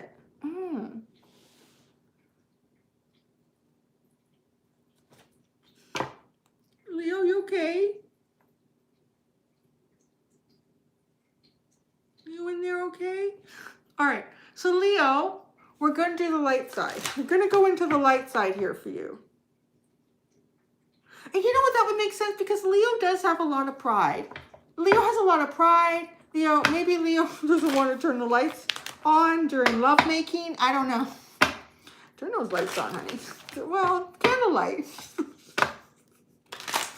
I think I can speak for most women, though. Is that, you know, it's the low light. It's because it can't be a bright light. What is it? I can't remember. There was a show I was watching. I can't remember which show it was. And particularly for women, too. Because these are both women. Actually, like, yeah. And they're sort of like hiding themselves. They don't want to show, maybe they think their breasts are too small or the breasts are too droopy or whatever. Because she is kind of like blocking there. And I can't remember what the show was. But it was a guy talking to a female friend. And I just remember in the show saying, oh no, I got to turn the lights off. Or, oh, I'm not attractive enough to start dating yet. Or, oh, I don't remember what it was about. And I just remember him saying, have you ever known a guy to not take advantage of the situation of being with a naked woman? Did he just stop and say, wait a second, I can't do this? Your ass is too big. Did the guy ever do that? Has a guy ever done that to you? Especially for the female Leos out there. Has a guy ever had a wonderful, beautiful, intimate experience opportunity with you? And he took it all off and he said, okay, no, I gotta go. If that happened, and we're talking about a heterosexual example, he probably wasn't fully... Come on. Come on now. All right, the good side of it got quiet. Maybe I went over the line. Did I go over a line there? Oh. All right, Leo, the good side of Leo. The good light here. Oh, your sixth chakra. Well, this is interesting. You're about to get some sort of a vision. You're about to see something very clearly. Something says you're going to get a download. I really feel like that. You're getting a download. Ooh, hello. Oh, you're getting a download about how you're really going to be seeing. You're going to get a download about how you are really seeing, Leo. Ah. Oh, yeah. I really get this feeling like you are fine. You are fine, Leo. Yeah, you're fine. I really feel like that. I'm getting almost like you're getting a download, like, oh, somebody thinks you're fine. Anything like, I don't know, maybe you have a hammer toe. I don't know. They're going to love your hammer toe. Maybe, I don't know. I just feel like you're going to get a download. You're going to get some sort of message, but it feels very cosmic. I don't know, maybe it'll come to you in a dream. Or you'll read somebody's body language and you'll sort of decipher it after the fact. And you're going to, oh.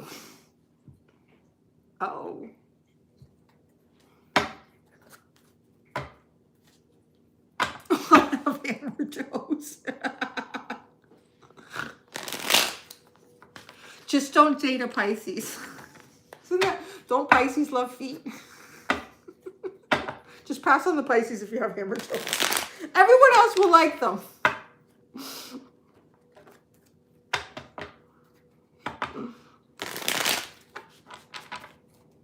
All right, the sixth chakra. The sixth chakra.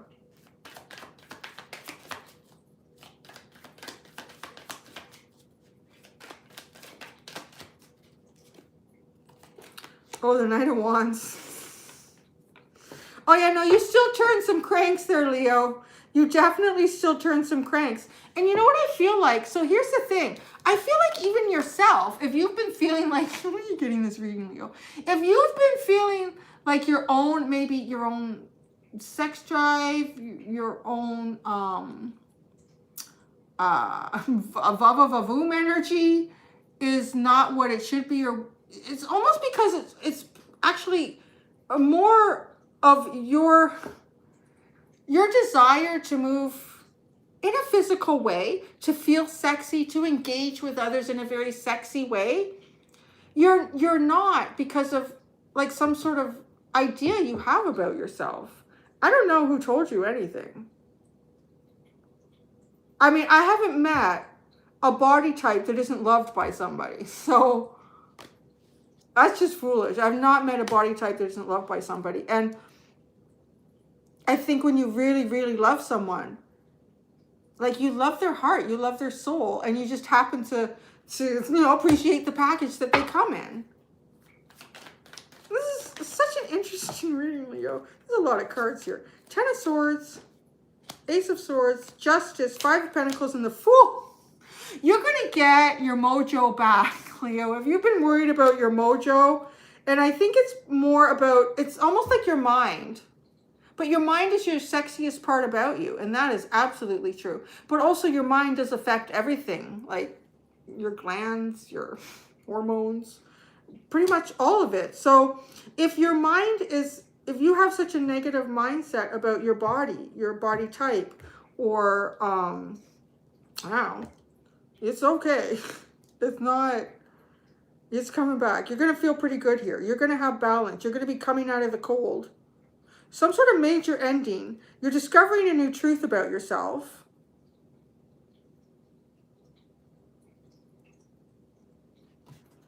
And you just got your mojo back with a very happy, the Strength card. Maybe you've been holding back for a long time. Maybe you're out of the game for a long time. That's good, you know. Maybe you've been out of the dating game for a long time, or nobody has seen you naked for a long time, and you have some sort of anxiety about it. Fortune cookie time, Leo. Oh.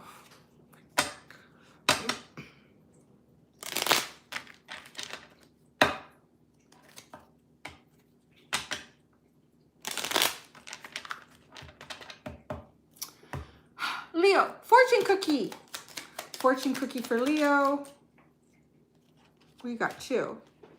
Planning and declutter. Declutter is like really popular. I think it's popular all the time. Y'all gotta get rid of shit, man. Always being told to get rid of stuff. Planning. Now is the time to lay down the foundations for your future. Financial gains are more than likely.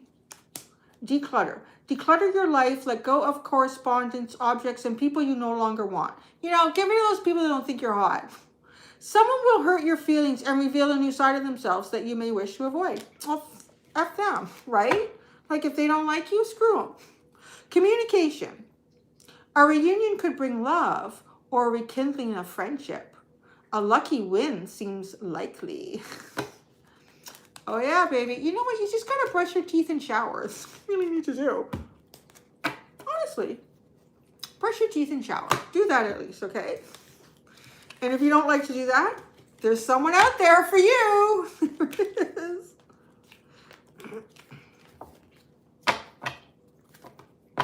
Oh my God, we're going to Virgo. Holy crap. I did the fortune cookie.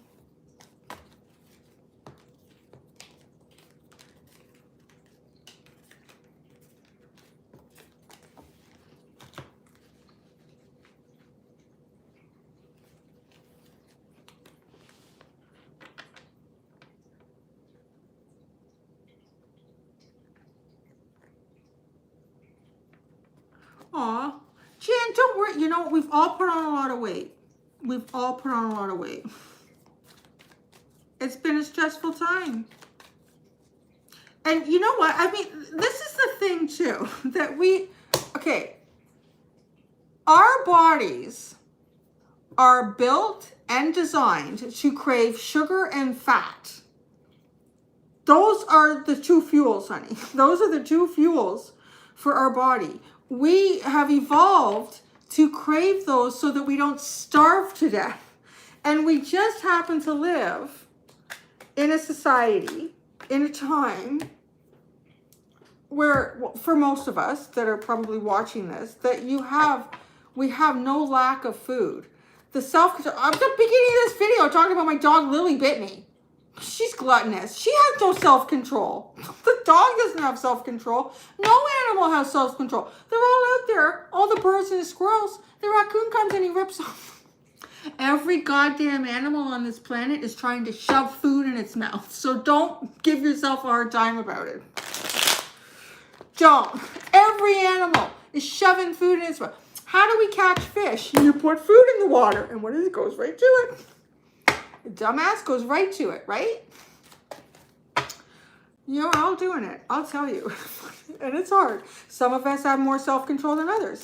Some of us have higher metabolisms than others. And you know what?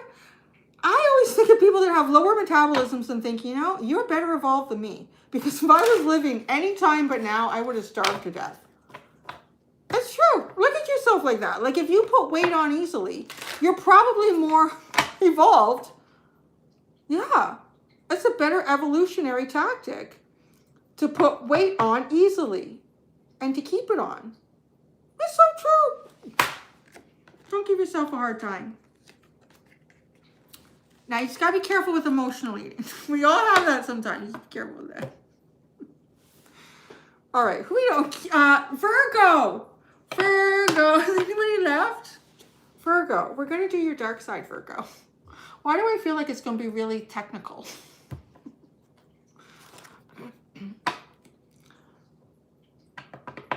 Oh, I spent the first year of COVID like eating Pringles and sushi. And it got bad because they just bring it to your door and watching Netflix. Like, oh.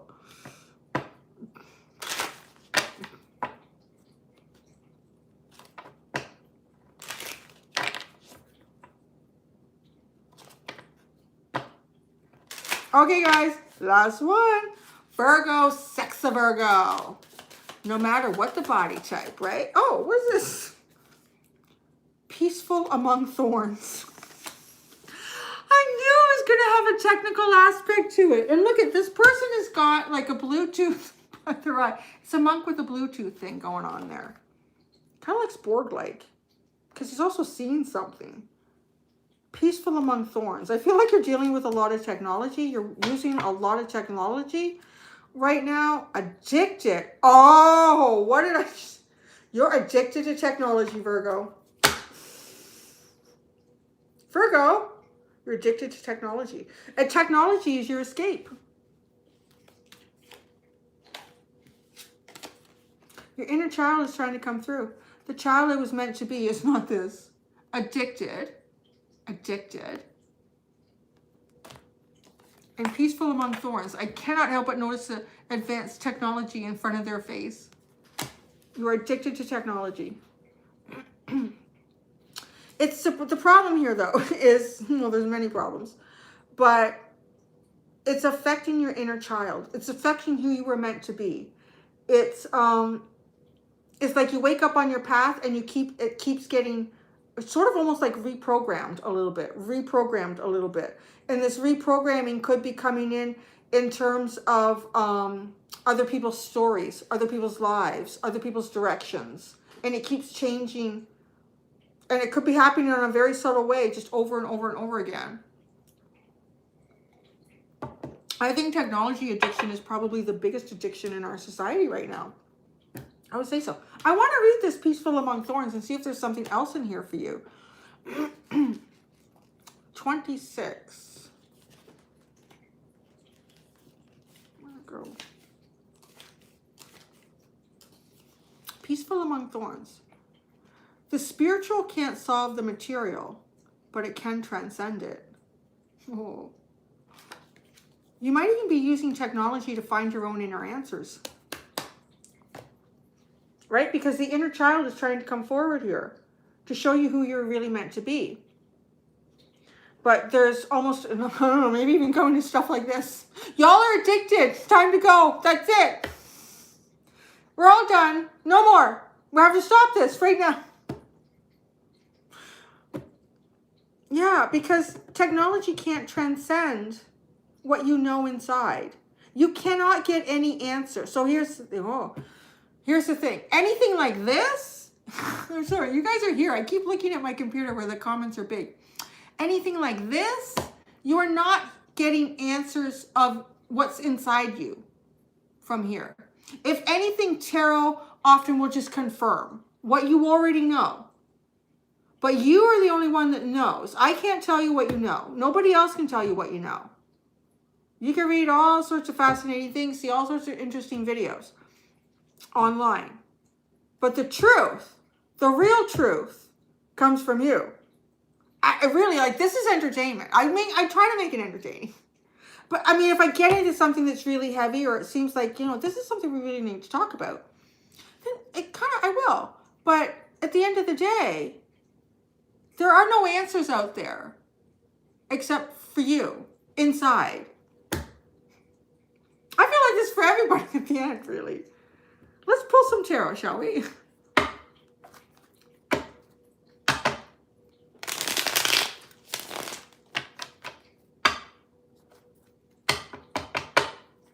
But I'm not even, like, and I'm not trying to talk from some sort of higher ground either. Because, like, I go to these things. I have specific readers that I go to. And then I'll experiment with some. I like to find new ones that have very few subscribers, but they're good. I like to find those ones and watch them. Because I find it difficult to read for myself. But then, you know, it also tells me at the end of the day, I need to just see how the path unfolds. I need to just listen to myself. We're always trying to find answers. And there are so many avenues now than there ever were. And I think we're almost become addicted to needing to know the answer, don't we? It's almost like the society that we live in with so much technology has created an addiction to need to know the answer. And I don't know about the rest of you, but I was born in the early 70s and there was no answers. You just walked out the door, you know, and hoped that you didn't fall off the curb or get hit by a bus. That's just how it went. Who is it? Are you a Virgo? The Great Consciousness Resonance. Are you a Virgo? That looks like me right now, sitting on my couch listening with my Bluetooth headset in my ear. This is my story. All right, peaceful among thorns.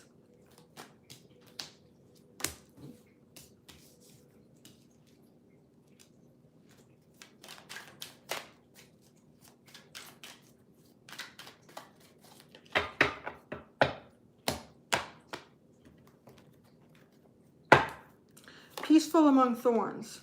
The Three of Pentacles. Trying to build something.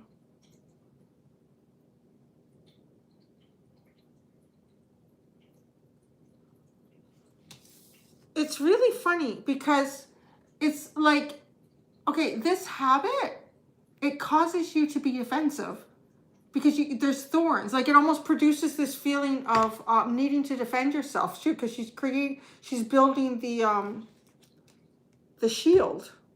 You need to shield yourself from some of this. You need to actively shield yourself from some of your online use. Addicted, the Sun. Oh my gosh. Oh, this reading is deep.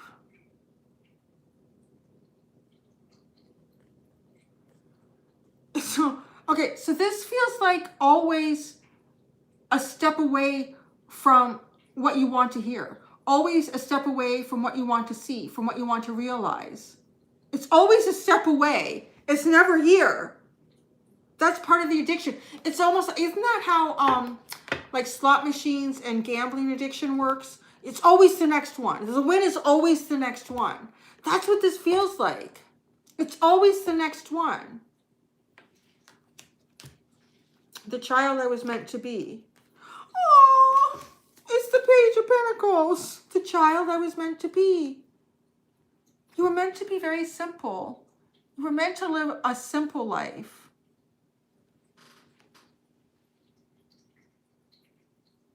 Oh, this poor little guy just wants a loaf of bread.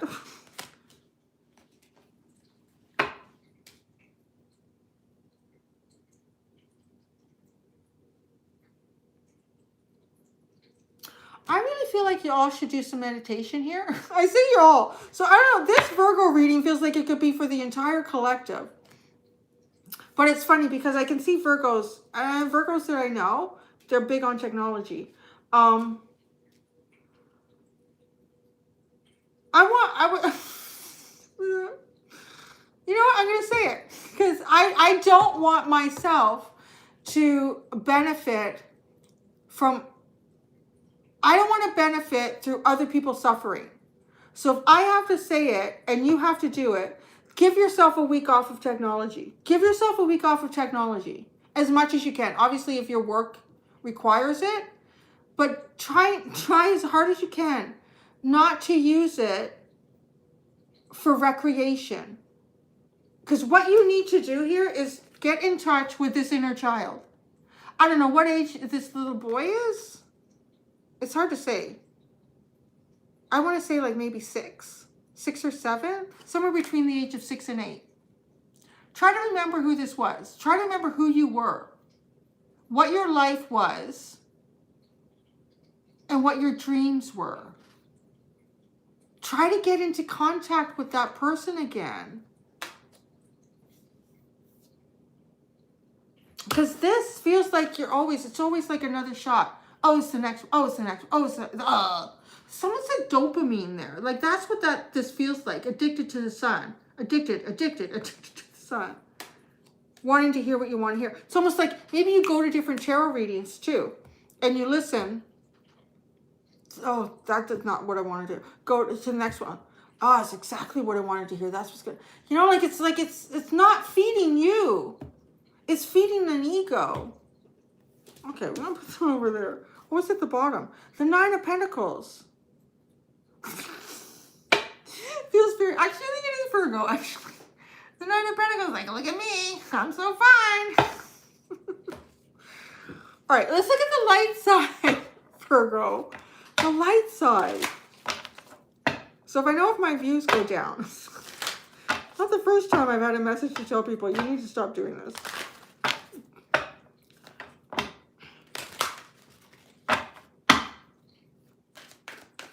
All right, the light side. What's the good news here for Virgo?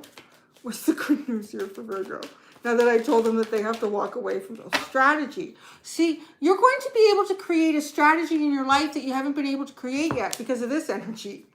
This here, like always chasing the sun. Oh, it's the next reading. Oh, it's the next image. Oh, it's the next video. Oh, it's the next this. That's where I'm going to find what I want. That's where I'm going to see what I want. No.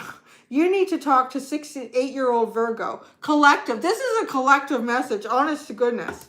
And then you'll find your strategy. Your strategy comes from within and nowhere else. Contract. Oh, what is this all about? I don't know. I'm just really drawn to the fact that she's blindfolded.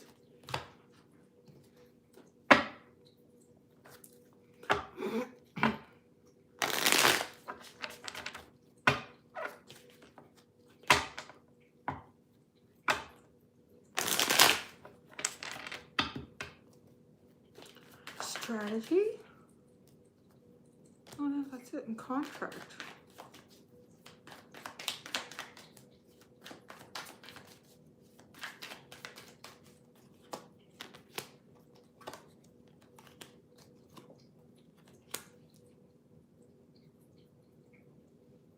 You have all the answers you need within yourself.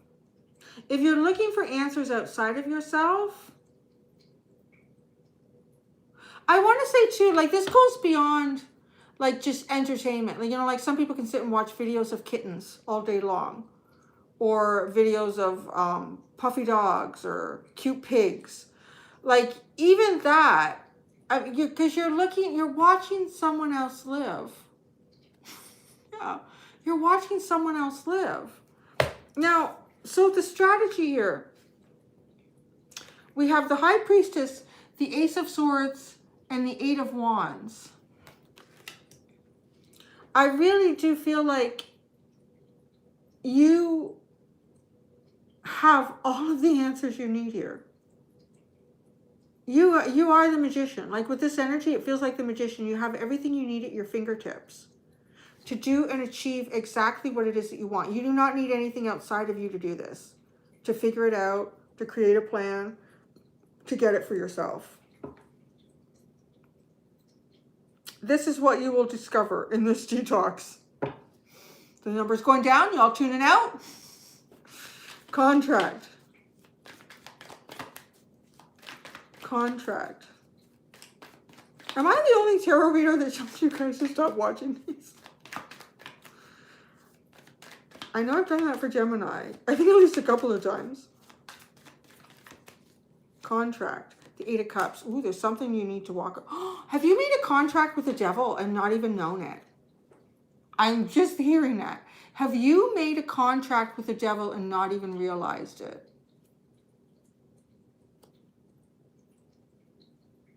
Because you're investing an aspect of your emotions into something that you have no control over, that has control over you. Like, that's how you've done it. Because, okay, so signing a contract with the devil is giving something of yourself up.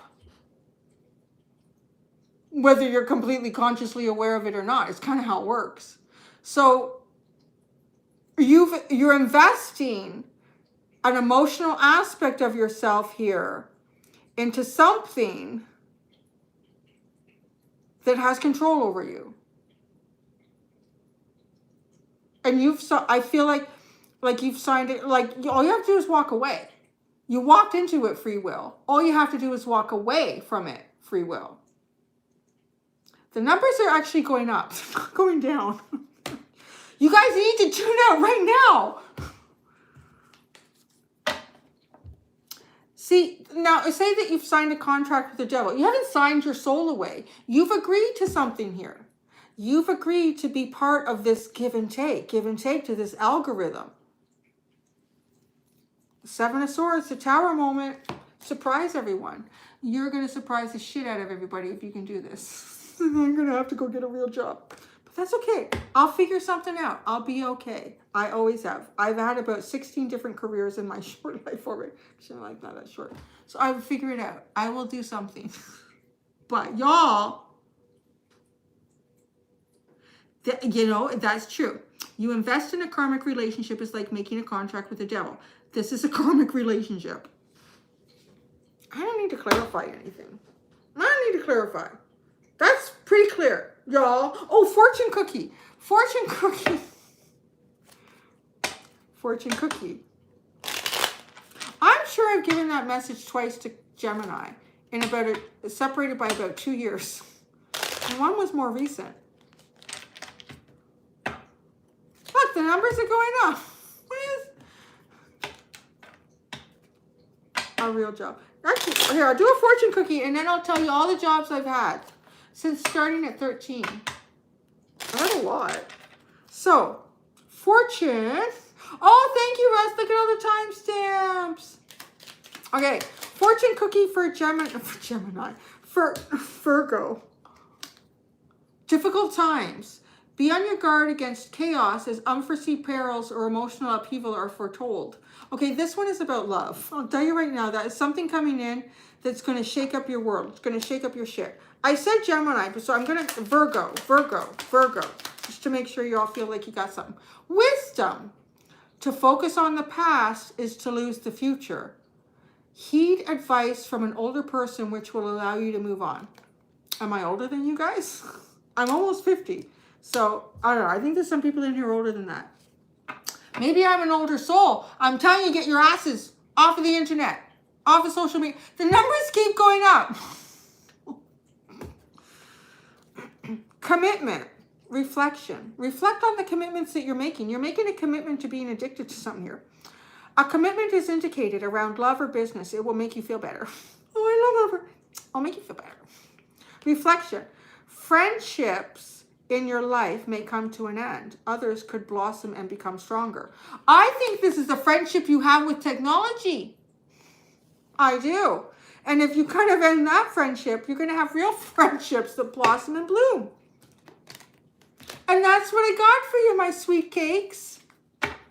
That's what I got. So yeah, if y'all walk away from this, I'll find me a real job. And I've had quite a few. I have quite a few qualifications. I don't know if I could do any of them anymore. So my first job, I'll start rambling them off now. I'm all done. It was nice hanging with y'all. Don't come back now for a week. My first job, it was when I was 13. It was the Flatiron building in downtown Toronto. This thing went to sleep again. And it had, I don't know if it still does, but then it had a manual, it's old elevator, like the original elevator, and it has to be worked manually.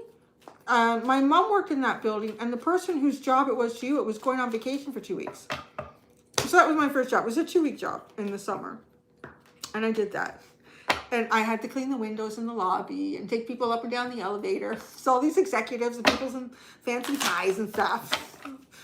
And it was funny because for the first couple days, because you have to figure out how to stop it. And I would stop like that. They'd have to step down or they would have to step up. But eventually, boom, boom, I was getting it right on. So that was my first job. What was my second job? Oh, I'm forgetful. Oh, then I worked at Taurus department store. Do you guys have Taurus department stores in the U.S.? I worked at the Cash, Taurus department store. I hated that job. People were assholes. People were so miserable. People were so miserable to the cashier because they came without a tag on their item. Like, well, I'm sorry, you're the dumbass that came to the checkout without a tag. And do I look like I have 300,000 items memorized in my head? So that was that. I worked at Taurus department store. And then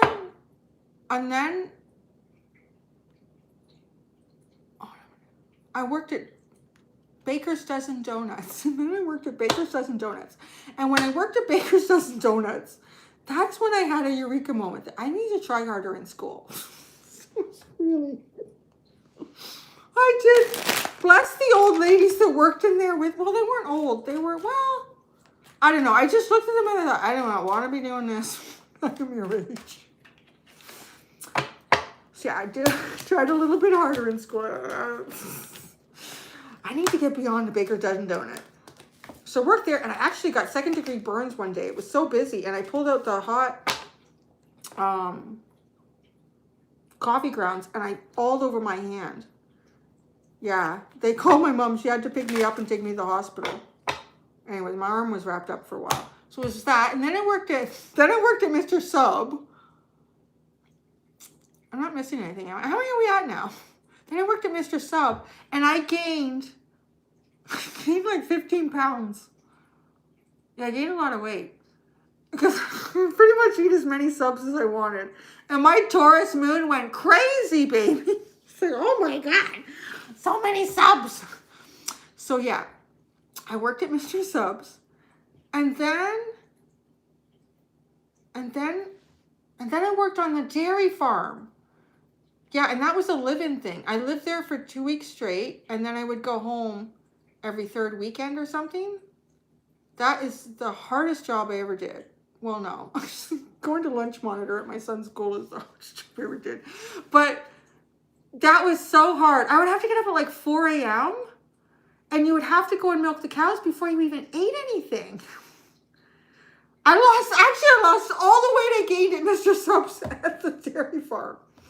I lost all that weight at the dairy farm. And then I remember coming out of the shower like near the end of the summer. I was at home one week and I came out of the shower and I looked at myself. I was like, man, I could be in a bodybuilding competition. I was so ripped. It was incredible.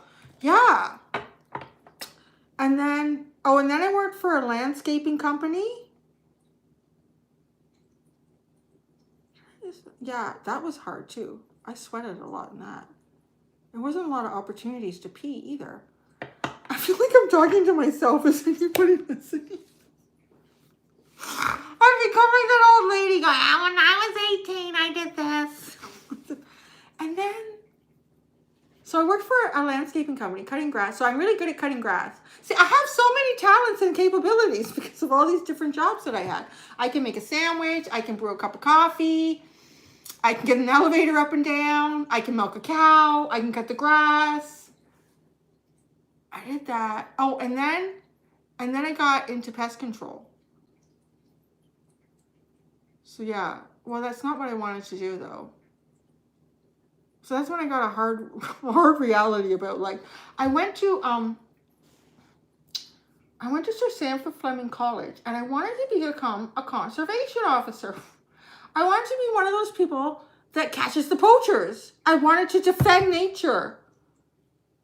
And then I got there, and then they had those, the alumni would come and talk to us, like ones that had taken different programs.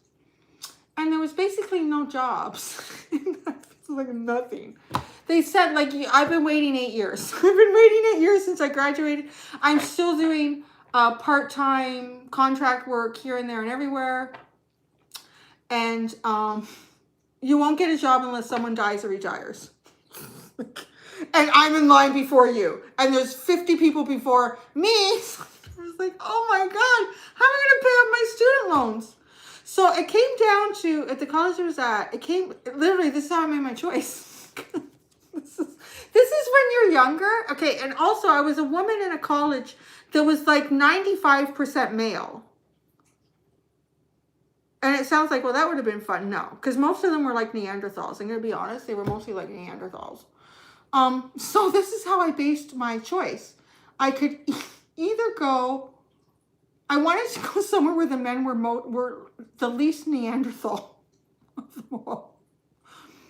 And I could make money. I was still going to be practical here. I was like, I'm not going to come out of here with a student loan and not be able to pay it off. And to be honest, pest control seemed to have, this sounds so bad. Pest control seemed to have the most intelligent group of people. I should not, it's really, you know, they get a bad rap in Hollywood. Whenever you watch the movies, they always make them out like, oh my God, really bad. But no, they were pretty smart. Biologists and all sorts of ecologists, or no, entomologists. So it was interesting. So I got into that, and it was all about like environmental pest management. So like a holistic approach, changing a critter's environment, doing all these things. It was really interesting. So then so that was my career for a bit. So I worked my ass off in a male-dominated industry. Terrible. I had to put up with a lot of shit. I had to put up too. And then after I really earned my way through it. And then I went to another company that had a quality assurance department, and I got in there and I was training employees. And I would take these technicians out and train them. And the customers would have all these technical questions, and they would be looking at them, asking them the questions.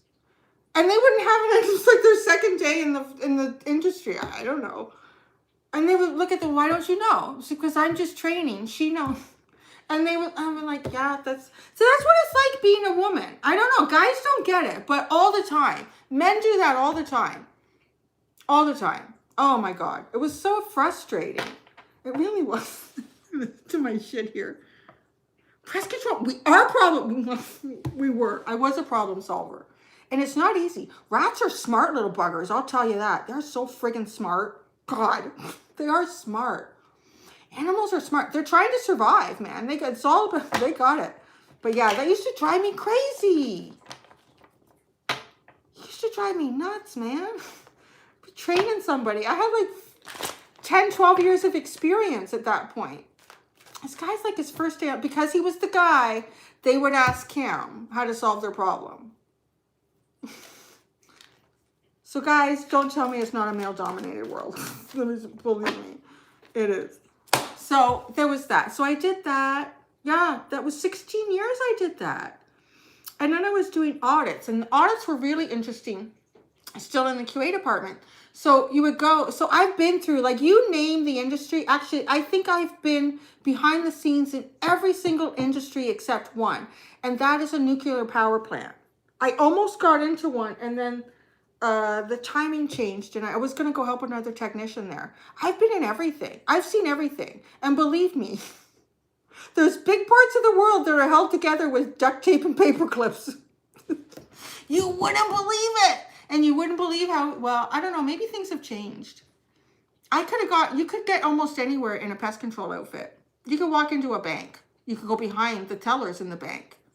It's kind of scary, to be honest, how easy it is to go in and out like that. Because you're also kind of unseen. People kind of look at you as a lower form of life. A lot of people do, because they have a suit on. So they perceive themselves to have a higher value. Yeah. So like they're kind of not, they're going to go under the radar. I have to thought about that. My Gemini rising would sit in my truck and think, you know, if I was going to conquer the world, I would do it in this uniform. I could get anywhere. So true. Yeah. And they were, you know, and if you walked into a place they've never seen you before, they're, where's Joe? Joe's on vacation. I'm covering his route this week. Oh, okay. No phone call, nothing. You just walk behind the bank. Okay. Yeah, that's what it is. Oh, but so then the auditing. So I would audit the technicians to make sure they were doing a good job. I never really liked that. It always felt like I'm spying on you. But then we would go into big factories and stuff and get them ready for like federal and government audits and third body audits, ISO certifications and all that sort of stuff. So that was always interesting, like going into some of the large cookie facilities, cookies. I used to do Cadbury's chocolate in Toronto. It's a very old building. It's also haunted. Oh God, I ate so much chocolate in that place. Let me tell you, the chocolate at the factory tastes so different from the chocolate. The chocolate you're eating at the source, people, is stale. It is stale. It does not taste like it does when it comes right out of the machines. It's stale. It's stale ass chocolate. Yeah, it tastes a lot better. I think the cockroaches do know it's a bank. That's why they go there. And then morgues. Well, not a morgue. No, a funeral home. I've done a funeral. I haven't done a morgue. I don't know how I feel about that. Police stations, jails, prisons. I don't like that. I told my boss at one point, I'm not going there anymore. You can fire me. I don't fucking care. It's pretty much like that. I didn't go back there. That was bad. Yeah, I don't remember what it's called. There's a holding prison here in Toronto or York or something like that. And it's for people awaiting trial. So all the people, like, you've got everything in there. You've got rapists, murderers, petty theft, whatever. They're all in there. So there was some really scary ass people in there. And then I guess that was it. Oh no, and then I started my own. So then I had my son and I made a choice because with the job I had, I was about 2 weeks a month traveling, going to different provinces, and even a couple times a year down to Mexico for the audits. And I didn't wait that long to become a mom, to not be home. So I decided to start my own business. And so I started one with a narcissistic psychopath. So that was fun. That was the good times. Oh my God, that was so bad. That was so bad. She was a narcissistic psychopath. And I'm not exaggerating. You know, you think, oh, it's exaggerating. No, not at all. I later found out that she stopped taking her antipsychotic medication. So I wasn't far off my assessment of her. Well done, Cindy. If you're going to pick a business partner, that's the way to go. Narcissistic psychopath. It makes every day very interesting. So yeah, that. And then I started my own skincare line. I did that for about 5 or 6 years. And I was selling it on Amazon, And I was selling it in a few stores, like small markets, and then I would do the farmers markets with that too. I was making shampoos and soaps and face creams and toners and everything. I don't know what I haven't done. And now I do this. Oh, and then I do like lunch monitoring at my son's school. And that's probably the hardest job I've ever done. Out of all of them, oh my God, there are days I feel like I need to go home and eat a box of chocolates and drink a bottle of vodka. God, I don't know how they do it. Yeah, yeah. But they're so cute and endearing. And they challenge you in such a way that you've never been challenged before. So those are all the things that I've done. Yeah. I don't know. Was anyone counting? How many are those? I don't know if I missed something. I don't know. Maybe this, I don't know. So that's what I mean. So if you all stop watching, I'll figure something out. I always do. I'll do something. You know, I can always cut grass and milk cows. Oh, they're cute. God, they just go from angel to devil. Like before you can blink. I don't know how they do that. Oh, both. She's probably a psychopath and a sociopath. Well, she was on antipsychotic medication. So, I don't know. It was just a nightmare. It was horrible.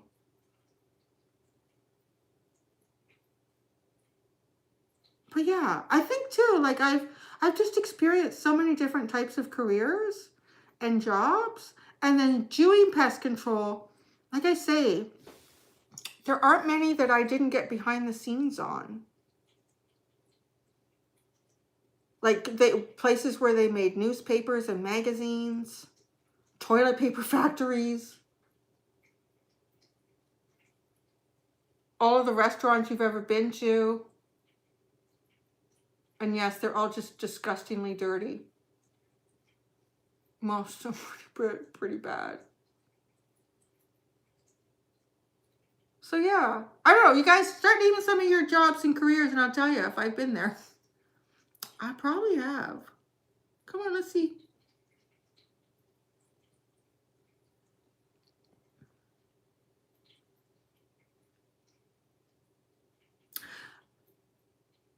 A soul shrinks because it's almost like its inner light starts to fade.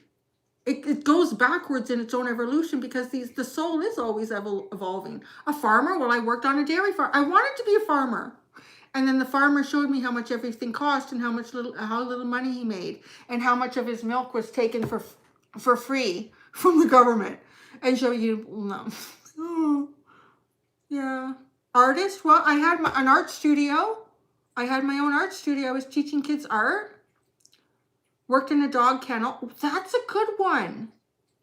I've done pet stores, but I don't think I did pizza. Oh yeah, pastry. I've been behind those scenes and caterers, clean banks, hotels,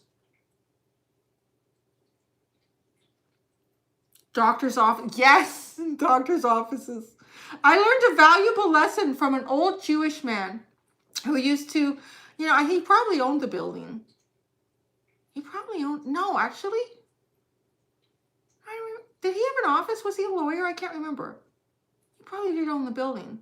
There was this, so there was two, this was interesting too. I used to do an area in Toronto that was mostly like a very established Jewish area. And it was difficult because so many of them wanted their service done at the Sabbath, which was like 2 or 3 o'clock in the afternoon on Friday. And how do you get all of them in on Fridays? And I had one, I think I was still pretty young, and I was hustling and I was trying to get as much done as I could and improve everything I was involved in. And I got a phone call. The office contacted me that one of my clients, and I had a couple of medical buildings, was calling because somebody was seeing flies in their office or something like that. So I rushed over there. It was like a Wednesday afternoon. And I got there. And he said, "Why are you here?" And I said, "Because you had an emergency." He said, "Even if I had an emergency, you wouldn't be coming now. So why are you coming now?" He says, "You never come here. And this is like after 3 o'clock on a Friday."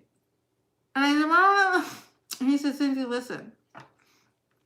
You need to learn how to work smart, not hard." And I just took that in. I don't know, I was probably like 22 or 23. Oh, yeah. That sounds interesting. That sounds like an interesting concept. I'd like to get on board with that. So that was really interesting. That was like, yeah, all these little snippets of information from all these people. I thought, oh, interesting. Work smart, not hard. Okay. So yeah, that was a words of wisdom that really stuck with me. I don't know that I still always practice that. I don't think I do. I usually seem to try to find the hardest way through, to be honest. But yeah. Oh, receptionists. I hated the receptionists, to be honest. I'll tell you why. Because the receptionists always had their nails done and they always looked beautiful. And I came in to look under their desk. And they acted like they were above me. I'm telling you. And I would look at them and I would think, you know, I probably make more money than you. And I don't know how you can sit here all day and do that. Like, I couldn't do that. I couldn't do what you do. Just sit there all day. Hello. Couldn't do that. I mean, I respect people to do that, but I don't respect people to look down on me because of what I was doing. So I didn't really like most of the receptionists. I'll be honest with you. I didn't find them very friendly at all. Maybe one day. Work smart, not hard.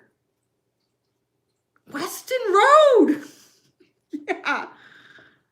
North York. Look at you guys showing up here. Let me see now. I also did, oh yeah, I also had this Italian guy, Mario. Oh, I wonder if he's still alive. He had a bakery. And he always called me Sandy. Sandy. Yeah, he never called me Cindy. It was Sandy. Sandy. Yeah, Etobicoke. Are you guys familiar with Mimico? That's the short end of the stick in Etobicoke there. Well, it was. It's a little bit better now, I think. Yeah, because the no-tell motels are gone and they put condos up now. I don't know, maybe they're supposed to have that attitude to stop people from coming. I don't know. But then after a while, I noticed most of the receptionists were disappearing. Because there was just a desk and a phone. And if you know your party's extension, hit it and they'll come and greet you. I thought, look at all those chicks. And they don't have jobs now. Right? It's true. You go to most big companies now, there's no receptionist. There's just a front desk and a phone. And sometimes they have the extension numbers listed. And sometimes they don't.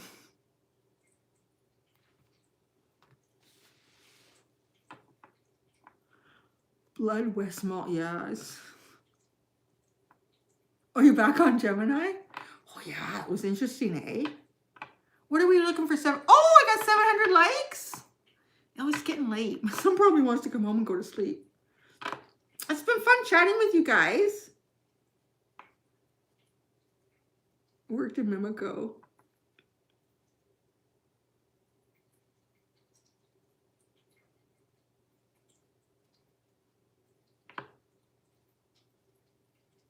Did I miss any jobs? Let's see if I've been there. I think so. Yeah, the water treatment plants too were so easy to get into. I used to think about that all the time. You need to come in. Oh, I should give anybody any ideas. Hopefully they've beefed up security and everything all over the world at this point. Yeah. I was just crazy.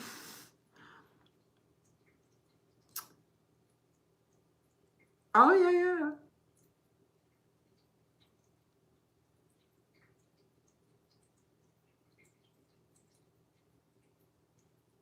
All right, guys. Well, thank you. It's been a lot of fun. It's been a lot. Oh, and I even did. Actually, yeah, I even did. I was just thinking about that. I thought it was done. Like, oh, you know when you stand at the door and you want to go, and it's usually like an old aunt or an uncle or something. And they just keep talking. I'm gonna be like that, I think. I did a movie set. I went there every month.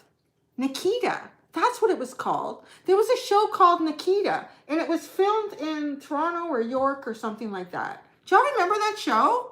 I don't know if it aired in the US. I'm sure that was what it was. I think it was. And it was really interesting. Yeah, I did that. I didn't go when the actors and stuff were there, but I went all behind the scenes. It was really neat. I would walk through it. Like, ooh. Yeah. So there really is, like, there's, yeah, just a few places that I have not been behind the scenes on. What did I do? I checked mouse traps. Actually, no, they didn't. They couldn't have anything that made sound for obvious reasons. I don't know what they had. Maybe they just had poison.